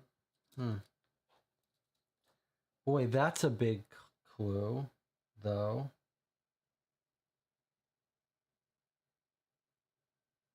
I thought that Grace was trying to frame Charlotte. But if she believes she's not even in London, on the continent, then she obviously wasn't framing her. I gotta make a note of that, because I was gonna say that from that cab stuff, that Grace was trying to frame Charlotte. But how can Grace frame Charlotte if she believes she's out of the continent? I'm just going to make a note. How can, and that is that location, 31 Northwest. Okay, now where is the green? I know I read about green outfit. I think it was here. Here. It's the doll, sits at the very center. It's a bonny thing, quite at odds with its surrounds, adorned with fair locks and dressed in an expertly tailored dress of green silk. Okay, I thought it was Charlotte in green, but it sounds like it's just the doll in green. Oh, I think that is a little... I wonder if that's a little supernatural element, like Amelia's ghost is traveling around. I'm thinking now it's Amelia's ghost that just like flitted by our periphery Like maybe it was our imagination. Like we saw the doll at the seance in green silk, and now in our imagination, we're almost thinking we saw her. A, a, a Bonnie thing. That's what it is. Because look, that's how the doll is described. The doll is described as a Bonnie thing with fair locks. I think people in the chat, Jonathan thinks it was a real person carrying the doll. Or I don't know. But I think this is just a little allusion to the doll. Like we think we see the doll. The doll is Amelia's doll, and we kind of think we see it. But yeah. But Charlotte was described as wearing white. Yeah, but the Bonnie thing and the doll is described as a Bonnie thing. This is the doll we see come to life walking down the street. Okay. Continuing. 19 Northwest. So we went to Haxel's and we said, is it any of these people? And he says, no, but it's Grace. So we know we've got Grace. So here's our motive. She's in money trouble. So it is going to be Grace at the heart of all this. It's a little weird that she would... We don't know if the sister's involved, but I'm beginning to think she's just framing her sister as an insurance policy.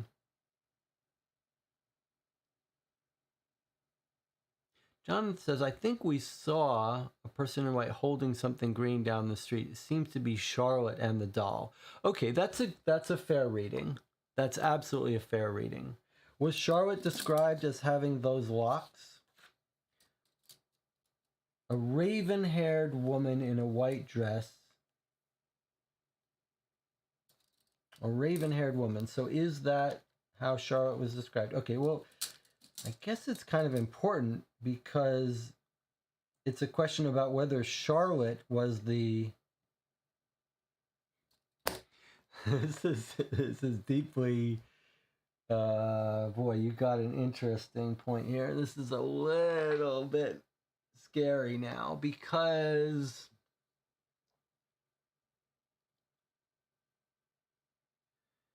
Yeah, now we got to think about this because maybe you're making me think twice. So let's say that it wasn't my idea, that it's sort of illusion. Let's say it was Charlotte carrying the doll. And Charlotte is the informant. We know the informant's a woman at the club. So then you have to wonder, they get their information about Grace being in debt from Charlotte. So the question, if that's true, if Charlotte is the informant, then Charlotte has told them that Grace owes money. It's almost like the two sisters are trying to frame each other for framing the husband. But if this is Charlotte that's telling them that Grace owes money, then we have to call that into consideration. Boy, that's convoluted. Let's go to the Bagatelle Club ourselves and see if we can find out if Charlotte works there. I mean, Porky knows her, so she has to really work there. And would a rich young woman really work at the Bagatelle's Card Club? Seems unlikely. That's a long con that she took a job at the card club. The Bagatelle Card Club is 14 Northwest. I'm still inclined... boy, I don't know. That's a big coincidence. Okay, it looks like they don't want to tell us much. At the Bagatelle Card Club, we're refused entry. Dropping Mr. Holmes and Inspector Lestrade's names proves ineffectual. Finally, we cross the doorman's palm with silver. Only consequence is we leave somewhat poorer. Okay.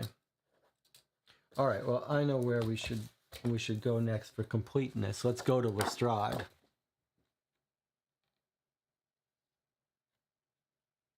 And Tina asks, what did this person want to do there? Yeah, Porky set up a meeting with Lestrade, Henry Ellis, and the person who worked at the Bagatelle Club to give them information about who placed the ad and why and what was going on. And I believe what Lestrade told us here was, look, the owner of the club posted that message in the paper because they're owed money by one of their clients, and that's not illegal. And then we said, well, did you find out who owed the money? And he said, here's the list of people, including Grace.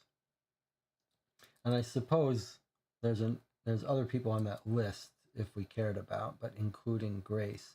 However, the question is whether we trust that list. And I did up until the end when you guys said it's probably Charlotte. All right, let's visit Lestrade directly. It's probably just going to send us to Porky's or this meeting. Scotland Yard is Lestrade, 13 Southwest.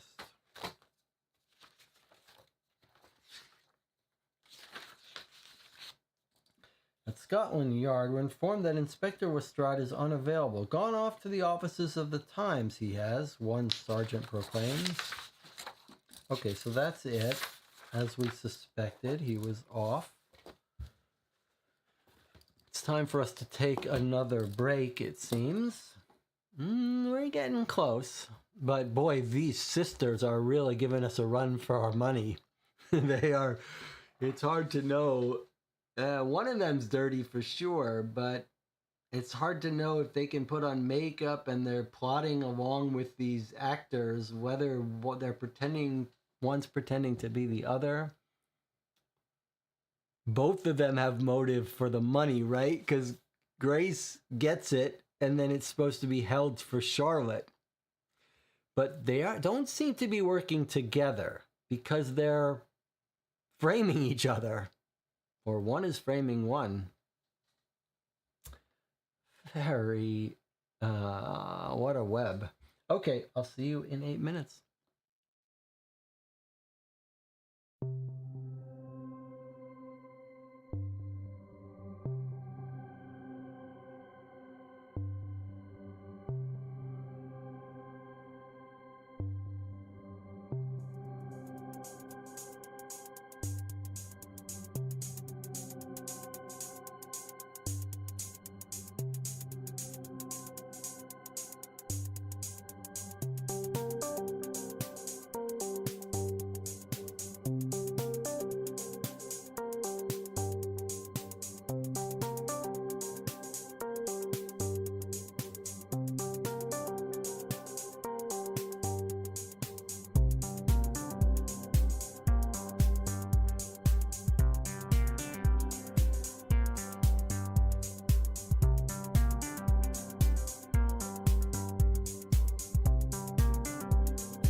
Okay, we're back.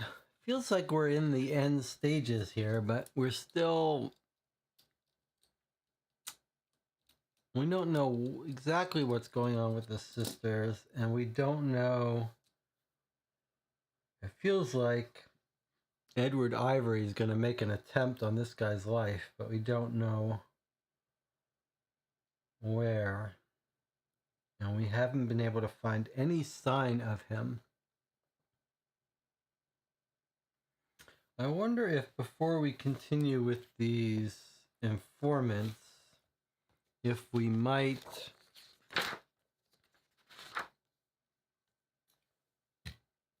so if we look at our newspaper, we think we understand that. That's the club trying to get their money back from Grace.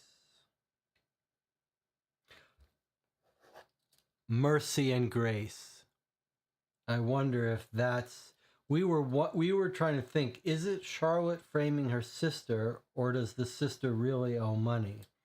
I wonder if this isn't a little bit of a clue that Grace is being referred to as Mercy. I think this is an interesting subtle clue. So we were wondering, if does Grace really owe the place money, which would give her a motive, or was Charlotte showing up to pretend that Grace owes money? But I think this helps put the nail in the coffin that it really is Grace. And Grace really does owe money, which makes more sense because Charlotte isn't really working at the card club, so it would be hard for her. And then that would mean my interpretation of seeing the green thing is more either Charlotte's following us, but more likely it may be an allusion to the ghost of Amelia. Anyway, I think now... No. Jonathan says, could Charlotte have placed these ads herself? No, I think that's a bridge too far. I think I think the club really did place these. And he said they placed one 6 months ago and one now. I think I'm reading that to be 6 months ago, Grace really started getting into financial difficulty, and she had to come up with a plan to get money. That's why this whole thing triggered 6 months ago. They realized, okay, we have to she realized, I have to put a plan in effect that on the anniversary, when the husband comes back, we're going to get him killed and get that money. All right.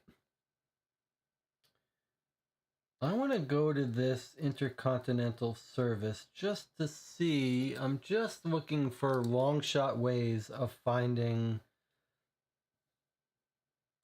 the husband, Cooper Hennessy, and I'm wondering if he's not sending messages, or maybe this is how they're coordinating secret messages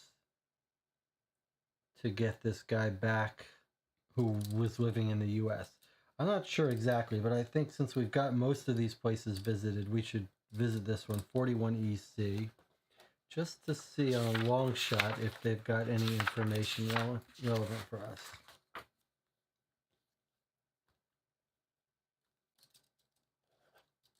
Curses and threats ring in our ears as we're evicted from the Aphrodite and Hermes Intercontinental Courier Service.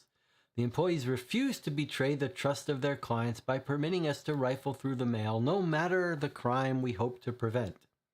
However, at a small tea house just across the street, we see a young lady in a white dress reading a letter. Normally, this would hardly arouse our suspicion, but the envelope on the table in front of her matches those used by the A&H Courier Service. Interesting. We notice that the envelope shares its space on the table with a doll adorned with blonde hair and a green dress. The young woman's hair is dark brown, and as we draw closer, we spy a dark beauty spot under the right eye. It's Charlotte. It's Charlotte with the doll. We did see her. And I wonder if we didn't track this location, if it's going to turn out to be near that place. Wiggins jogs over, bows deeply, and lifts his hat in salute. Miss Charlotte Essef, my day is brighter for seeing you again. Have you stolen a letter from the Aphrodite and Hermes Intercontinental Courier Service? My dear Wiggins, lovely to see you again. Of course I've not stolen this letter. It hardly counts as stealing if the letter is addressed to me. Would you like to learn a secret? I feel like we're getting a big break in our case here. We're gonna learn something important. Would you like to learn a secret? And Wiggins says, hey, secrets are the lifeblood of our trade. See here. This letter was penned by Carl Sanders. He believes I'm still vacationing on the continent, which is why he brought it here.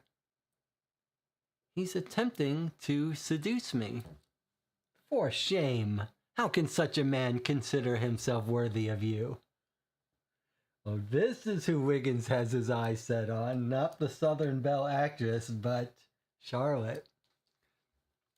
She blushes. I know for a fact my older sister Grace is involved. Carl was in love with our sister Amelia, you know. Now Grace has offered to help him secure my hand in marriage. She wants something from him in return, but I have yet to discern the details. A mystery indeed. Has your sister no regard for your wishes in the matter of love? Wiggins is quite flushed now. Oh, I would not trust my sister Grace to show mercy for my feelings. That's a little hint about the mercy. Goodness, look at the time. Don't let me keep you. I'm sure you have knots to unravel. Most of us agree. Wiggins seems loath to leave. Wiggins is in love. Okay, so what have we got here? This is lovely. A lovely scene. Well, we knew that Carl was in love and turned his attentions away from Amelia. And we thought maybe he turned his attentions towards Grace. Now we see something a little different, though. Carl has fallen in love with Charlotte. And Grace has offered to help Carl get what he wants if Carl does something for her. But Charlotte doesn't know what. So it seems, putting the pieces together, that Grace is making Carl help in this scheme to get the ex-husband killed. Unless, of course, Charlotte is setting this all up for us, but it can't be. Because it would be too big a coincidence to just run into her. The letter was penned by Carl. He thinks I'm still vacationing.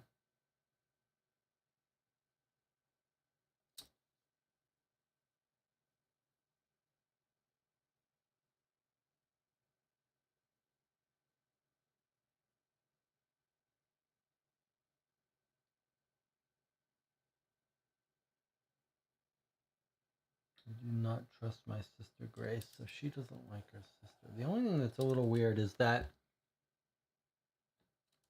Charlotte says that her sister Grace thinks she's out of town across the continent. That sort of conflicts with our theory that Grace is trying to frame Charlotte. Now, why do we think Grace is trying to frame Charlotte? That's because at the carriage depot, we're told that he was permitted to say she has dark hair, fair skin, and a dark spot. That was the terms of the agreement.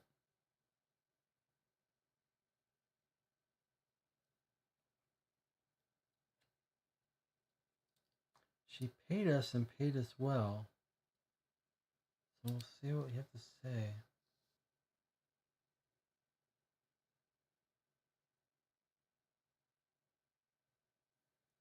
Is Charlotte flirting with Wiggins by setting up this little puzzle for him? Maybe it's not. This is a weird scene at the carriage depot where a woman came in, paid them, and told them to say that a woman looking like Charlotte paid them to say this information. I'm not sure why all this information wants to come out.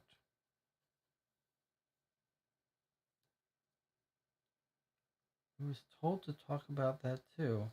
I'm almost getting the feeling that this really was Charlotte, not Grace dressed to look like Charlotte. And Charlotte is like testing us almost.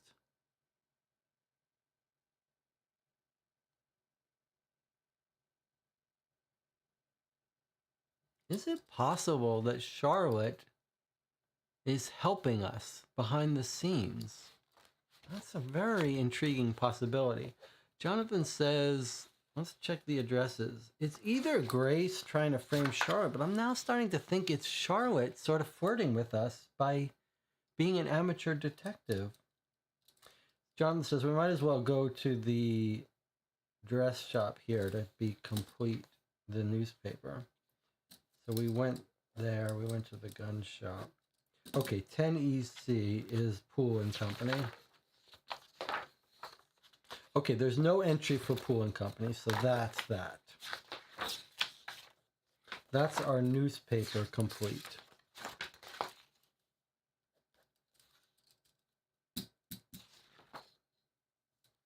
All right, newspaper complete.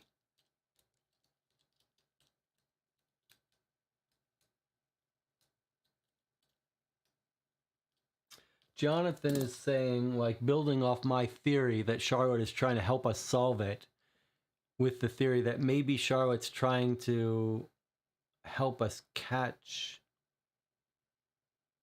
If she's helping us, she could just go to warn Ed or Cooper. I'm not sure helping us is the right word as much as playing a game with us.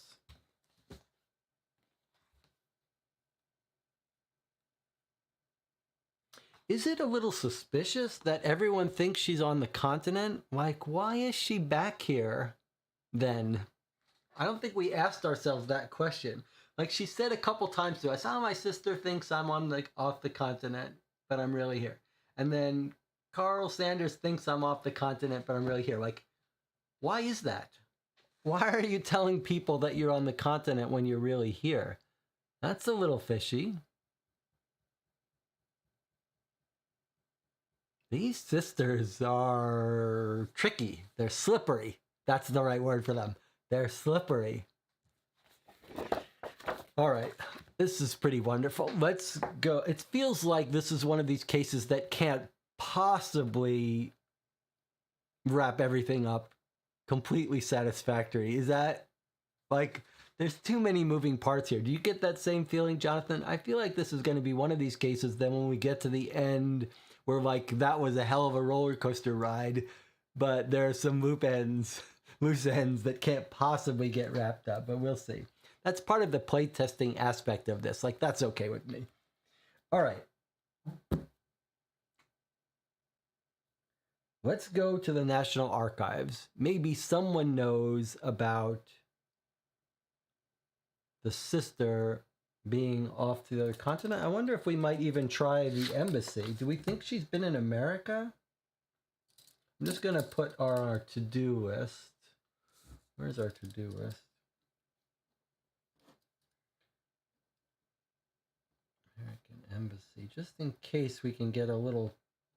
We want some insight into these sisters, maybe. And maybe it's time to visit Murray next. Okay, let's go to Disraeli O'Brien, 14WC. He probably doesn't have any good information for us, but maybe he does. Okay, he says, regrettably, I'm unable to assist Disraeli O'Brien says, his face as crestfallen as his voice. I can neither find a criminal record for any of the persons you're investigating, nor any other document in the National Archives pertaining to your inquiries. Okay, well, that's reasonable. We weren't depending on you to do any great service to us. We went to Scotland Yard. Lestrade was out. Let's visit the criminologist H.R. Murray, 22 Southwest. No reason he should have any information for our case, but he is a fun character to talk to. So let's see if he calls us wagons or something. Okay. We find the eminent criminologist H.R. Murray ensconced in his office, his wispy white hair hanging down as he bends over an item we cannot see. Drawing nearer, we spy a doll under his inspection. Clothed in blue linen dress, it has been constructed of porcelain, though hardly the finest quality, and it sports red hair that is clearly artificial. Consider this hypothesis, Waggles. It's Wiggins, sir. What?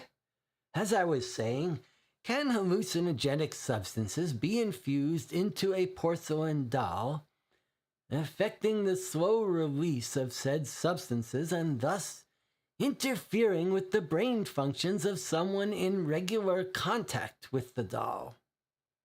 Can it? Wiggins asks. His curiosity mirrors our own. Murray looks up sharply. I don't know, obviously. I'm endeavoring to ascertain as much. Do you know any experts on toys? Yeah, we kind of do, actually. That's fascinating. Porcelain doll. Was the doll that was Amelia's doll, was that also porcelain?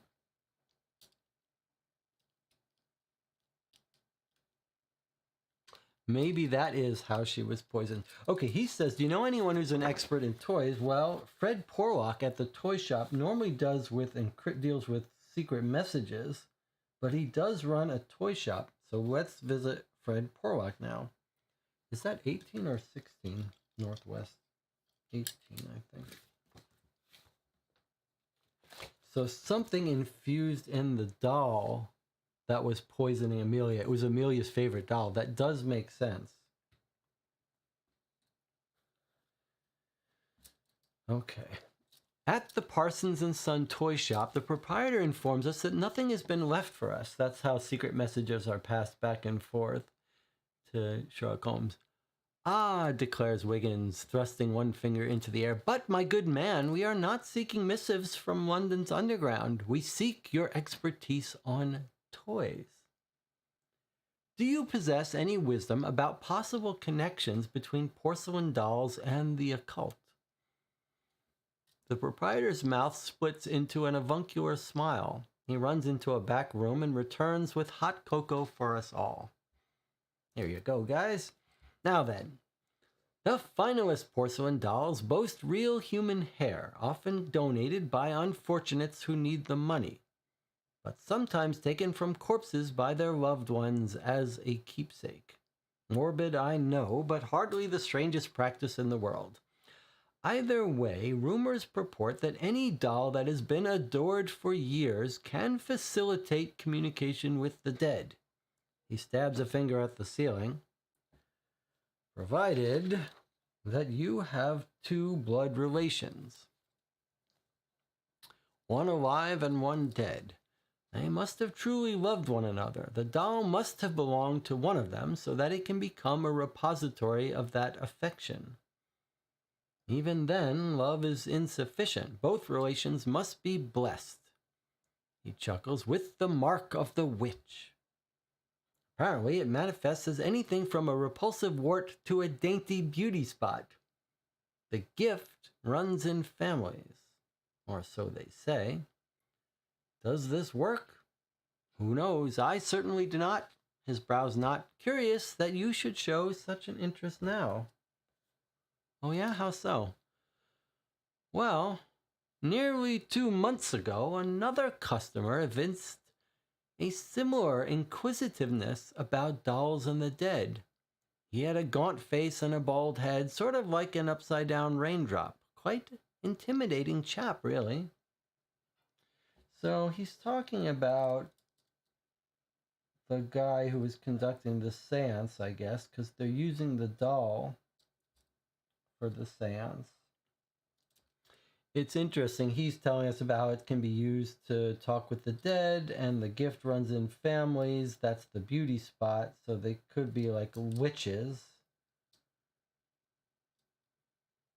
It's interesting that we got that note that said one has the sight and one doesn't. But I think this is just red herring stuff. I don't think this is relevant for us. I like the idea that the doll is instead being used to poison and kill her. Although he's talking about hallucinogenics. It doesn't seem to be making Charlotte ill. I don't know.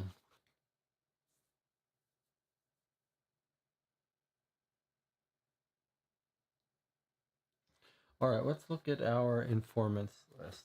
We've been to Meeks, we've been to Murray, we've been to Scotland Yard, Disraeli, Somerset House, Old Bailey, Porky, Fred Porlock, Henry Ellis. We haven't been to Quinton Hogg, we haven't been to Mycroft, we haven't been to the library, we haven't been to Sherlock Holmes. Okay, let's go to Lomax at the library. I've been wanting to go there for a while. Let's see if they can look up what our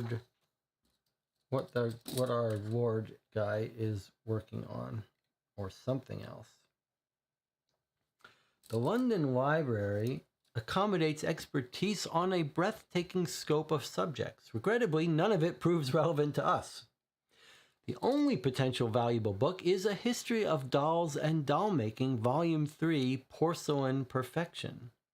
2 months ago, it was checked out and apparently lost by one James Smith.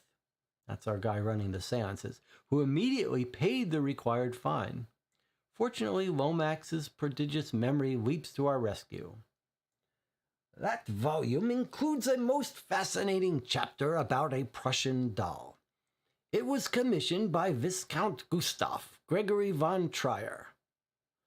Its blonde hair was sourced from his dead sister, to whom Gustav was quite close.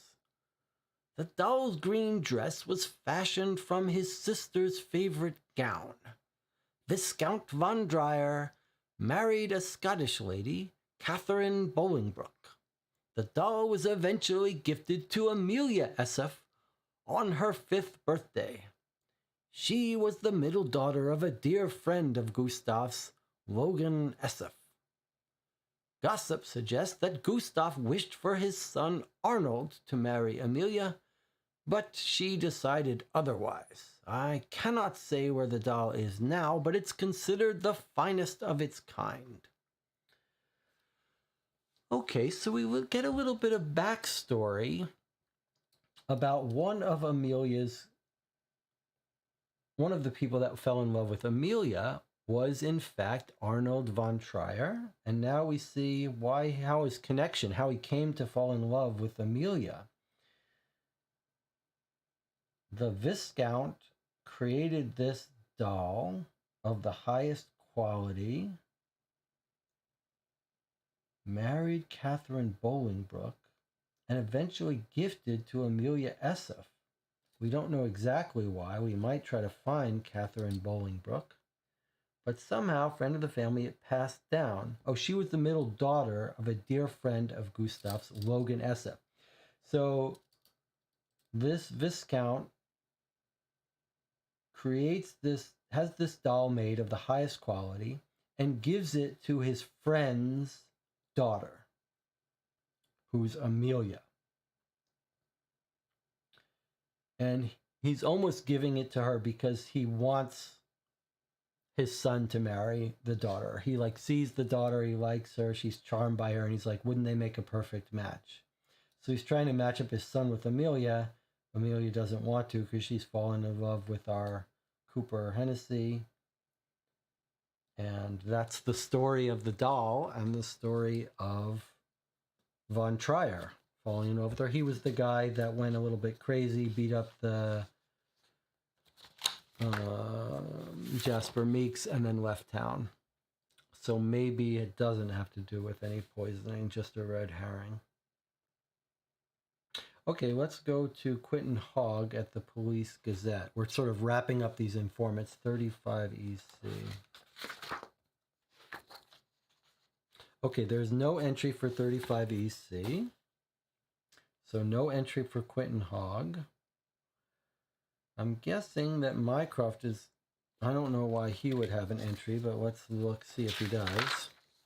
I mean, he might have an entry. I don't know why it would be relevant to us. Okay, here he is. Sorry, sadly, my dear friends, your case falls rather far from my field of expertise. Mycroft Holmes responds at the Diogenes Club. To be honest, I'm quite astonished that you consulted me at all. A little bit of an insult.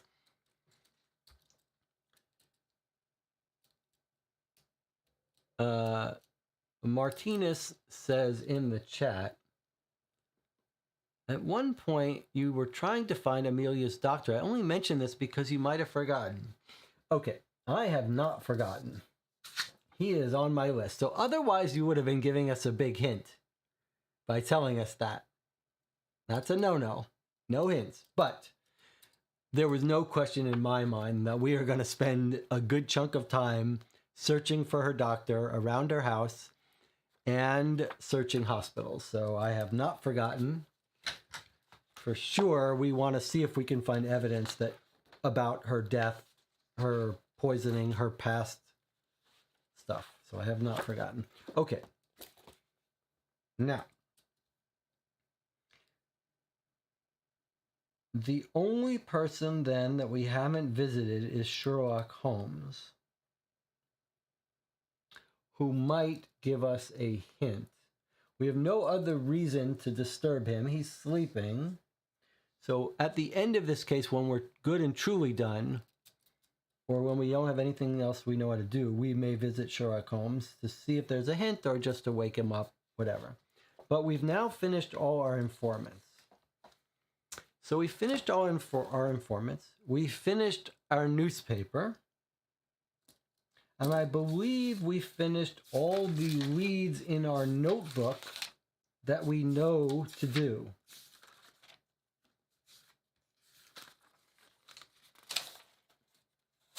Does anyone disagree with that? Can anyone think of any leads that are open for us? I don't mean leads to find. We still have things we're going to try to find. But I believe that we have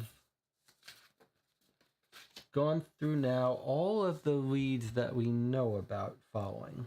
So now we're in an interesting case here where I believe... Did we try to find the street their house was on? No, we haven't. We're all on the same page that we have no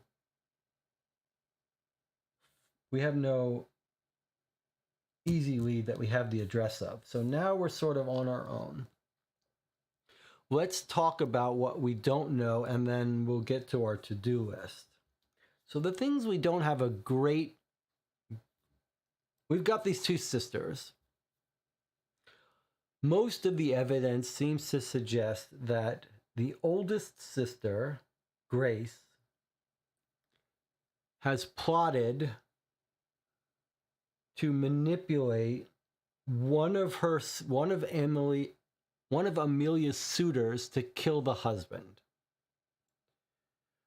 The motive being that she will get the money. The money she gets has to be split between her and the youngest sister, but still it's a good chunk of money. We believe she's in debt. So all the good evidence points to Grace as manipulating this entire thing.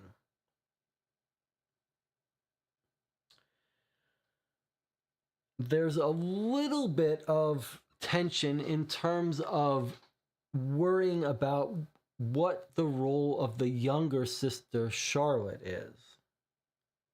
And that's made worse by the fact that at the carriage depot, a person looking like Charlotte, with Charlotte's birthmark, tells them to tell us stuff, or to tell anyone who asks about stuff. And that's very confusing for us. The question is, like, it seems so obvious that she wants to be seen that it feels like it might be Grace trying to frame her sister, although it's not exactly clear what she's framing her for doing. Like, the person just went to the cab depot and said, here's stuff you can tell. So I'm almost starting to lean on the idea that maybe it was Charlotte and she's sort of trying to help us solve this case. That's a little bit weird. Jonathan says maybe someone paid them to say that a person who looked like Charlotte was there. Yes, it's true, but it's weird what they were paid to say. Like, they were paid to say a woman that looked like Charlotte with the mark under your eye came in and then said that it was okay for them to tell about the travel histories of these people that seem to be involved in getting ready to murder the husband. So, but it didn't really implicate the woman who came in. That's why I'm leaning toward thinking that Charlotte is just trying to sort of flirt with us as an amateur detective, because it didn't implicate the woman. We go to the cab place. The cab said, hey, a woman came in. She told me I could tell you that she had a birthmark here. And then he tells us all this timeline. But, like, that doesn't incriminate the woman. If you were trying to frame your sister, so you dress up makeup to look like her, you go into the cab depot and you say, if anyone asks, you can tell them all this true stuff that happened. That doesn't really incriminate her, does it? That's why I'm thinking it's kind of a wink and a nod, like Charlotte has gone in there and said, you know, if someone comes in trying to figure the case out, you can tell him that I said that these things might be relevant. It's awfully weird. But other than that, everything points to Grace. The only other thing we have against Charlotte is that she sent us to the club to check his alibi for that night of her birth. Or not of her birth, a month before the birth.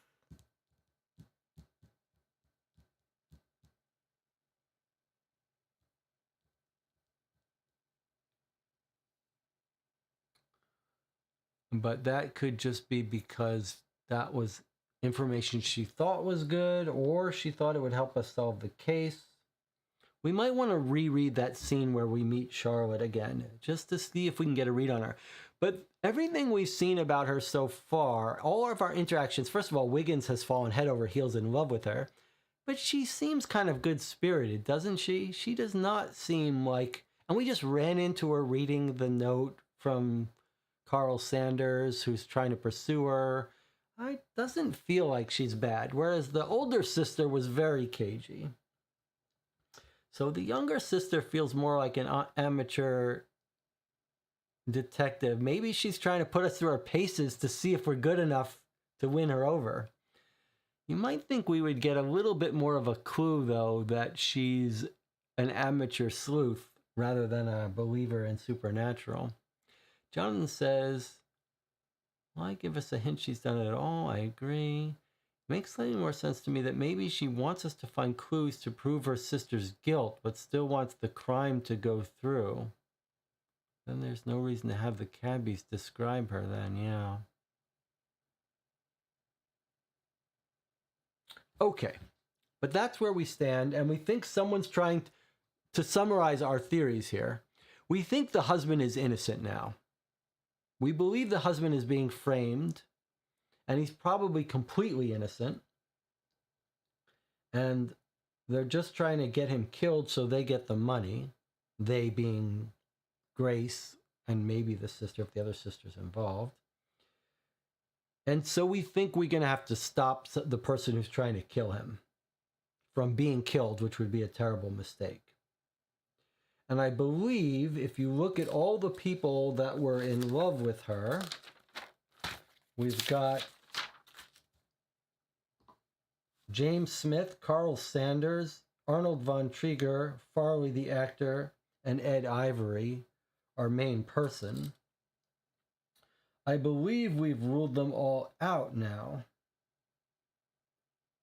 Like, 3 of them are in on it. Carl Sanders and Farley are in on it with the sister, so they are not going to end up murdering him for revenge. And Carl Sanders fell in love with the younger one. That leaves us with Arnold von Trieger, Ed Ivory, and James Smith. We believe we've put Arnold von Trieger on a train out to Edinburgh and he can't make it back in on time. And we believe James Smith bought a gun to commit the murder, almost did. They almost set him up to do it with a letter. But then he confessed to a priest and got talked out of it. So the only person left that could be doing the murder is Ed Ivory, the person we meet in scene 1. And we know that Watson doesn't have all day to babysit him. So we think in the end, Ed Ivory is going to be using one of his family's guns to try to kill our guy, and we're going to have to stop it. Now, we don't know if we're going to be able to find Richard Hennessy before the end, or he might just show up at the end. Okay, I think that's where things stand. Now let's think where else could we visit that we haven't thought about? Our main one is the old house where Hennessy Cooper lived. We're told was on Harley Street, so we want to find that. We'd like to cross-reference that with doctors and see if maybe we can find a doctor near where he lived that might have cared for Amelia and might know something about it. And then you also might imagine a hospital that they might have gone to. So we're going to try to look for that. And then maybe we might go to other railway stations to see if anyone's seen him. Or we might try to brainstorm about who might have seen him or where he might be. Let's start with the one that seems most likely. And then we might go to the embassies to see if we can find out if there's any sign of Charlotte leaving. Let's take a look around. We've got 2 ways to find the doctor near the house. We can try to find Harley Street, which is what I think we'll do. We could do it the opposite way. We could look up each doctor and see if there's a Harley Street nearby. But I think what we should do is we should try to find Harley Street. Now, there may be multiple, so we got to be a little careful about that. But let's try to find Harley Street. I'm just going to go through it together. You probably won't be able to see it well, but I'll try to. In fact, I guess we could go like one quadrant at a time together. Let's see. Okay, it doesn't see that. It's not seeing that marker, or have I turned off tracking? There we go. Okay, let's see.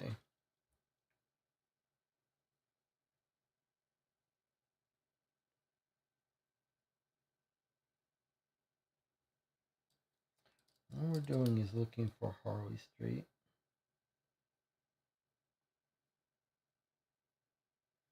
If it's a narrow, small alley, then we'll know we can knock on doors. If it's a long road, we'll have to be more specific. I don't see it, but this is the southeast. They probably wouldn't live in this poor neighborhood, the Lord and rich daughter. So let's proceed up to the northwest and see if we can't catch them here in a rich area of town. Harley Street. Maybe we'll go a little bit.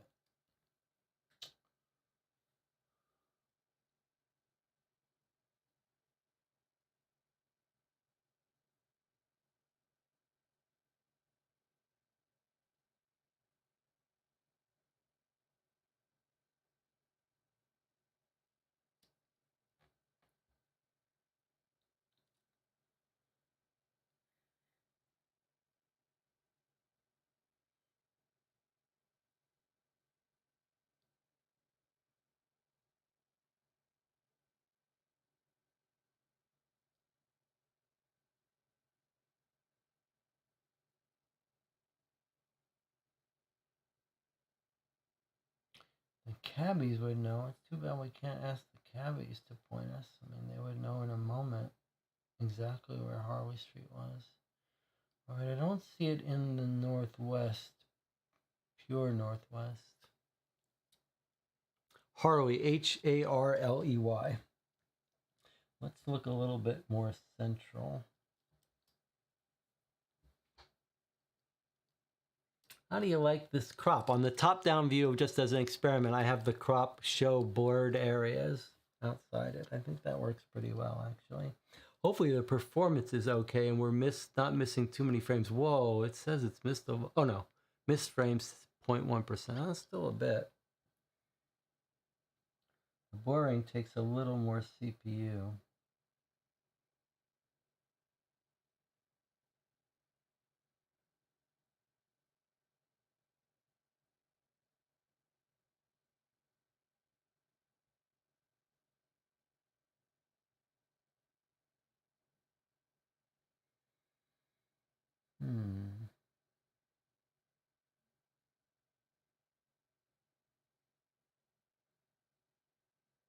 These are actually fun moments of this game when you gotta try to hunt something in the map.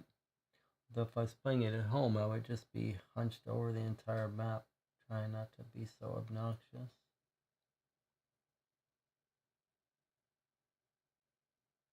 Reminds me of micro macro.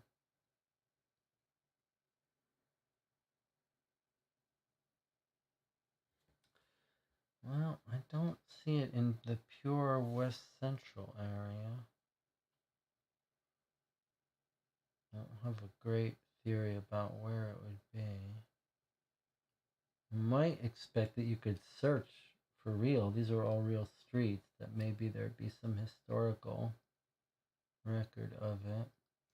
Well, you might sort of metagame it and say, well, it's probably going to be an alley that would let us pinpoint more precisely where, that wouldn't give us a big long street.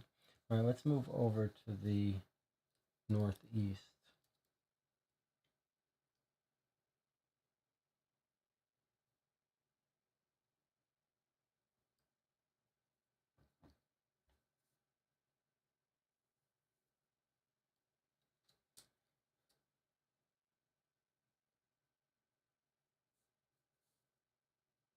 It would make sense that that it would be close to the church where she was buried.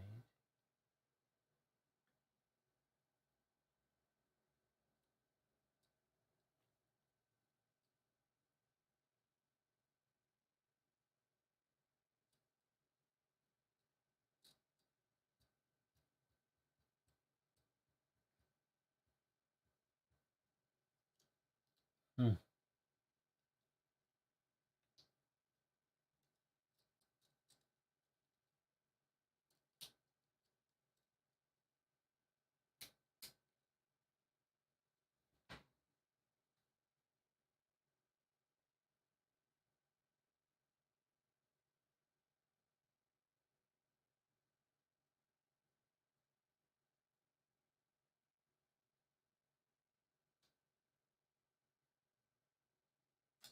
I mean, it's possible that we won't find it, but I don't believe it. I believe we will. I believe it wouldn't be mentioned. It's a very odd thing to mention and not have it be findable.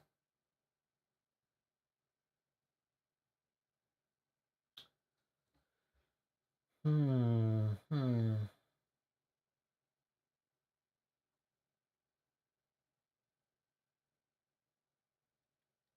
Not jumping out at me.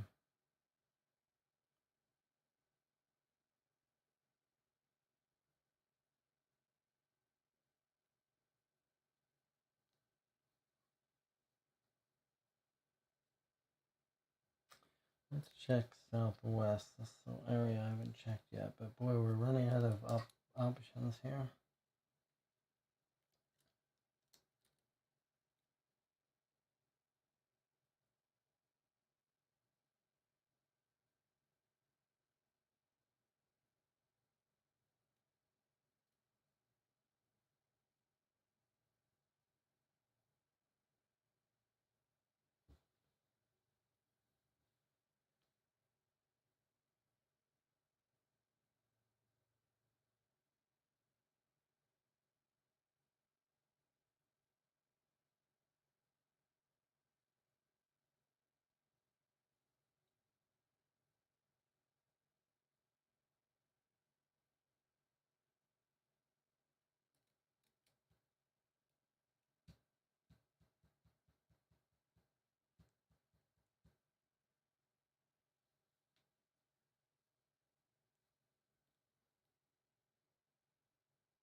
don't see it.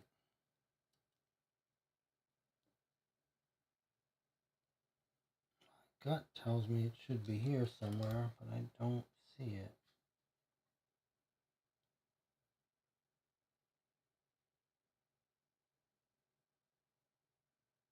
Of course, it's easy to overlook. There's a lot of places.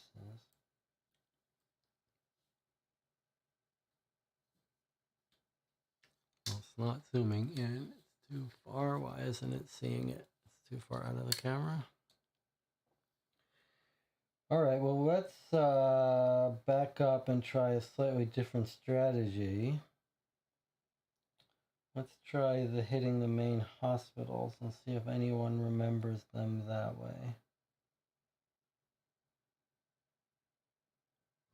We could just go to doctor's offices and see if that doesn't stumble us onto Harley Street by looking for a doctor near the thing. That's just the wrong way to do it, though.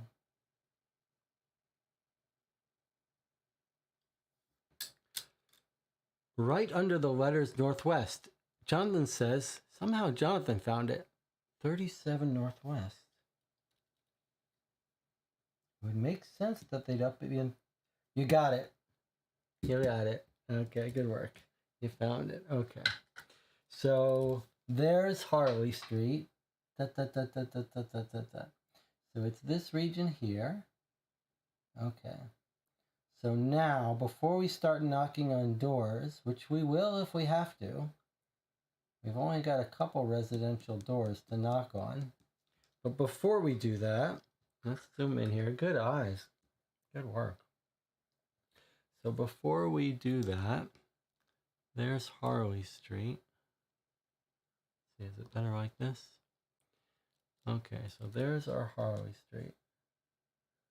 Okay, so before we do that, let's see if there's doctor's offices in the Northwest that might...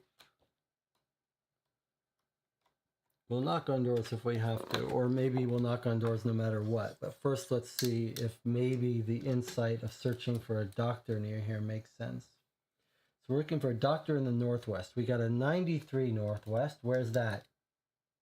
Look at that.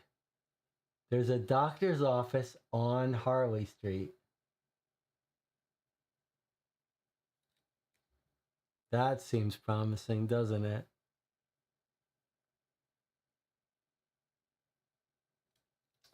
All right. Dr. Moore Agar, 93 Northwest. It's the only doctor in the Northwest. So if this isn't there, then probably we're on the wrong track. Although you could imagine that they walked over to a nearby neighborhood. Okay, 93 Northwest. We're not even sure what we're hoping to find here, but maybe someone who can tell us about Amelia's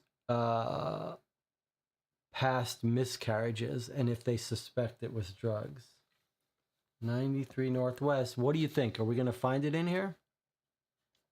Jonathan says, I used the remote play map so I was able to really zoom in while looking. I see. Okay. All right. I don't know what to expect. I don't know if we're going to find it or not.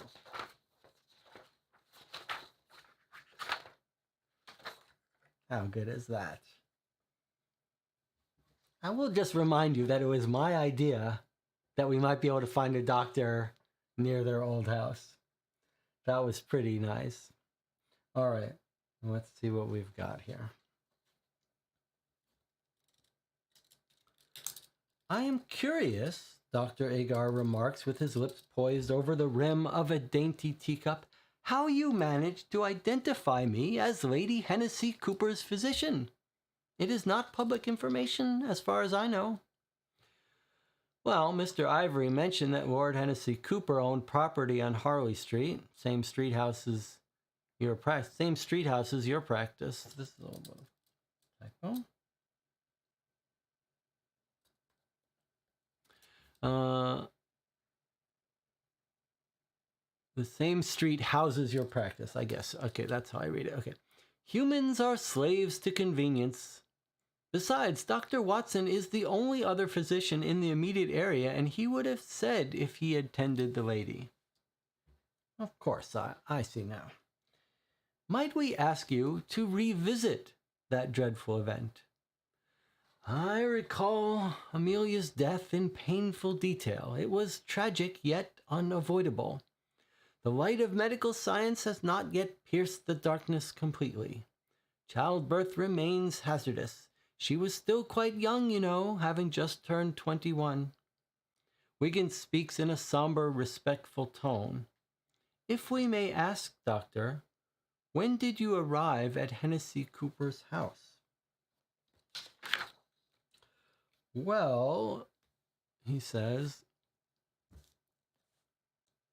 Mrs. Young, that's the midwife I insisted on bringing with me, Courtney Young, we had been invited to remain at Aidan's London residence since the morning at 7. As such, both of us attended Amelia for the entire day and the entire night of the 31st of October. Amelia had already suffered 2 miscarriages, you see, and all of us were eager to ensure her safety. We did everything we could. She passed at midnight. Aidan was most distraught. Okay. So they're putting the lie to everything that the Warlock actor Farley said. The other woman was not the midwife. Lord Cooper did not delay the doctor coming. He, in fact, had the doctor there the day before and stayed over. So the husband did everything he could. And that was a complete concocted story about the husband going to the Warlock for defense of the marriage. Completely made up.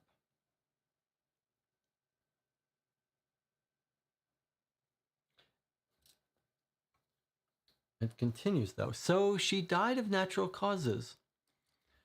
Yes, that is indeed the case. An official coroner's report will attest to that fact. My friend Sir Meeks penned it. Have you heard any allegations that Lord Aidan Hennessy Cooper might have been responsible in some way for his wife's passing?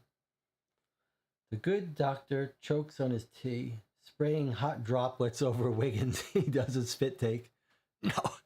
No, not recently, but I shall call any man who makes such an accusation a perfidious slanderer.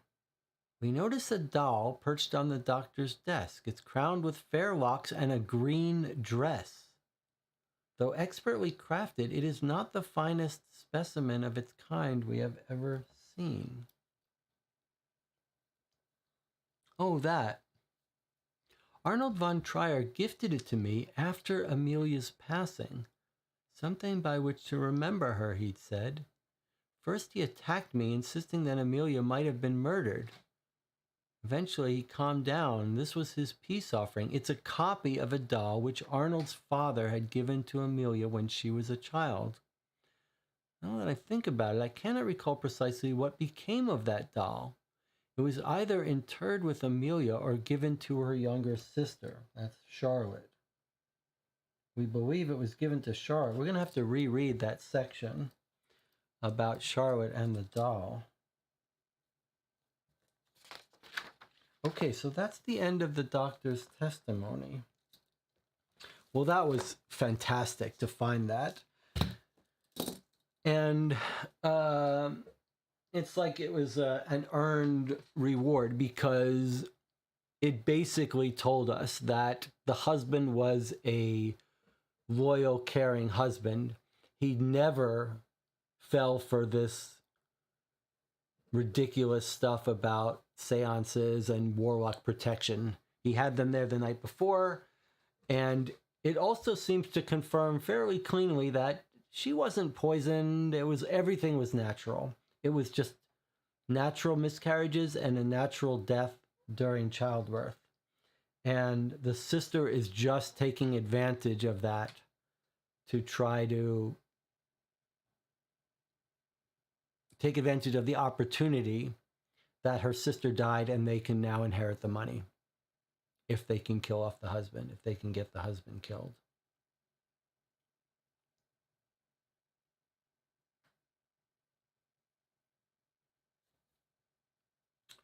He did give us the name, actually, of the real midwife. I suppose we could...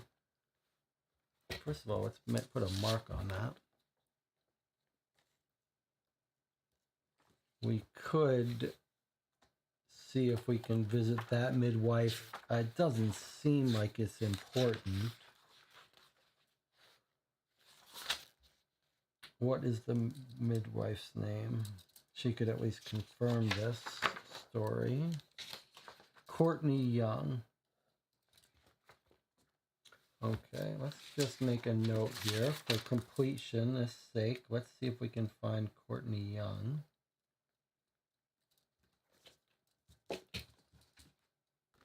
Maybe she saw something that the doctor didn't see. Courtney Young is 64 Southwest. Let's go talk to her.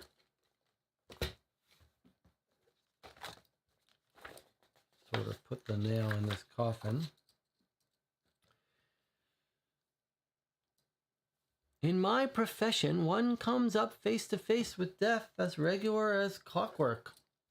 That don't make it none easier. No, not at all. We did all we could for her ladyship, stayed with her all day and all night on the 31st. She seemed like such a strong woman, too, and young, far too young to die, but there weren't naught else could be done for her. Okay, no sign that she was sick, no sign of poisoning. She wasn't murdered. She just died in childbirth, the way it happens. So, I think what we need to do is reread the scene where we meet Charlotte. Let's just see if we can get a little better handle on Charlotte and the doll.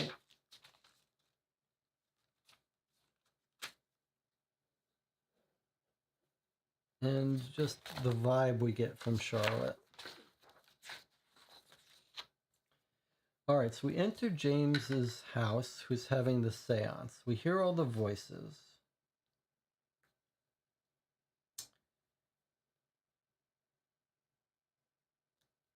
There's a seance happening. A doll sits in the very center. It's a bonny thing, quite at odds with the surrounds, adorned with fair locks and dressed in an expertly tailored dress of green silk. So this is Amelia's doll. The best quality doll. You're approached by a bald man with painfully gaunt face. Okay. It's James Smith. He says, we're trying to contact the spirit, and we believe that he's not involved in anything bad. Is that right? We're not sure. He tells us that Ed believes her husband is responsible, and James Smith says, I've been exposed to the same rumor. I suspect his source and mine are the same person's telling him, and we don't know who exactly that is, but maybe it's Grace, maybe it's someone else. Has he attended any of your seances? And he says, no, never. And he won't lower the voices because he's really trying to contact them. He believes this. Who informed you? And he says, he won't tell us. A fellow contender for Amelia's heart. Okay, so the person who informed is a fellow contender. So it's one of our other main people that we know are involved in this. So it's either going to be Carl Sanders or Farley. Probably Carl Sanders seems like the mastermind here. The guy who stutters and then doesn't stutter, etc. Okay. Then we start to leave, and she says, excuse me. We turn to a young woman in a white dress regarding us. She boasts a complexion that strikes Wiggins dumb. This is where Wiggins got the, remember in The Godfather 2? He got the lightning bolt. Godfather 1, Godfather 2, Godfather 1. He got the lightning bolt. Michael, when Michael gets the lightning bolt. Okay. Her hair is deep brown, nearly black. dark spot under her right eye. We notice she's carrying the doll we saw. Who are you? I'm Charlotte. Amelia was my older sister. That's why I'm attending the seance. I brought her favorite doll hoping it might help. She planned to gift it to her daughter, but of course she never had the chance. You mentioned that her husband might be implicated in her death. And we say we're investigating that possibility. She says, well, in that case, I advise you to visit the Cavendish Club. Ask the manager where Aiden was. So actually, first she points us to the manager who is giving us, who did spend the night with Aiden. And then she says, then ask for a bartender. And if you meet my eldest sister, don't tell her I'm here. She believes I'm vacationing on the continent.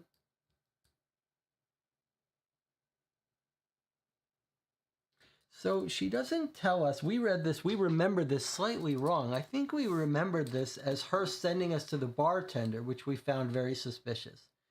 But actually, it's more clever than that. She's actually sending us to both.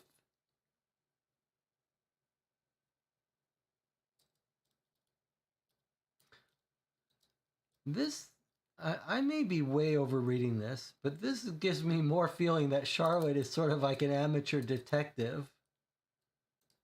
She's like, I think she's like a detective on the continent, and she's actually sending us to both, almost as if she wants us to figure out that one is telling the truth and one is lying.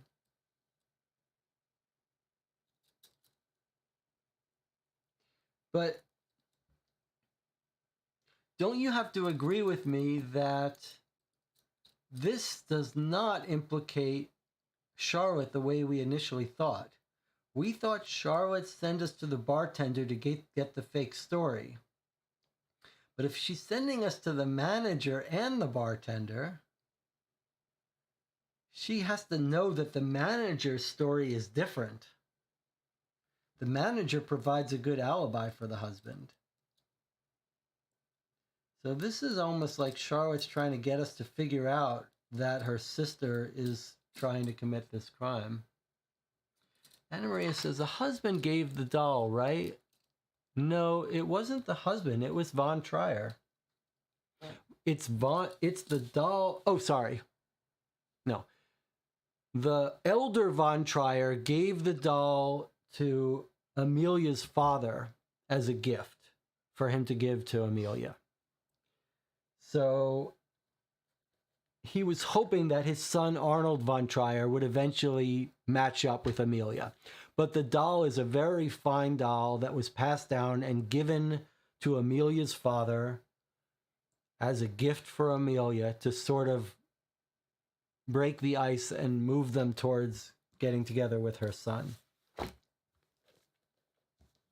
And Charlotte is too clever. She's like a little amateur detective. It sounds like Anna Maria is on board with this idea that Charlotte is sending us to find the truth.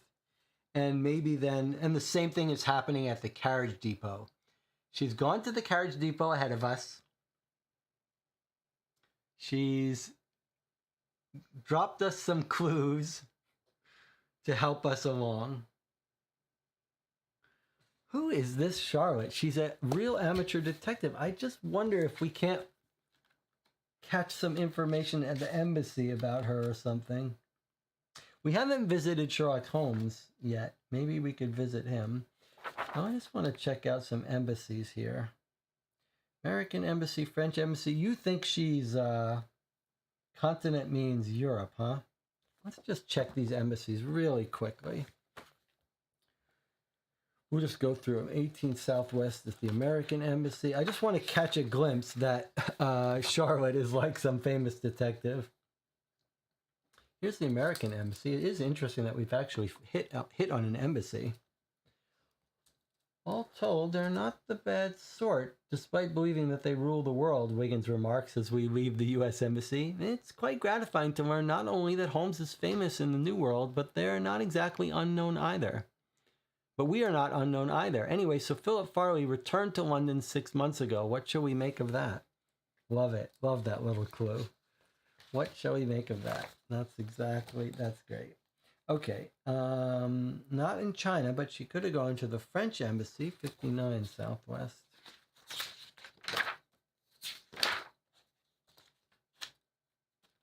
I don't really expect to get any hints here. No, nothing from the French embassy. How about the German embassy, 9 Southwest? So we're almost at our breaking point. I think what we'll do is we'll just finish looking at these embassies. Nothing in the German embassy. 54 Southwest is the Russian one. Nothing there. Lastly, Spanish embassy, 38 Southwest. They're all in the same neighborhood. There's no hit. Okay, so no more hits on embassies. So I think it's time to take a break. Jonathan says, I don't think she's an amateur detective. I'm now worried she's just Amelia's ghost. This case broke me. Interesting. Okay. I think what we do now is, well, let's visit Sherlock Holmes and then, no, let's not visit Sherlock Holmes till we're ready to solve it. Okay. Here's what we're going to do. We're going to take a break. It's 5:35 a.m. Plenty of time. We're going to take an 8-minute break. You guys think if there's any other directions, leads that you think we should follow before we try to before we read the questions and try to answer it. I've come to my theory about the role of Charlotte, but I will say we don't know where the husband is. Okay, I'm going to make a note here. The other to-do that we still haven't done. I don't think there's any reason to go to hospitals now. We've got the doctor's story, but I'm tempted to go to rail stations to see if we know anything about Lord Cooper making a trip in.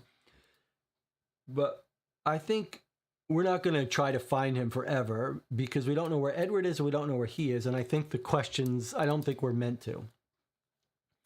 But we're going to take an 8-minute break and we'll come back and then we're going to read the questions soon after. But if you guys think of any other ideas you want us to pursue before we read the questions, that especially if they relate to Charlotte, the Edward, or the husband coming in from out of town, I'll see you in 8 minutes, and I think that'll be our last session. So I'll see you in 8 minutes.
We're back. This will be our last session. We're about ready to look at the questions. I'm having a blast with this case. So I said this during this break to see if you have any other ideas in the chat of leads, of ideas that you think we should pursue. You should let me know now. I want to share a couple thoughts in terms of that. So we care about finding Edwards, but I don't think he may be with Watson. Then you could ask, where's Watson? So I think we should visit Sherlock Holmes. I mean, he's our last of informants. Often he's used as a hint in the old games. I'm sorry, in the newer editions of Sherlock Holmes. So that may give us a bit of a hint, or maybe we'll see Watson and we'll see Edward. I want to make sure that we have been to Edward's home. And the butler says he's out or something. So maybe we should reread the introduction to make sure that we can't find where Edward is. And then another interesting thought. So I don't think this is going to lead to anything. In fact, I would bet that it wouldn't. But I do think this is a good teaching opportunity of how I think one should approach these kinds of puzzles when they're difficult. Which is, we've got this situation with Charlotte SF, where we don't understand what she's doing. She seems to be trying to help us by leading us around with getting ahead of us. She's like ahead of us, almost as if she's investigating this on her own and not telling us. And she's told people don't believe she's in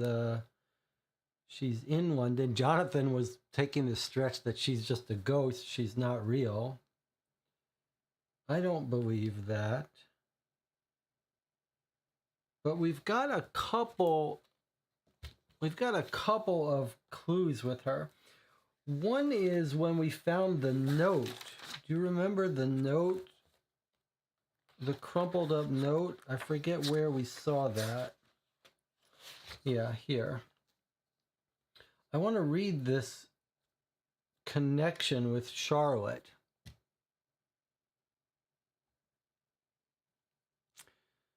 This is the note that James wrote to Arnold von Trieger, who we put on a train. He says, I therefore conclude that Charlotte's connection to Amelia remains strong. She possesses a power all of her own. If Charlotte attends our seance, we might succeed. She must return to London. Her older sister must not know. She must return to London. Her older sister must not know. She will not understand. As for you, I beseech you to find in your poet's heart to join us. Carl refuses. Ditto Ed. I think what we're being led to understand here is that Charlotte has a connection with her sister, her dead sister Amelia. And if you want to take a little bit of pinch of the supernatural, again, if added to Charlotte's connection, call Amelia forth. So I think what you could think of is Charlotte is sort of being, possibly you might think of it as being sort of possessed by the spirit of her dead sister to go forth and sort of, in a little bit of an obscure way, solve the mystery, protect her husband. Amelia is in love with her husband. Amelia dies. The plot goes to blame the husband. And on her anniversary, Charlotte and James Smith have this seance to connect with Amelia's dead spirit. And I think maybe a way to read it is that Charlotte's being sort of guided around by Amelia's spirit to leave us clues. And maybe in her mind, she can't just come out and say it. So that's one theory about Charlotte.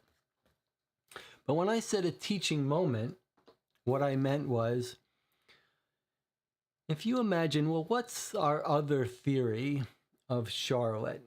And my other theory, I like that one best, but my other theory of Charlotte might be that she's a detective of some sort.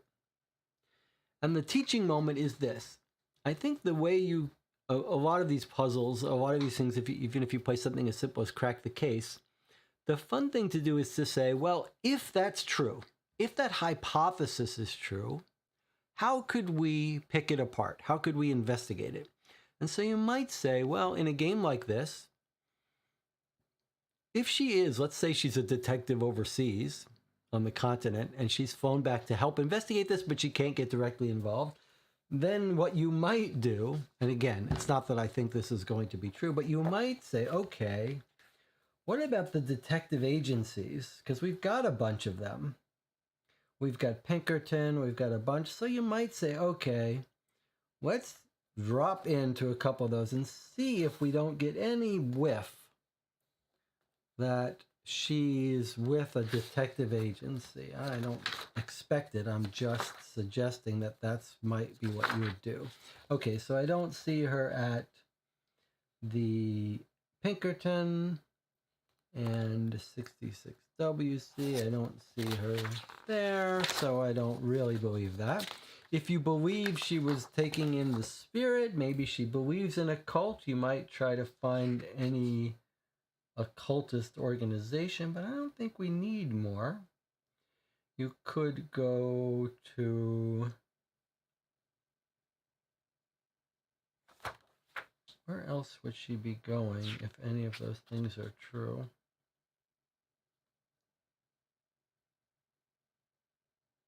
Okay, and the last place I wanted to go to, giving up that line of thinking, I was thinking maybe we should be going to the train stations to see if anyone has seen Ward Cooper come in. We know where he used to, well, we know where the cemetery is, right? That's 2WC, is that right? 2WC is the cemetery. Okay, so thinking about that, if he was coming in by train from out of town to visit, then you might expect he would stop at Euston Station, or maybe if he needs a bigger railway train, Waterloo Station.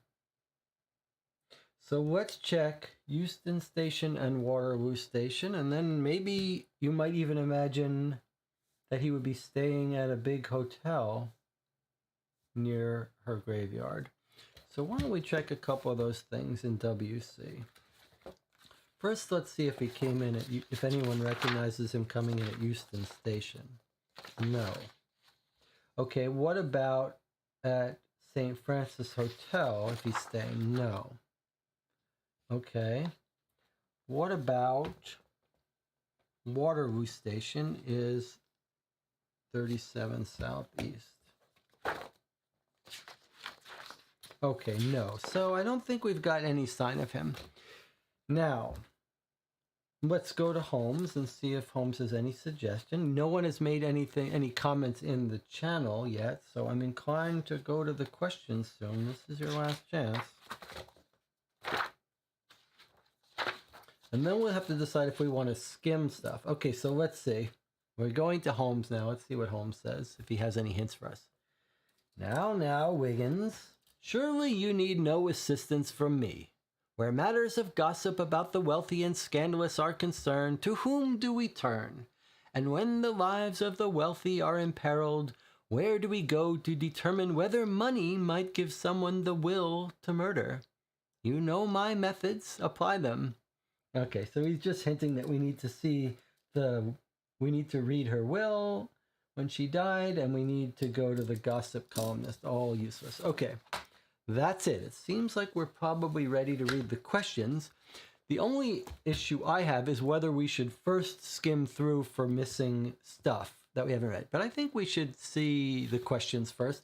Then we'll skim through and see what paragraphs we might have missed. I'm sure there are a couple. Okay, here we go with the questions. Lots of questions. Tons of questions. I wonder if we commented on this and Marthinus created more questions for us. All right, let's see what we've got here then. What caused Lady Amelia Hennessy Cooper's death? Okay, we have concluded she wasn't poisoned. We believe now it's natural causes. I believe that's true, although, boy, that doll being poisoned was tempting. But think of it this way. The sister inherited that doll. She didn't get sick, so I think it's natural causes during childbirth, just like it said. What role did Lord Aidan Hennessy Cooper play in the death of his wife? None. You stop me. This is your time to offer your alternate theories if you disagree with me. Which two persons told Mr. Edward Ivory that Lord Aidan Hennessy Cooper was indirectly responsible for the death of Lady Amelia? Okay, well, we're told that one of them we're told it's the same source that told him, one of the people. So I think the answer to this is Carl Sanders and Farley. So the guy who pretended, we can see from his records where he went. 5WC. We tracked down and we wrote it up. What was the trips he took to figure it out? So first he goes to Cafe Monaco on Beak Street. And Cafe Monaco is Carl Sanders. So that's the first answer, Carl Sanders. Then he goes from there to the Cavendish Club, where the bartender tells him the lie that he was with the Warlock, I guess. And then he goes to the Warlock's house, which is Farley. So those are the two people that I've written here, Carl Sanders and Farley.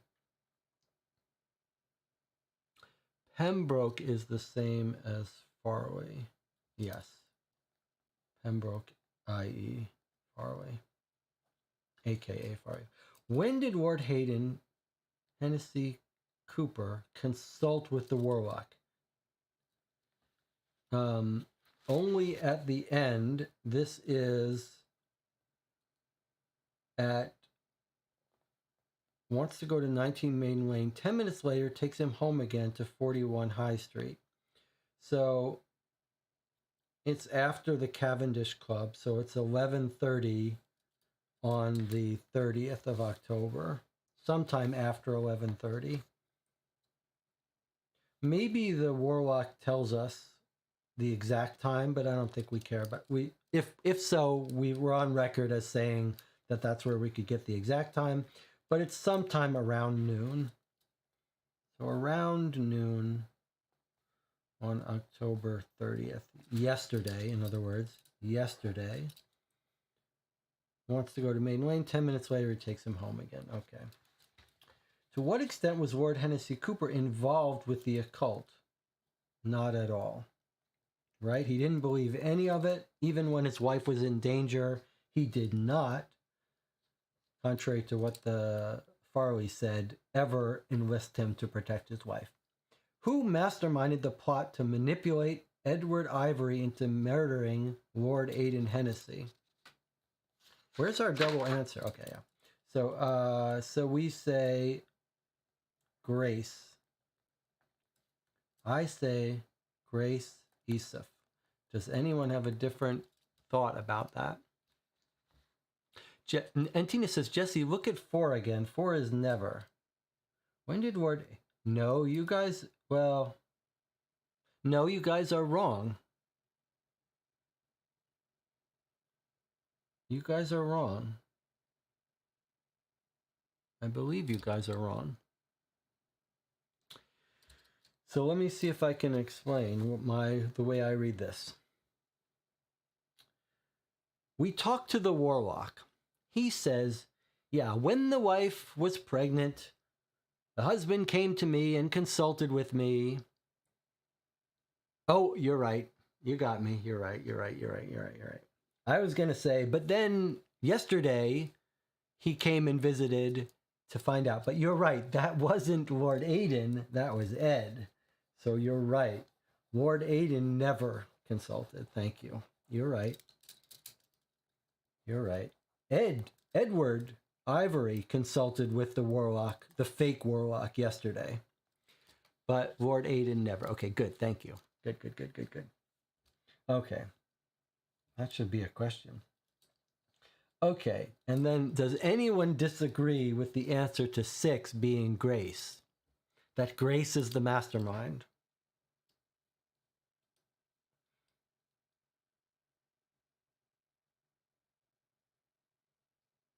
The reason we know Grace is the mastermind is because she's paying the bills of the warlock.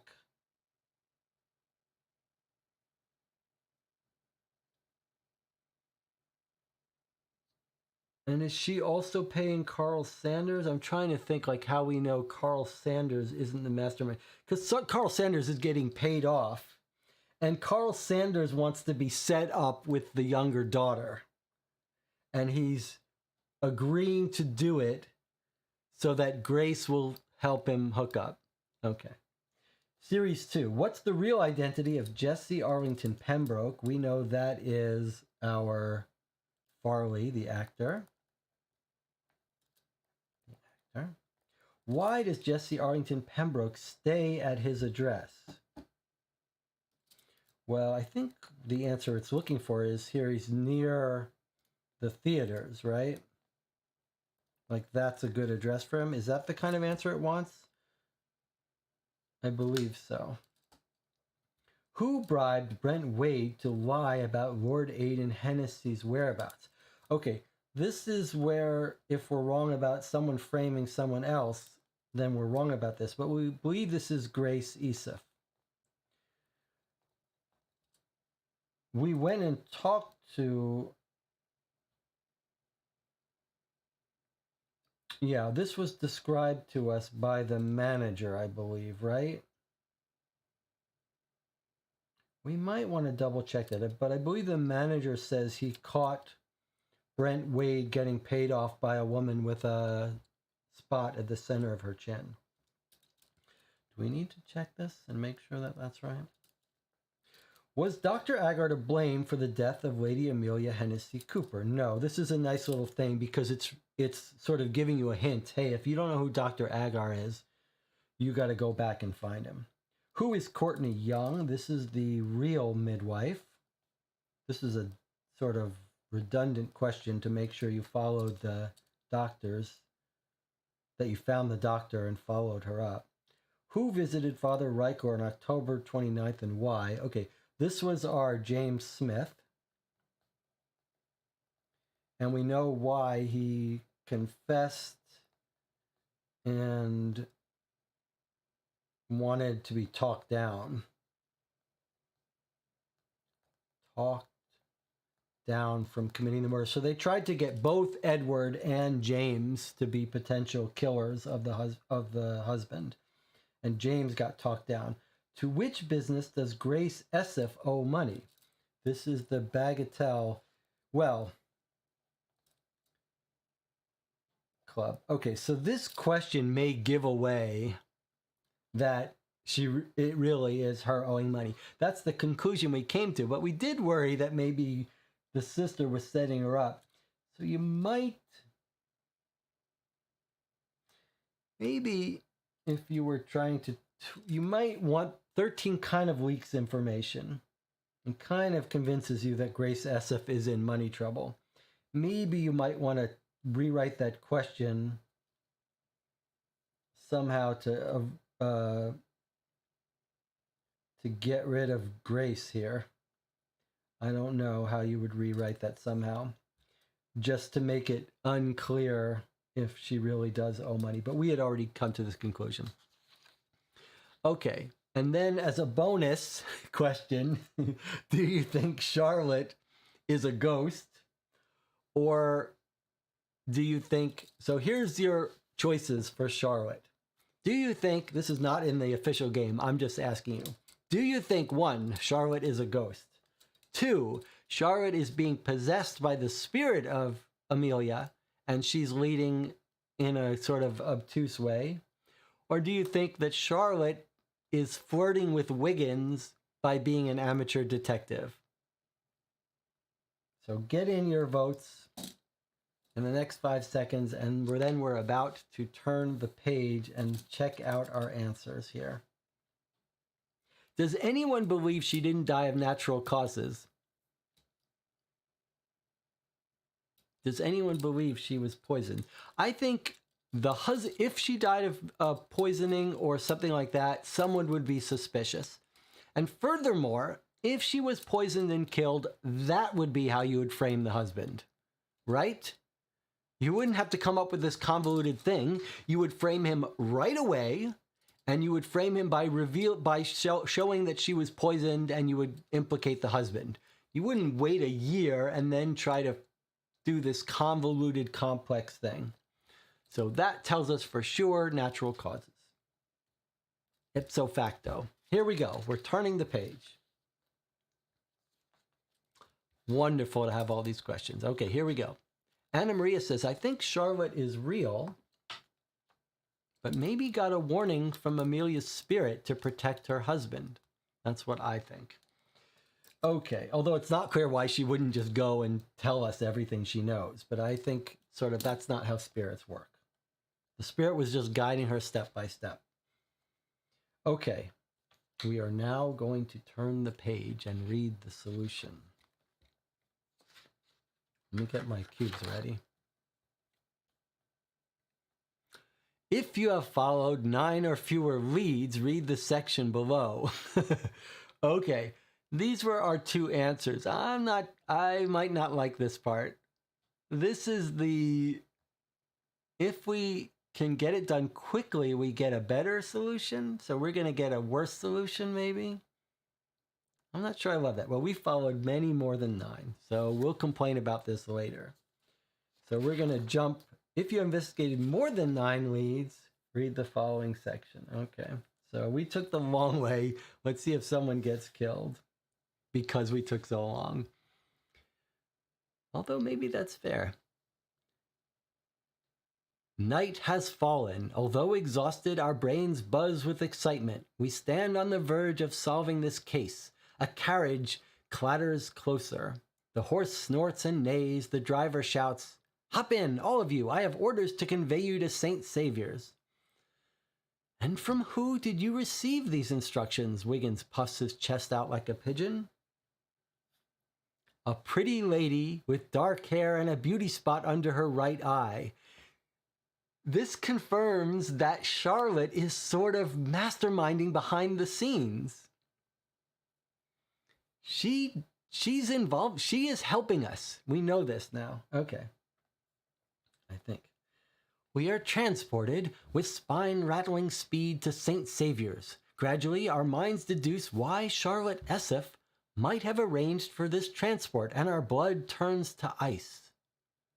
Upon arriving, or maybe she's the mastermind bad person. Upon arriving, we leap from the carriage and rush to the bench where we had left Dr. Watson and Mr. Ivory. There we see Lord Aidan Hennessy Cooper kneeling in front of the ornate tombstone of his beloved wife and the daughter he never had the pleasure to meet. He clutches a huge bouquet of flowers to his chest, and his shoulders shudder in silent lamentation. He's utterly unaware that Mr. Ivory stands behind him, a Webley RIC revolver pressed almost against his head. The weapon is discharged before we can intervene. Hennessy Cooper slumps forward, face slamming against the cold headstone that watches over his wife and daughter's earthly remains. We were too late. He killed him.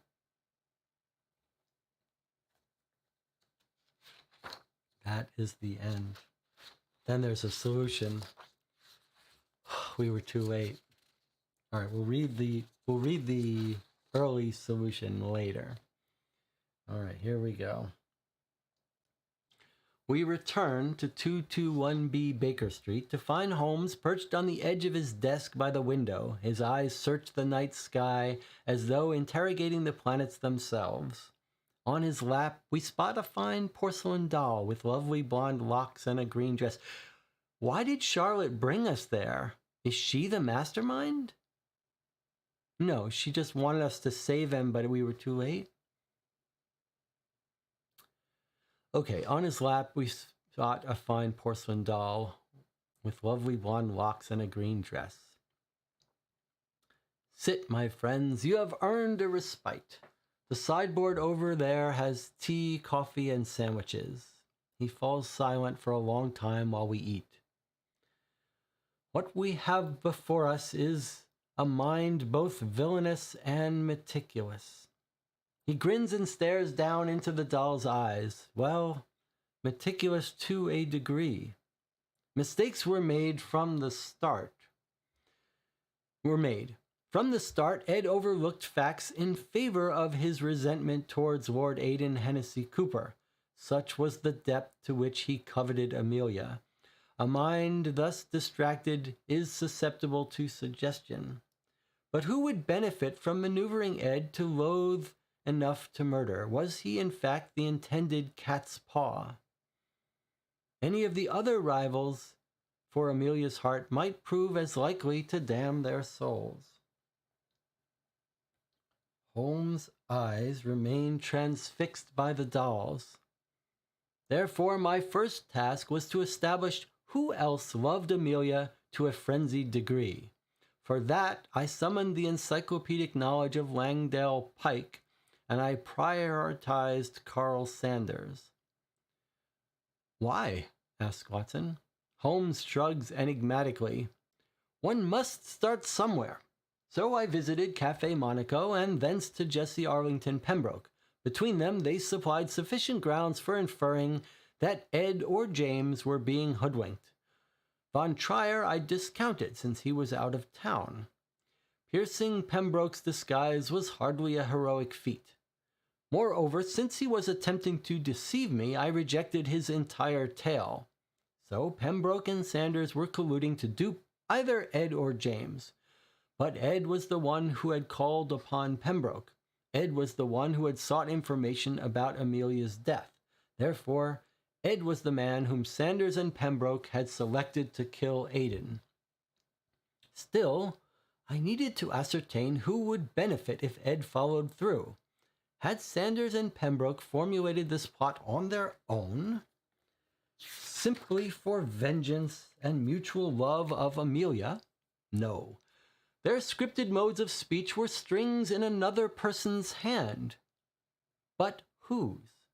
The question could be answered by the simple expedient of consulting Somerset House. Slowly he turns his eyes to the sky. Grace Esef is the grand puppeteer.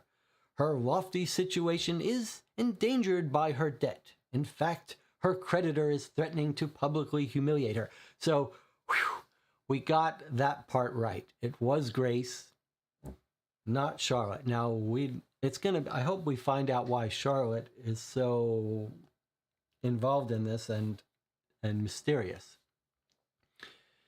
He gestures at his couch where we see today's... Hold on, let me go back up here. Grace Esef is the grand puppeteer. He gestures at his couch where we see today's edition of the Times. Mercy is, of course, a synonym for grace. Remember I spotted that? She planned to remedy matters by devising Aidan's death, thus securing Amelia's inheritance for herself. Its value would easily settle all debts and secure her comfort, even if she will be obligated to steward Charlotte's portion. But she would not risk the noose. Instead, Ed would be her puppet. First, she used Sanders. But how did she bring him under her spell, Watson asks. Oh, simply by promising to aid him with securing the love of her younger sister. The nerve, Wiggins exclaims, because Wiggins likes Charlotte, so he perked up at that. And precisely what part was Sanders to play in relation to Ed, Watson asks. Well, 6 months ago, he was instructed to create his own little cabal of supposed devotees to the arcane and to recruit Aidan. This would lend credence to the lies that Grace Esseff wanted to convey to Ed. But Sanders failed to entice Aidan. But it hardly mattered. He would still convince Ed that Amelia's husband had consulted Pembroke on 30th of September 1887, a month before her death. Why was that important, Watson and Wiggins asked simultaneously. Ed did not need to believe in magic to conclude that Aidan might resort to it to protect his wife during childbirth. More importantly, he did not need to believe that Pembroke was capable of magic. All he needed to infer was that Pembroke had delayed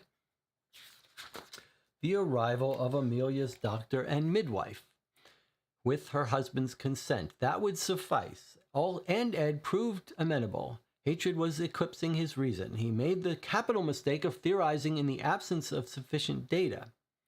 However, he was not a complete fool. At least he suspected that Aidan might have been at this club on the night of September 30th last year. That is the night on which Sanders had allegedly seen Hennessy Cooper with Pembroke. In this regard, Carl erred, not knowing about the manager's birthday. Grace Esseff was compelled to act, for she knew her brother-in-law well enough to know about the club manager's birthday. She bribed Brent Wade and cost the poor man his employment. Okay. Now, hold on, Holmes, Watson exclaims. I follow your reasoning part way. Grace needed money. She needed Aidan dead. She plotted to kill him through Ed. For this, Ed must consider him culpable. But how did you uncover Grace's involvement with Mr. Wade? As if magnetized, Holmes' eyes returned to the dolls. I had some assistance.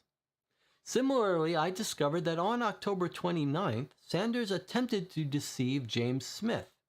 It was a contingency plan, impulsive and unauthorized by Grace, born perhaps from his longing for Charlotte Esseff. Fortunately, Smith is no murderer. I'm not sure I 100% understood that. Sanders attempted to deceive Smith. It was a contingency plan. We might have to talk about that. I'm not sure. It probably makes sense. I just don't completely follow it. Okay, one more detail, Watson inquires. Why did Grace Esseff fail to supply Pembroke with the name of Amelia's doctor? Well, simple. First, she was uncertain as to whether she could bribe the doctor to lie. The wider the web, the greater the risk. Even now, she's safe. Neither Sanders nor Grace can be charged with any crime. Second, she had read Ed correctly. He would probe no further. Certainly, he never bothered with Felicity Constance. Didn't even bother to talk. The game is just pointing out he didn't even bother to try to talk to the fake midwife. Wiggins steps forward and speaks in a near whisper. If you don't mind me asking, Mr. Holmes, when did Charlotte Esseff arrive here, and why did she give that doll to you? That toy weighs heavy with sentimental value. I did not expect her to part with it. Again, the great detective transfers his gaze to the night sky. Looks like Jonathan might have been right. He says, Charlotte, the youngest of the three Esseff sisters, is presently vacationing in Europe. She bears a beauty spot in the center of her forehead. The sister with the darkest hair and a dark spot beneath her right eye is the sister to whom this doll belonged, and the sister who now lies interred in the cemetery adjoining St. Saviour's. Wiggins goes pale, as all of us do. If that is indeed the case, we cannot rest now. Wiggins rises from his chair and makes for the door. How so? Holmes and Wiggins ask simultaneously. Deduction, of course. From what Wiggins and his fellows have been telling me, some woman is prancing about town impersonating Amelia. We must find her. Of course, Watson, Holmes replies. That is the most rational explanation. Nevertheless, it can wait until tomorrow. My intrepid Baker Street irregulars require rests. Tell me, Wiggins, you met this woman at a seance, no? We did. Curious, he says. That is the ending.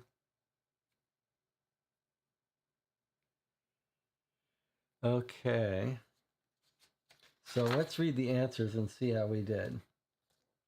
The answers to Series 1. Where are our answers? Okay, we'll read the answers, then we'll talk about our thoughts. She died during childbirth, not unusual during Victorian era, so natural causes. He did everything to save her life. Carl Sanders and Jesse Pembroke. Carl Sanders and Pembroke, otherwise known as Farley. Ward, he never consulted. That's the one you guys got right for. He was not involved with matters of the occult at all. Never practiced. Never. And then who was the mastermind? Grace Essef. Her connection to Carl Sanders and Jesse Arlington Pembroke can be confirmed by visiting her home, as well as that home to visit. She is ultimately responsible. Series 2. What is the real identity of Jesse Arlington Pembroke? It's really the actor Philip Farley. 8 is, why does he stay at this address? Although he could have requested Carl Sanders and Grace Essef house him in a different apartment in a better neighborhood, he instead demanded that she accommodate him close to the theater so he could attend auditions. 9 was, who bribed him? Grace. We got Grace. 10, we said, was the doctor to blame? No and no. Who's Courtney Young? We said the midwife. Who visited the father? It was James Smith to confess he wanted to murder Hennessy. He had purchased a revolver. We can find that. I gave it to him. And then, to what business does Grace Essef owe money? The Bagatelle Card Club. Okay, and this is how Holmes solved it. Okay, now let us see what we would have read if we had done it quickly. If we had done it in 9 or fewer leads. The sun is setting, our legs are heavy, but our brains burn with exhilaration. Nearly all the pieces of the puzzle fit. A carriage clatters closer. The horse snorts and neighs before the driver shouts, "You lot, get in. I have orders to carry you all to St. Saviour's this instant." And from who did you receive these instructions? Wiggins puffs his chest out like a pigeon. She said you'd be suspicious. I got them from a pretty lady with dark hair and a beauty spot under her right eye. Now will you get in? We are conveyed with bone-jarring speed to St. Saviour's. As we travel through the streets, our minds finally assemble the most likely reason why Charlotte Essef might arrange this transport, and our blood turns to ice. Upon arriving, we leap from the carriage and rush to the bench where we had left Dr. Watson and Mr. Ivory. There we see Lord Aidan Hennessy Cooper kneeling in front of the ornate tombstone of his beloved wife and the daughter he never had the pleasure to meet. He clutches a huge bouquet of flowers to his chest, and his shoulders shudder in silent lamentation.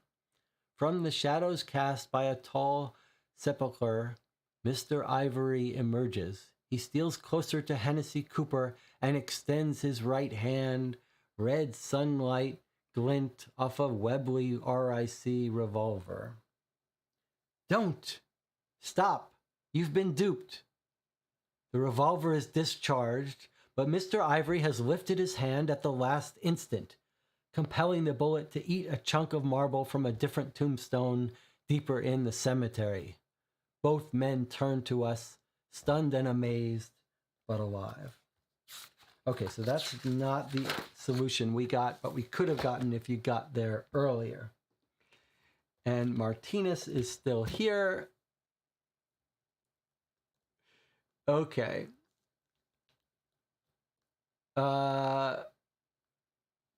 Let us take a 5-minute break. Got lots of thoughts. I know we all want to talk about it. We're going to take a 5-minute break. We'll come back and give our thoughts.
Okay, we're back. You're watching Co-op for Two. We finished playing The Anniversary, written over a very short period by Marthinus Conradie, if I'm pronouncing the last name correctly. Free print and play download case. And Martinez is the author of the Magenta book, which we played over Halloween, which had some supernatural elements. This one did too. We've got a bunch to talk about. We'll catch up on the chat in a second. Let me just give some quick thoughts. I loved it. You could put this up there with sort of my top cases of Sherlock Holmes Consulting Detective, other than the super long epic ones like Gaslight, which are different because they're so long. I really loved this case. And we're going to talk a little bit about why that is. I think there might be a little bit of difference between my reaction and some of the reaction in the channel. I think everyone agreed that the writing was great. The scenes were great. Lovely, subtle touches, humor, everything you could want. A little bit, I think I might differ a little bit from some of the other people who played in the channel with respect to the ending stuff. And I think we should spend some time talking about that. But before we do, let me just catch up on the chat before it scrolls out of view so we can see some of the comments before they scroll up. So Martinez actually says, frankly, I like Jesse's story better. I like the idea that Charlotte was possessed by Amelia's spirit. I'll probably change the story to that version. So my proposal was that Charlotte, the younger sister, they did the seance and she sort of became possessed by Amelia's spirit. And so that's why she was leaving us these clues. Jonathan Warner says, yeah, I think it might be a better compromise. And I said it doesn't need changing. I'll talk a little bit about that. So I wouldn't change it to that so soon. Let's talk about it first. Jonathan says, my overall thoughts are all the scenes were very well written. All the scenes were very well written. Setup was solid, nice graphic design for the log, the letter, the schedule. We had some actual evidence in here that was fun. There were some things that tried to trip us up. Mystery kept us guessing till the end. I think our group was having a great time. But my gut tells me that this one might not hit home as well with the average player as the Magenta book, but still super solid foundation for a first draft. I wouldn't disagree with that. I think the Magenta book might be more of a sure thing in terms of people having a good time with the case. I could absolutely see some people getting to the end of this and being confused. And Tina says, was Von Trier hallucinating because of dolls? No, that was just a red herring. Just a complete red herring. Von Trier was a little bit of a disturbed individual. I don't think he was hallucinating because of any dolls. Martinez says, that's open to debate. I wanted to leave that to the player's imagination. I just view them, he was a little unstable. And okay, Anna says, it was a very good case. The only thing I didn't like was the fact that if you're thorough, you can't save the husband. Great writing, compelling story. And Tina says, very nice case, very good writing. Congratulations. Okay, so now let me talk for a little bit, starting at the end and working a little bit backwards.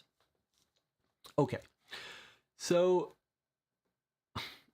well, maybe I can't start at the end. I have to talk a little bit about the overall journey because I felt somewhere in the middle of the case, I felt like we are having a great time, but this is not going to be able to be wrapped up nicely.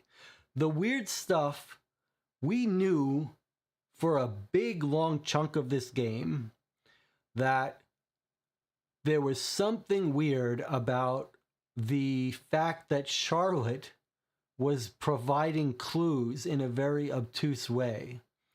The part where we go to the cab depot and he's like, a woman authorized me to tell you that she had dark hair and a birthmark under her right eye and authorized to tell you that this is the travel. Like, we hit that and we were like, what does that mean?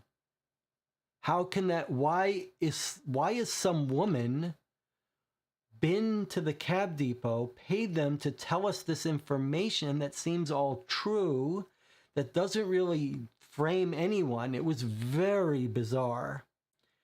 But this is where we get to trust in the designer. Like, at that point, it was clear to us that there was some method behind that madness.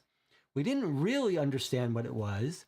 And for a long time, we were toying with the thing is like, are the sisters both trying to frame each other? How would they gain? How would you gain by that setup? And there were enough facts there. The wonderful part was there were enough pieces of that puzzle for us to get to the end and say, no, the sisters are not trying to frame each other. It was very compelling to think, in many Sherlock Holmes cases, there is this sort of makeup pretending to be someone else. And it was very tempting to think that the sisters were pretending to be each other in different ways. So that was always in the back of their mind. Anytime we saw one person, there were some people that saw Grace. And so we always worried about that. But all of the pieces were there for us to get to the end, all agree and conclude that it was Grace who was the mastermind, and then all have this big question mark about Charlotte. And that was pretty wonderful that we were pretty sure, like, well, we had an idea that the pieces didn't make sense for her being the bad guy. Still, when we read the end, that was very suspenseful. Like, she sends for us in the horse, and it was like, I was still going back and forth, like, is she the good person? Is she the bad person? And as a group, we came up with 2 theories.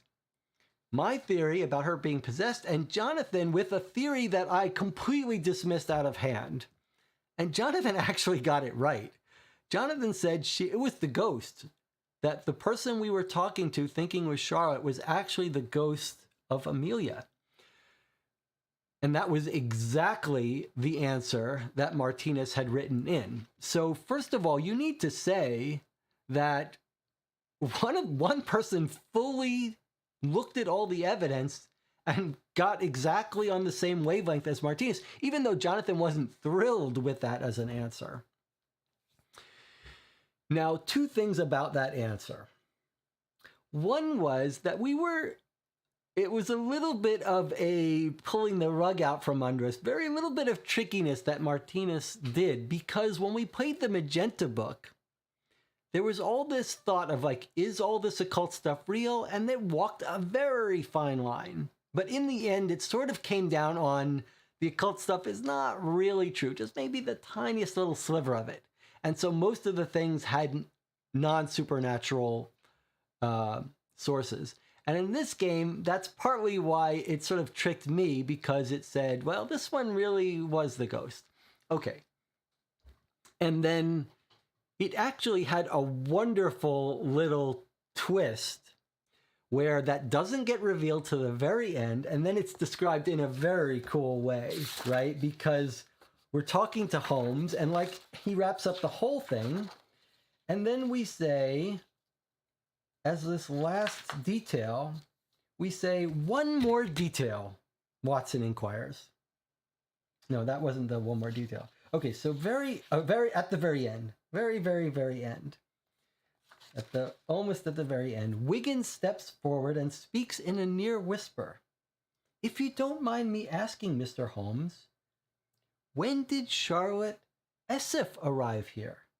And why did she give the doll to you? He's saying, like, at the very end of explaining all this, he's saying, what's up with Charlotte?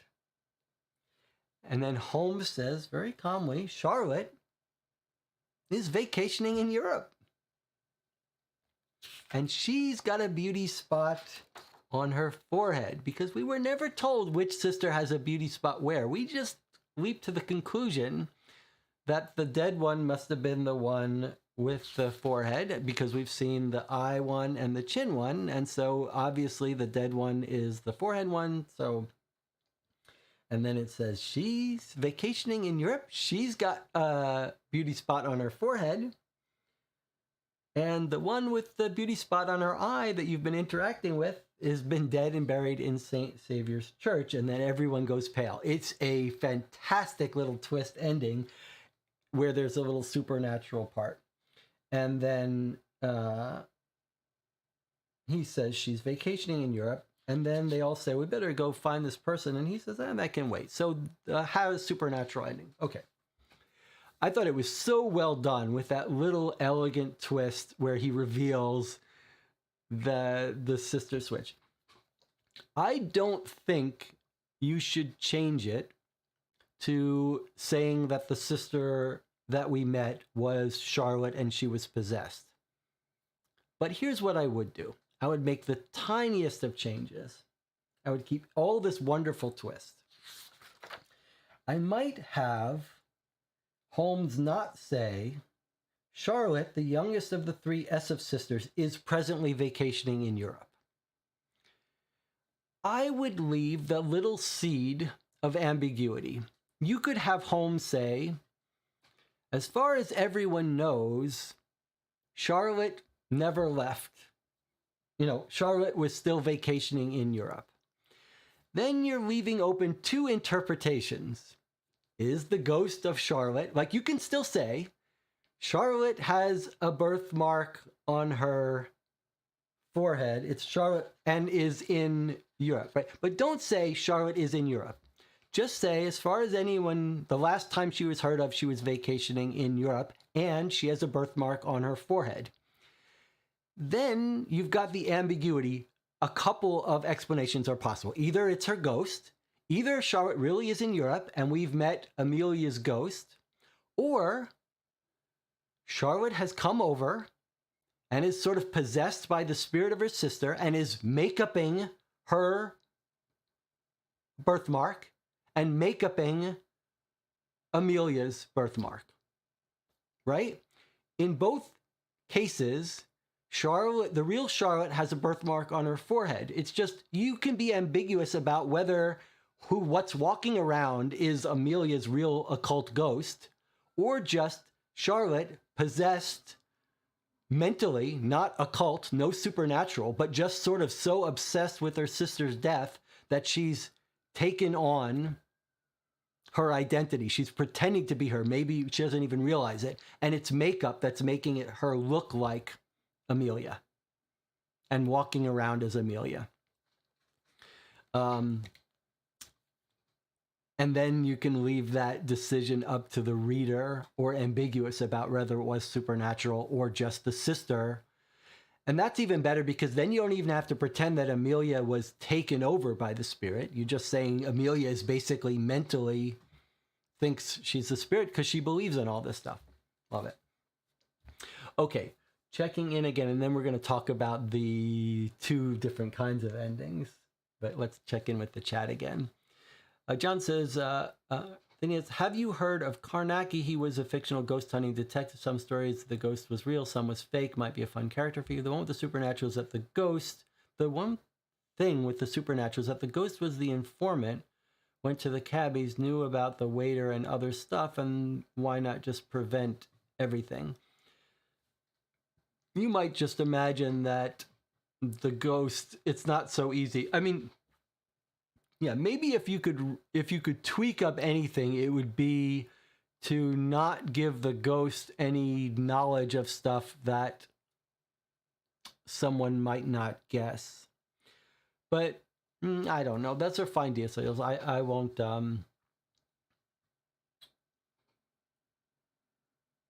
Yeah, I mean, if she's imagining, or if you're a ghost, you play by different rules about how much you can come out and say.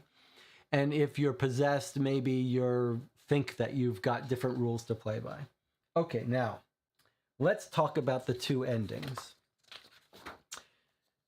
So there were two endings. The game warned us in the beginning. It said there are two possible endings, but it didn't say it didn't say if you solve it quickly, you get a good ending. It just said there are two endings. Okay, so Anna said the only thing she didn't like is that if you try to take your time and really solve it and understand it, you're not going to save him at the end. You're not going to get that good ending. And I have a different take. My take is this. I never want to play one of these games where it says, or I don't care about the score. If it says you have to solve it quickly or you lose, I'm not interested, or your score is bad, then I just don't worry about the score. I have no interest in being forced to complete it quickly. However, this is what I consider fair play. This is completely realistic. It's saying, like, look, if you want to take your time and understand everything, you're going to get a perfect score. And you can be, if that's what you care about, if that's the part that interests you, you're going to get a perfect score. But you can't have your cake and eat it too. You can't take your time, investigate everything, get a perfect score, and also save someone that you knew was time sensitive at risk. So for me, this is fair. This is a reward for both types of people. If you're the group that wants to solve it as quickly as possible because you feel the tension, the importance of solving it quickly, then you get to get that answer. And you get that answer even if you don't get the questions right. So if you're more concerned with getting to the end of this quickly and avoiding the risk, you could get that, you will stop that murder from happening. You'll get you won't have solved everything though. Or you can play it like we play it.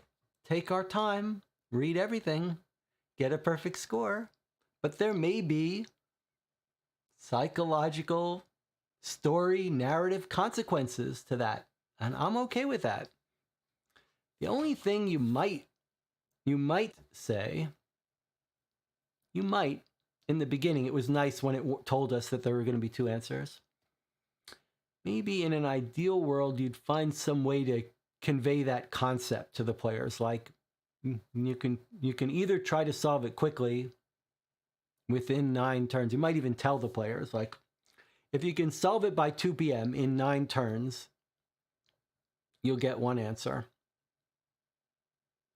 Maybe you don't even have to say it that explicitly. Maybe you could say you meet Ed Ivory with Watson, right? And he says, at 2 p.m., I'm going to have to leave for an appointment. If you can wrap up your case by 2 p.m., come back after 9 leads and go here. But if you think it's going to take you longer, take longer, and we'll worry about that later. Then the players would have be a little more on notice that they're going to have to choose between these two paths, understanding the case completely or going with their gut and stopping getting there before Edward goes out on his own. But for me, completely fair. And it wasn't it wasn't a dog that got killed. It was a person who's had a full life. So I think it wouldn't bother me. It is interesting, though, because the ending wasn't super emotional about him getting killed. Like, it was sad. It wasn't great, but it wasn't like a punch to the gut that he got killed. I think, like, if this was someone we fell in love with, if it was the loyal dog that was getting killed, or maybe if it was Charlotte, then I might have second thoughts. But because it wasn't as weighty, it seemed fair.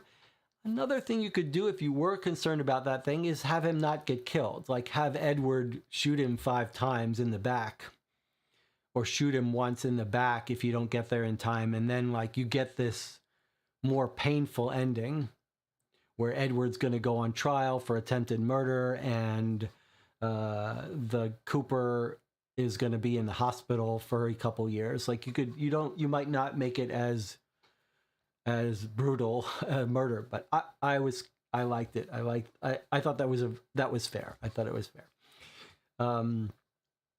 And yeah, I mean, Martinez, you're saying basically what I said here, which is gives the people who want to play it their way some satisfaction. The people who are rushing to the end would get the narrative reward for having done it quickly.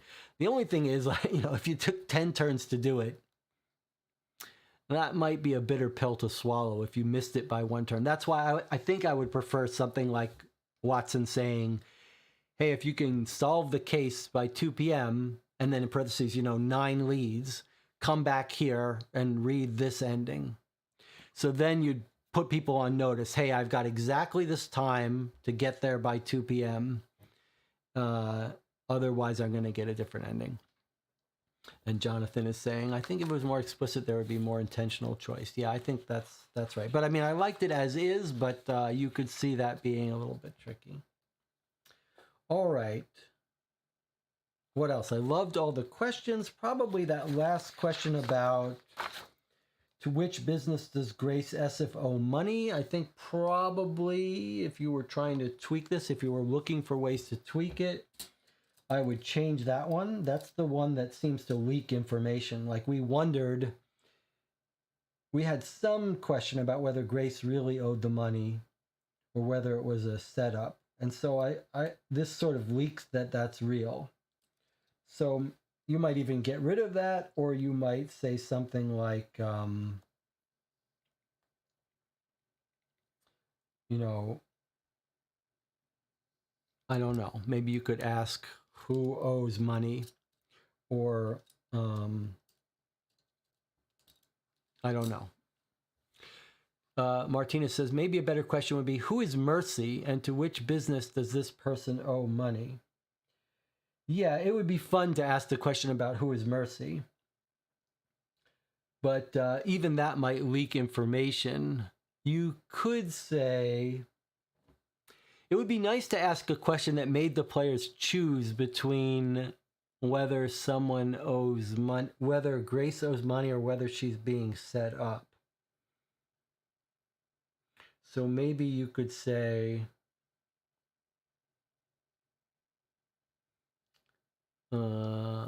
yeah, I don't know. I have to think about it a little bit more, but it might be nice if the question, because the two things we were fighting with were, does Grace really owe money? And if not, then she's being set up by her sister. So maybe you could ask it in a way that made the players choose between those rather than giving away one of the answers. You could say something like, yeah, is there someone who owes money? If so, who? If not, how do you explain the newspaper? Or maybe you could just say, how do you explain the newspaper ad? How do you explain that ad? Something like that. Then the players would have to choose. Is the explanation that Grace owes money, or is the explanation, maybe who does the Mercy refer to? And then, or how do you know the newspaper is about? I don't know. We'd have to think about it. John says, nitpick. I do think that at the beginning we enjoyed the idea of maybe fighting with if Cooper actually murdered his wife, but I feel like we almost instantly decided he was innocent. Might have enjoyed a bit more tension there. I think Jonathan has a great point. If you wanted to tweak this again a little bit better, a little bit more tension and open issues, there is a wonderful moment where you have to work hard to find the doctor. And the doctor sort of puts it to rest. He tells you it was natural causes. He convinces you that the Lord Cooper never had that warlock in his house and that they were called in 2 days ahead of time. So I think I really like that sort of the reward for finding that lead was you finally released the tension and your suspicions of Lord Cooper. So I think that should stay. That's wonderful. But I think Jonathan's point is, even before that, we had sort of concluded that he was the good guy and wouldn't do this because there were no clues to suggest otherwise. And we had already concluded that the warlock guy was lying. So I think maybe if you could tweak a little bit of red herrings that left open the suspicion of Cooper for a little bit longer until that scene with Dr. Agar, that might be a little bit better, a little bit more enjoyable tension.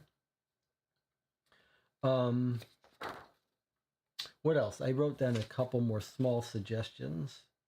Okay, real small suggestions.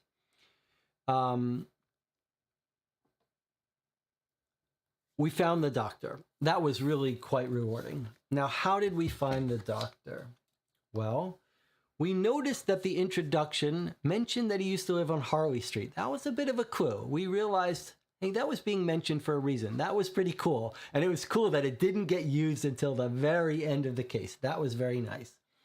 And we even figured out that we should look for a doctor near where they lived. And there was another very nicely set up hint about finding the doctor. Like, we had thought of it on our own, but then when he meets with the warlock guy, we ask about the doctor, and he's like, he doesn't want to say, and he sends us to the midwife. So that's another little clue to look for the doctor. So I think the setup for that was all perfect. So my only minor tweak was that when we found Harley Street, see if you can guess what I'm going to say. When we found Harley Street, here it was. It's just this segment right here.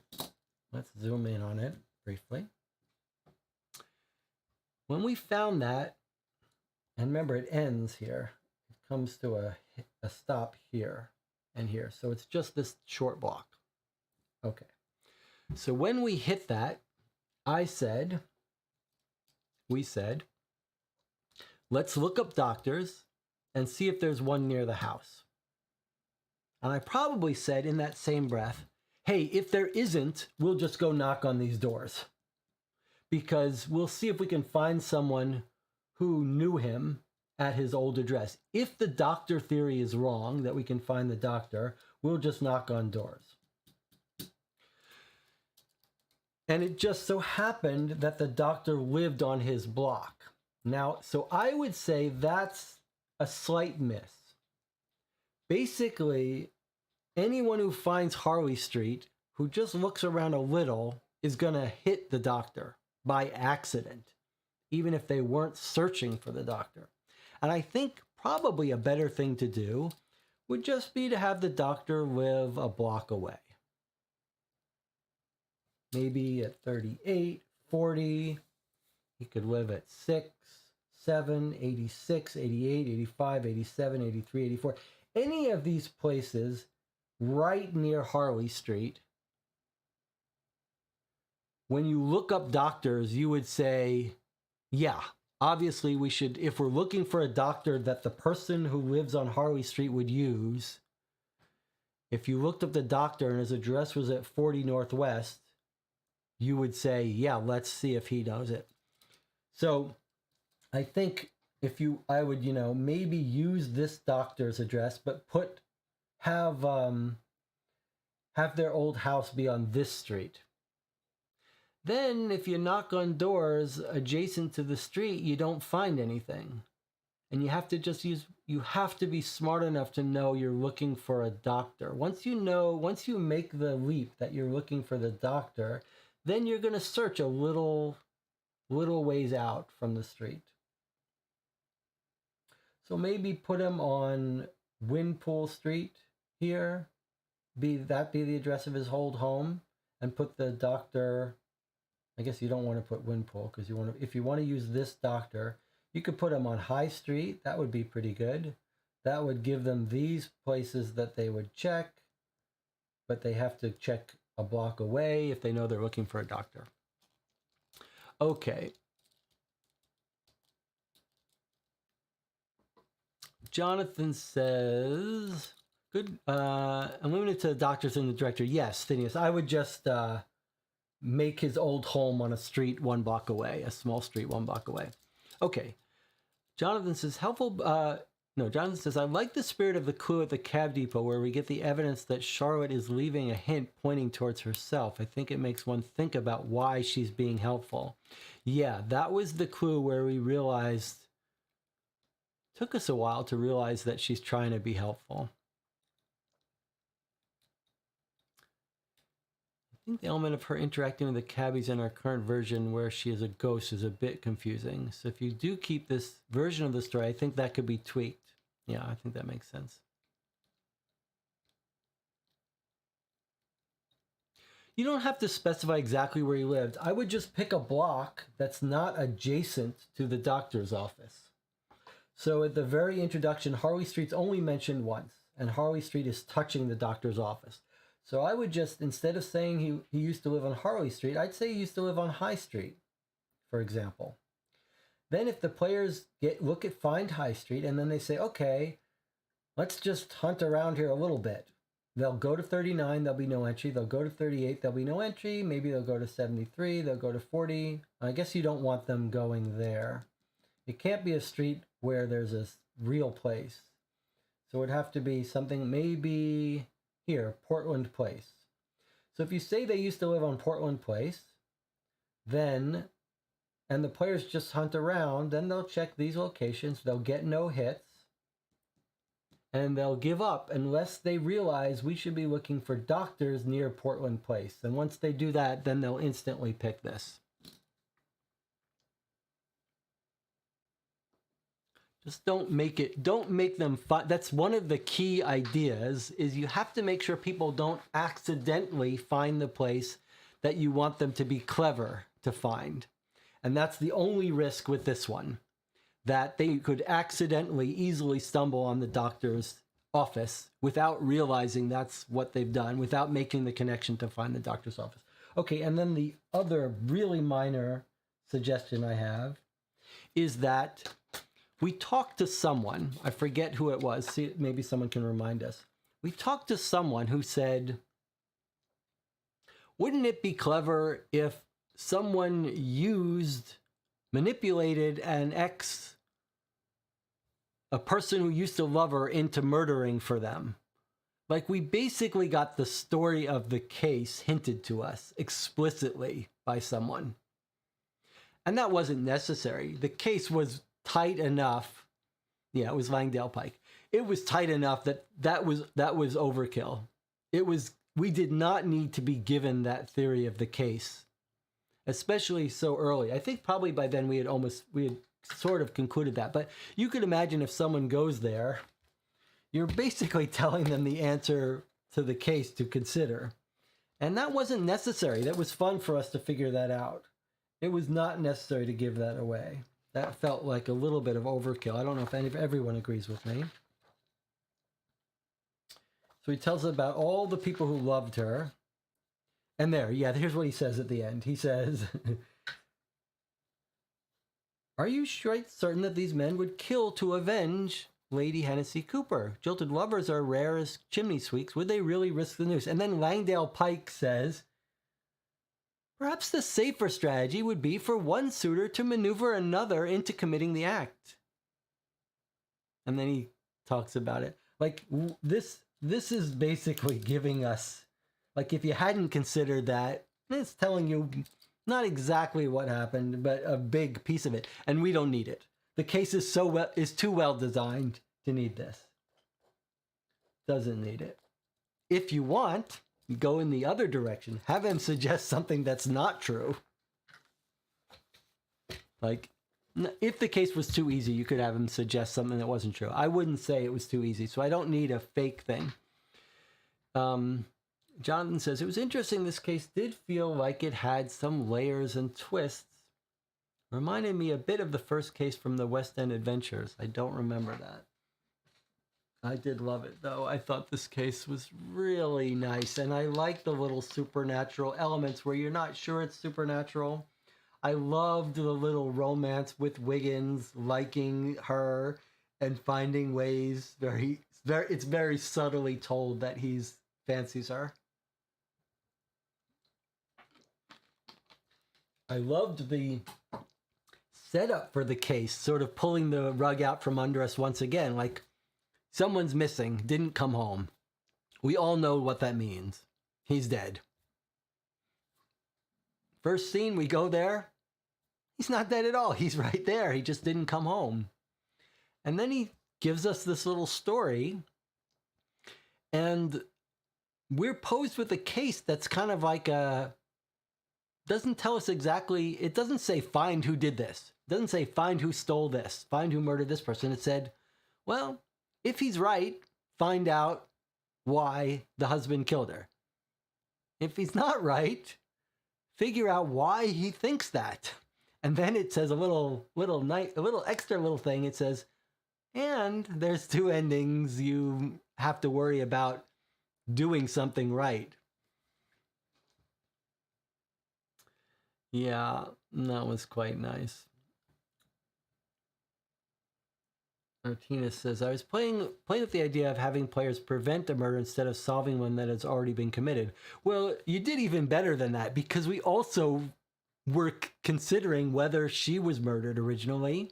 So it was like a combination of we weren't sure what combination of things we were supposed to solve. Was she murdered? Was she being poisoned? Do we have to find her murderer? Or is it a reverse case where we're stopping a murder of someone innocent? Like we didn't know. Are we solving a murder or stopping a murder of the person that we suspected of murder? I mean, that's a fun little twist. I don't know. These are some of my favorite cases, and Martinez was saying you're working on another case. A couple more, and you got a box here. You got an official box. These are absolutely. These could go into official box. There's no reason these aren't of every bit the caliber and better than most of the boxed cases in the original Sherlock Holmes and West End Adventures, in my view.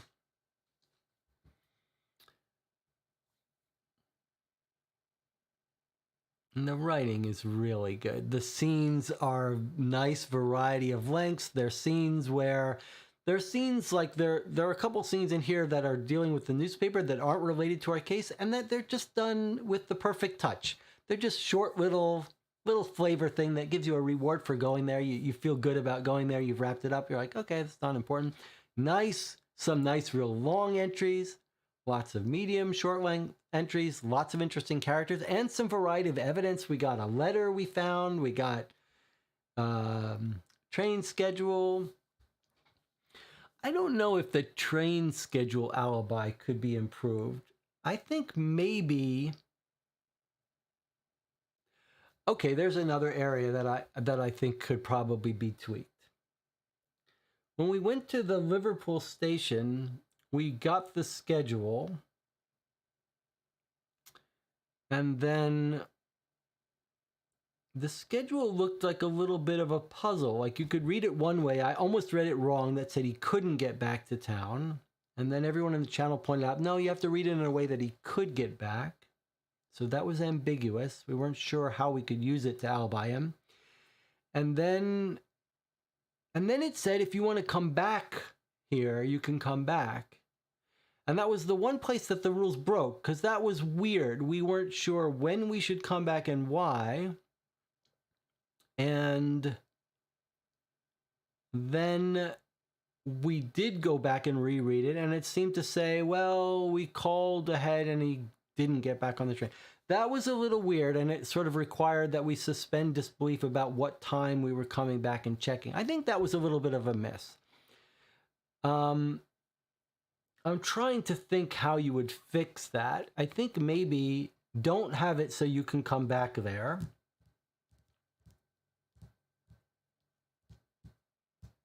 Maybe have it so you go there, you get that train schedule, and maybe there's someplace else you can go where you could, if you realized you needed to confirm that he didn't get back on a train,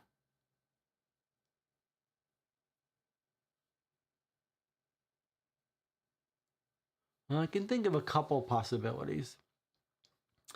One would be, so when I read it, I sort of got misled into thinking he couldn't have come back when really the channel realized that he could come back. So one thing is, you could make that schedule be a hard confirmation that he can't come back by maybe tricking you into reading it the other way.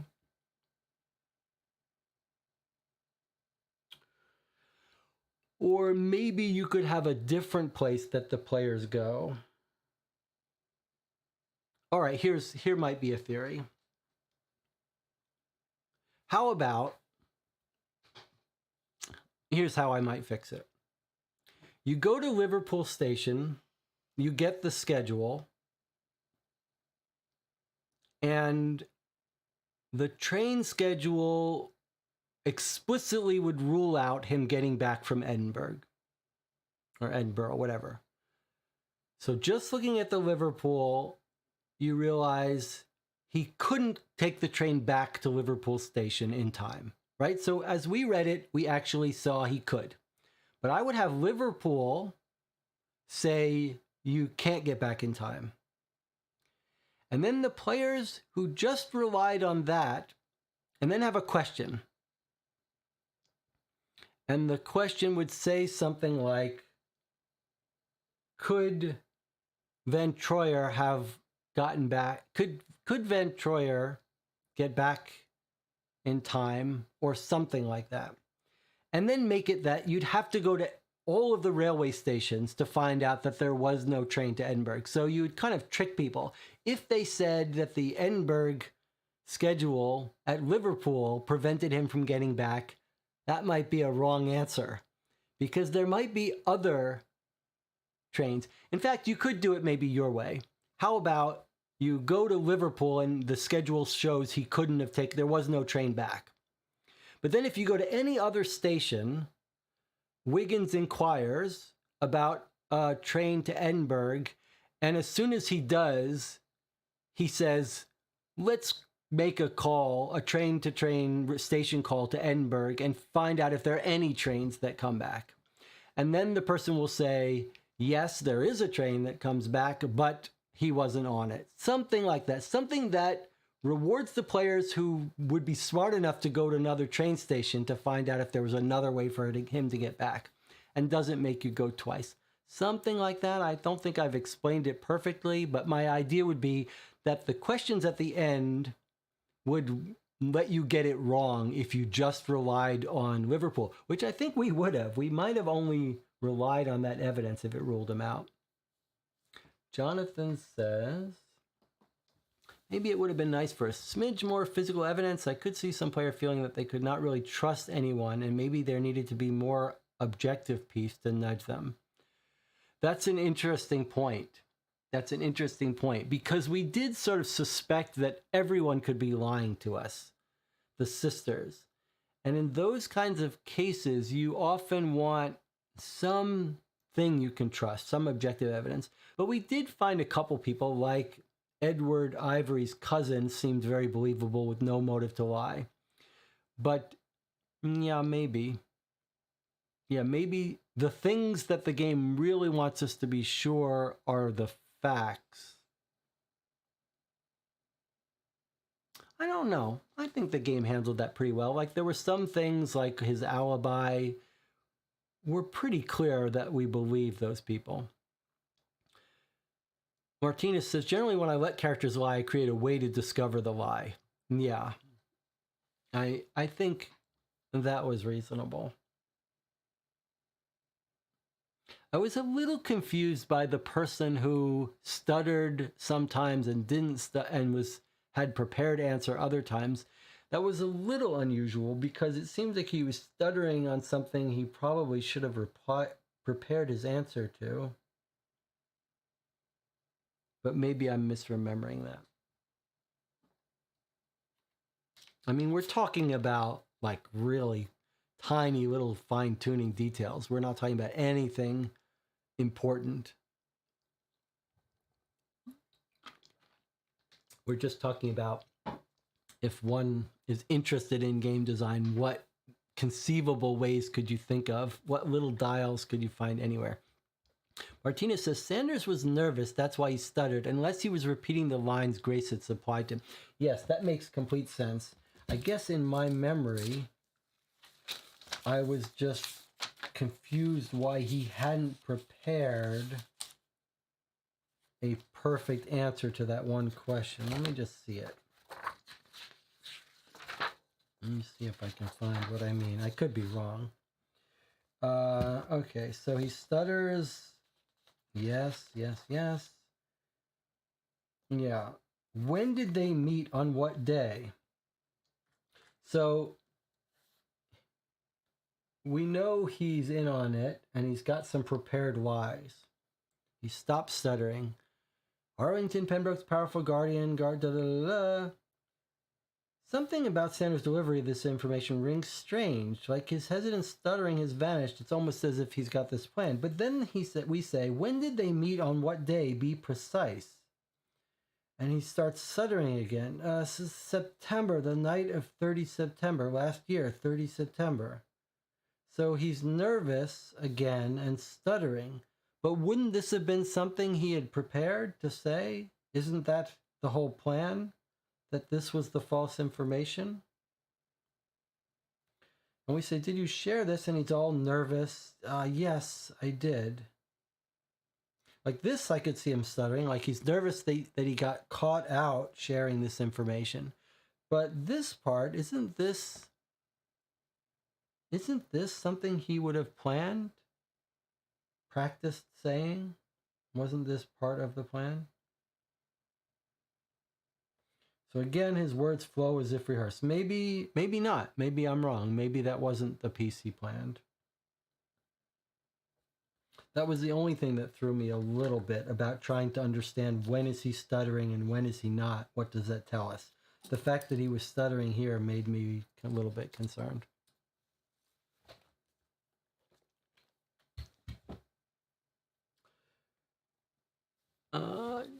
Let's see. Nitpick. I'm not sure we picked up on the evidence that Carl was tricking Smith on his own initiative. We missed that. That was explained in the ending that we didn't quite get.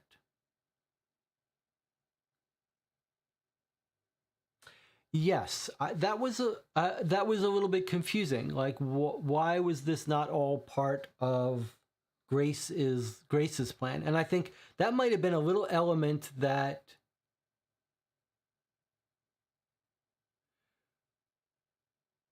like, I think we figured out that that Smith was being tricked, but a little bit more evidence would have been nice in that. But I think that might be an example of more convoluted than it needed to be.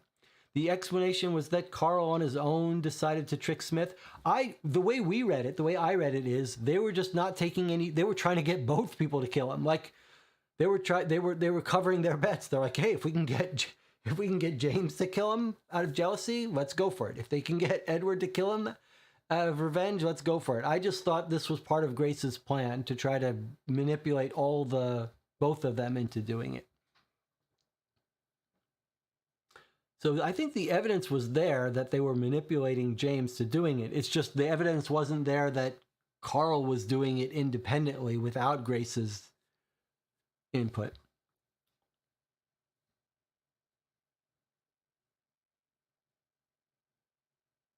Although if you plant enough evidence that it was specifically Carl doing it, that might be an interesting question. Like, why did, what provoked James to get the gun?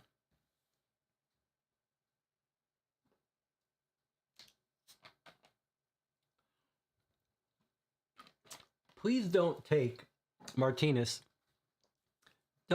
This is like a writer getting suggestions. We're sort of brainstorming ideas, but do not feel like you have to adopt them all. And some of them may be at cross purposes or whatever. So, I mean, the fact that you're listening to our thoughts about all of this is wonderful, and that's good enough. You do not feel like you have to change things just because we are making suggestions. You could just as well play this group, make those changes, play this with another group that wants you to change all these things in the other direction. So you wouldn't want to be driven crazy by that. Any other final thoughts from the group? If you're watching this after our playthrough, so it's interesting, we started off the night with like 18 viewers, and then we're now at hour 8. And we're down to 6 viewers, which is still a lot of viewers for an 8-hour playthrough. But my point is, there are going to be people who dropped off and people who watch this afterwards. If you're watching this later and didn't get a chance to chat with us live as we're discussing this, I'd love to hear, and I'm sure Martinez would love to hear your thoughts on the case. Post them as comments here on this YouTube video, or when Martinez posts this file for download when it's ready. I'll post a link to that, and you can leave your comments on Board Game Geek, etc. But one of the real pleasures of making these videos is getting to talk to people about these cases, especially we've got the rare opportunity to talk with the author in this case, but just it's fun to exchange thoughts. So if you watch this not live after the fact, add your comments on the video, and I'll respond. It's fun to talk about it. Jonathan Warner says, a thought on our bias. We like cases where there are still some open questions to ponder at the end, and we're completionists. So the more minimal turn player might have a different perspective. Yes, that's a good point. I can't even speak to that. But it's true. Some people like to play this game and try to solve it as quickly as possible. But it's hard for me. Like, if it's a hard case, this is going to be a hard one to solve properly in 9 turns. I think that's going to be rough. Your alternative for your 2 endings would be to ask a question, and based on getting the answer right, give the 2 endings. So if you really wanted to,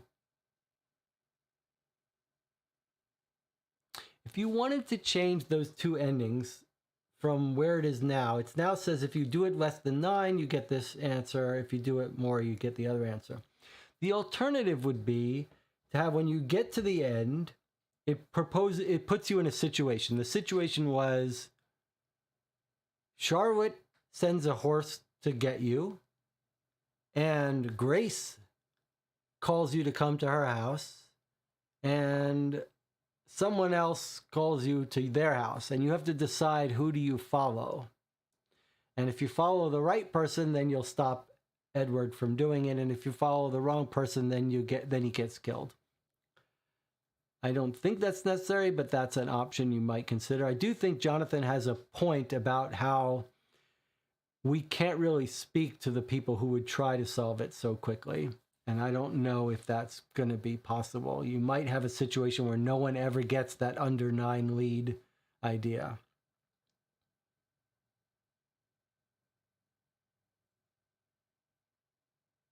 Yeah, another common way those kinds of things are done is do you want to send the police, like the police have to get sent to one place. Where do you want to send them? Do you want to send them to Grace's house? Do you want to send them to James Smith's house? Do you want to send them to the cemetery? Do you want to send them somewhere else? And then if you pick the right place, they'll stop the murder. And if you don't, then the murder happens. Just an idea. All right, we should probably sign off here. Loved it. Loved it, loved it, loved it. Highly recommend this case, and recommend you take your time trying to understand it.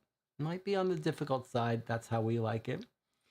All right, well, with that, I'll see you next time. Maybe I'll see you on Sunday if you want to join for the play-by-mail game, if it arrives in time, which it looks like it might not. Otherwise, we'll be playing Queen's Park over between Christmas and New Year, it seems. I'm sure there'll be something next week. Marthinus, thank you again for a great case. Jonathan, thanks as always. A pleasure to play with you. Anna, everyone else who joined us, Logan, all the people who joined us and had to go to sleep. I look forward to hearing what you thought of the case. See you next time.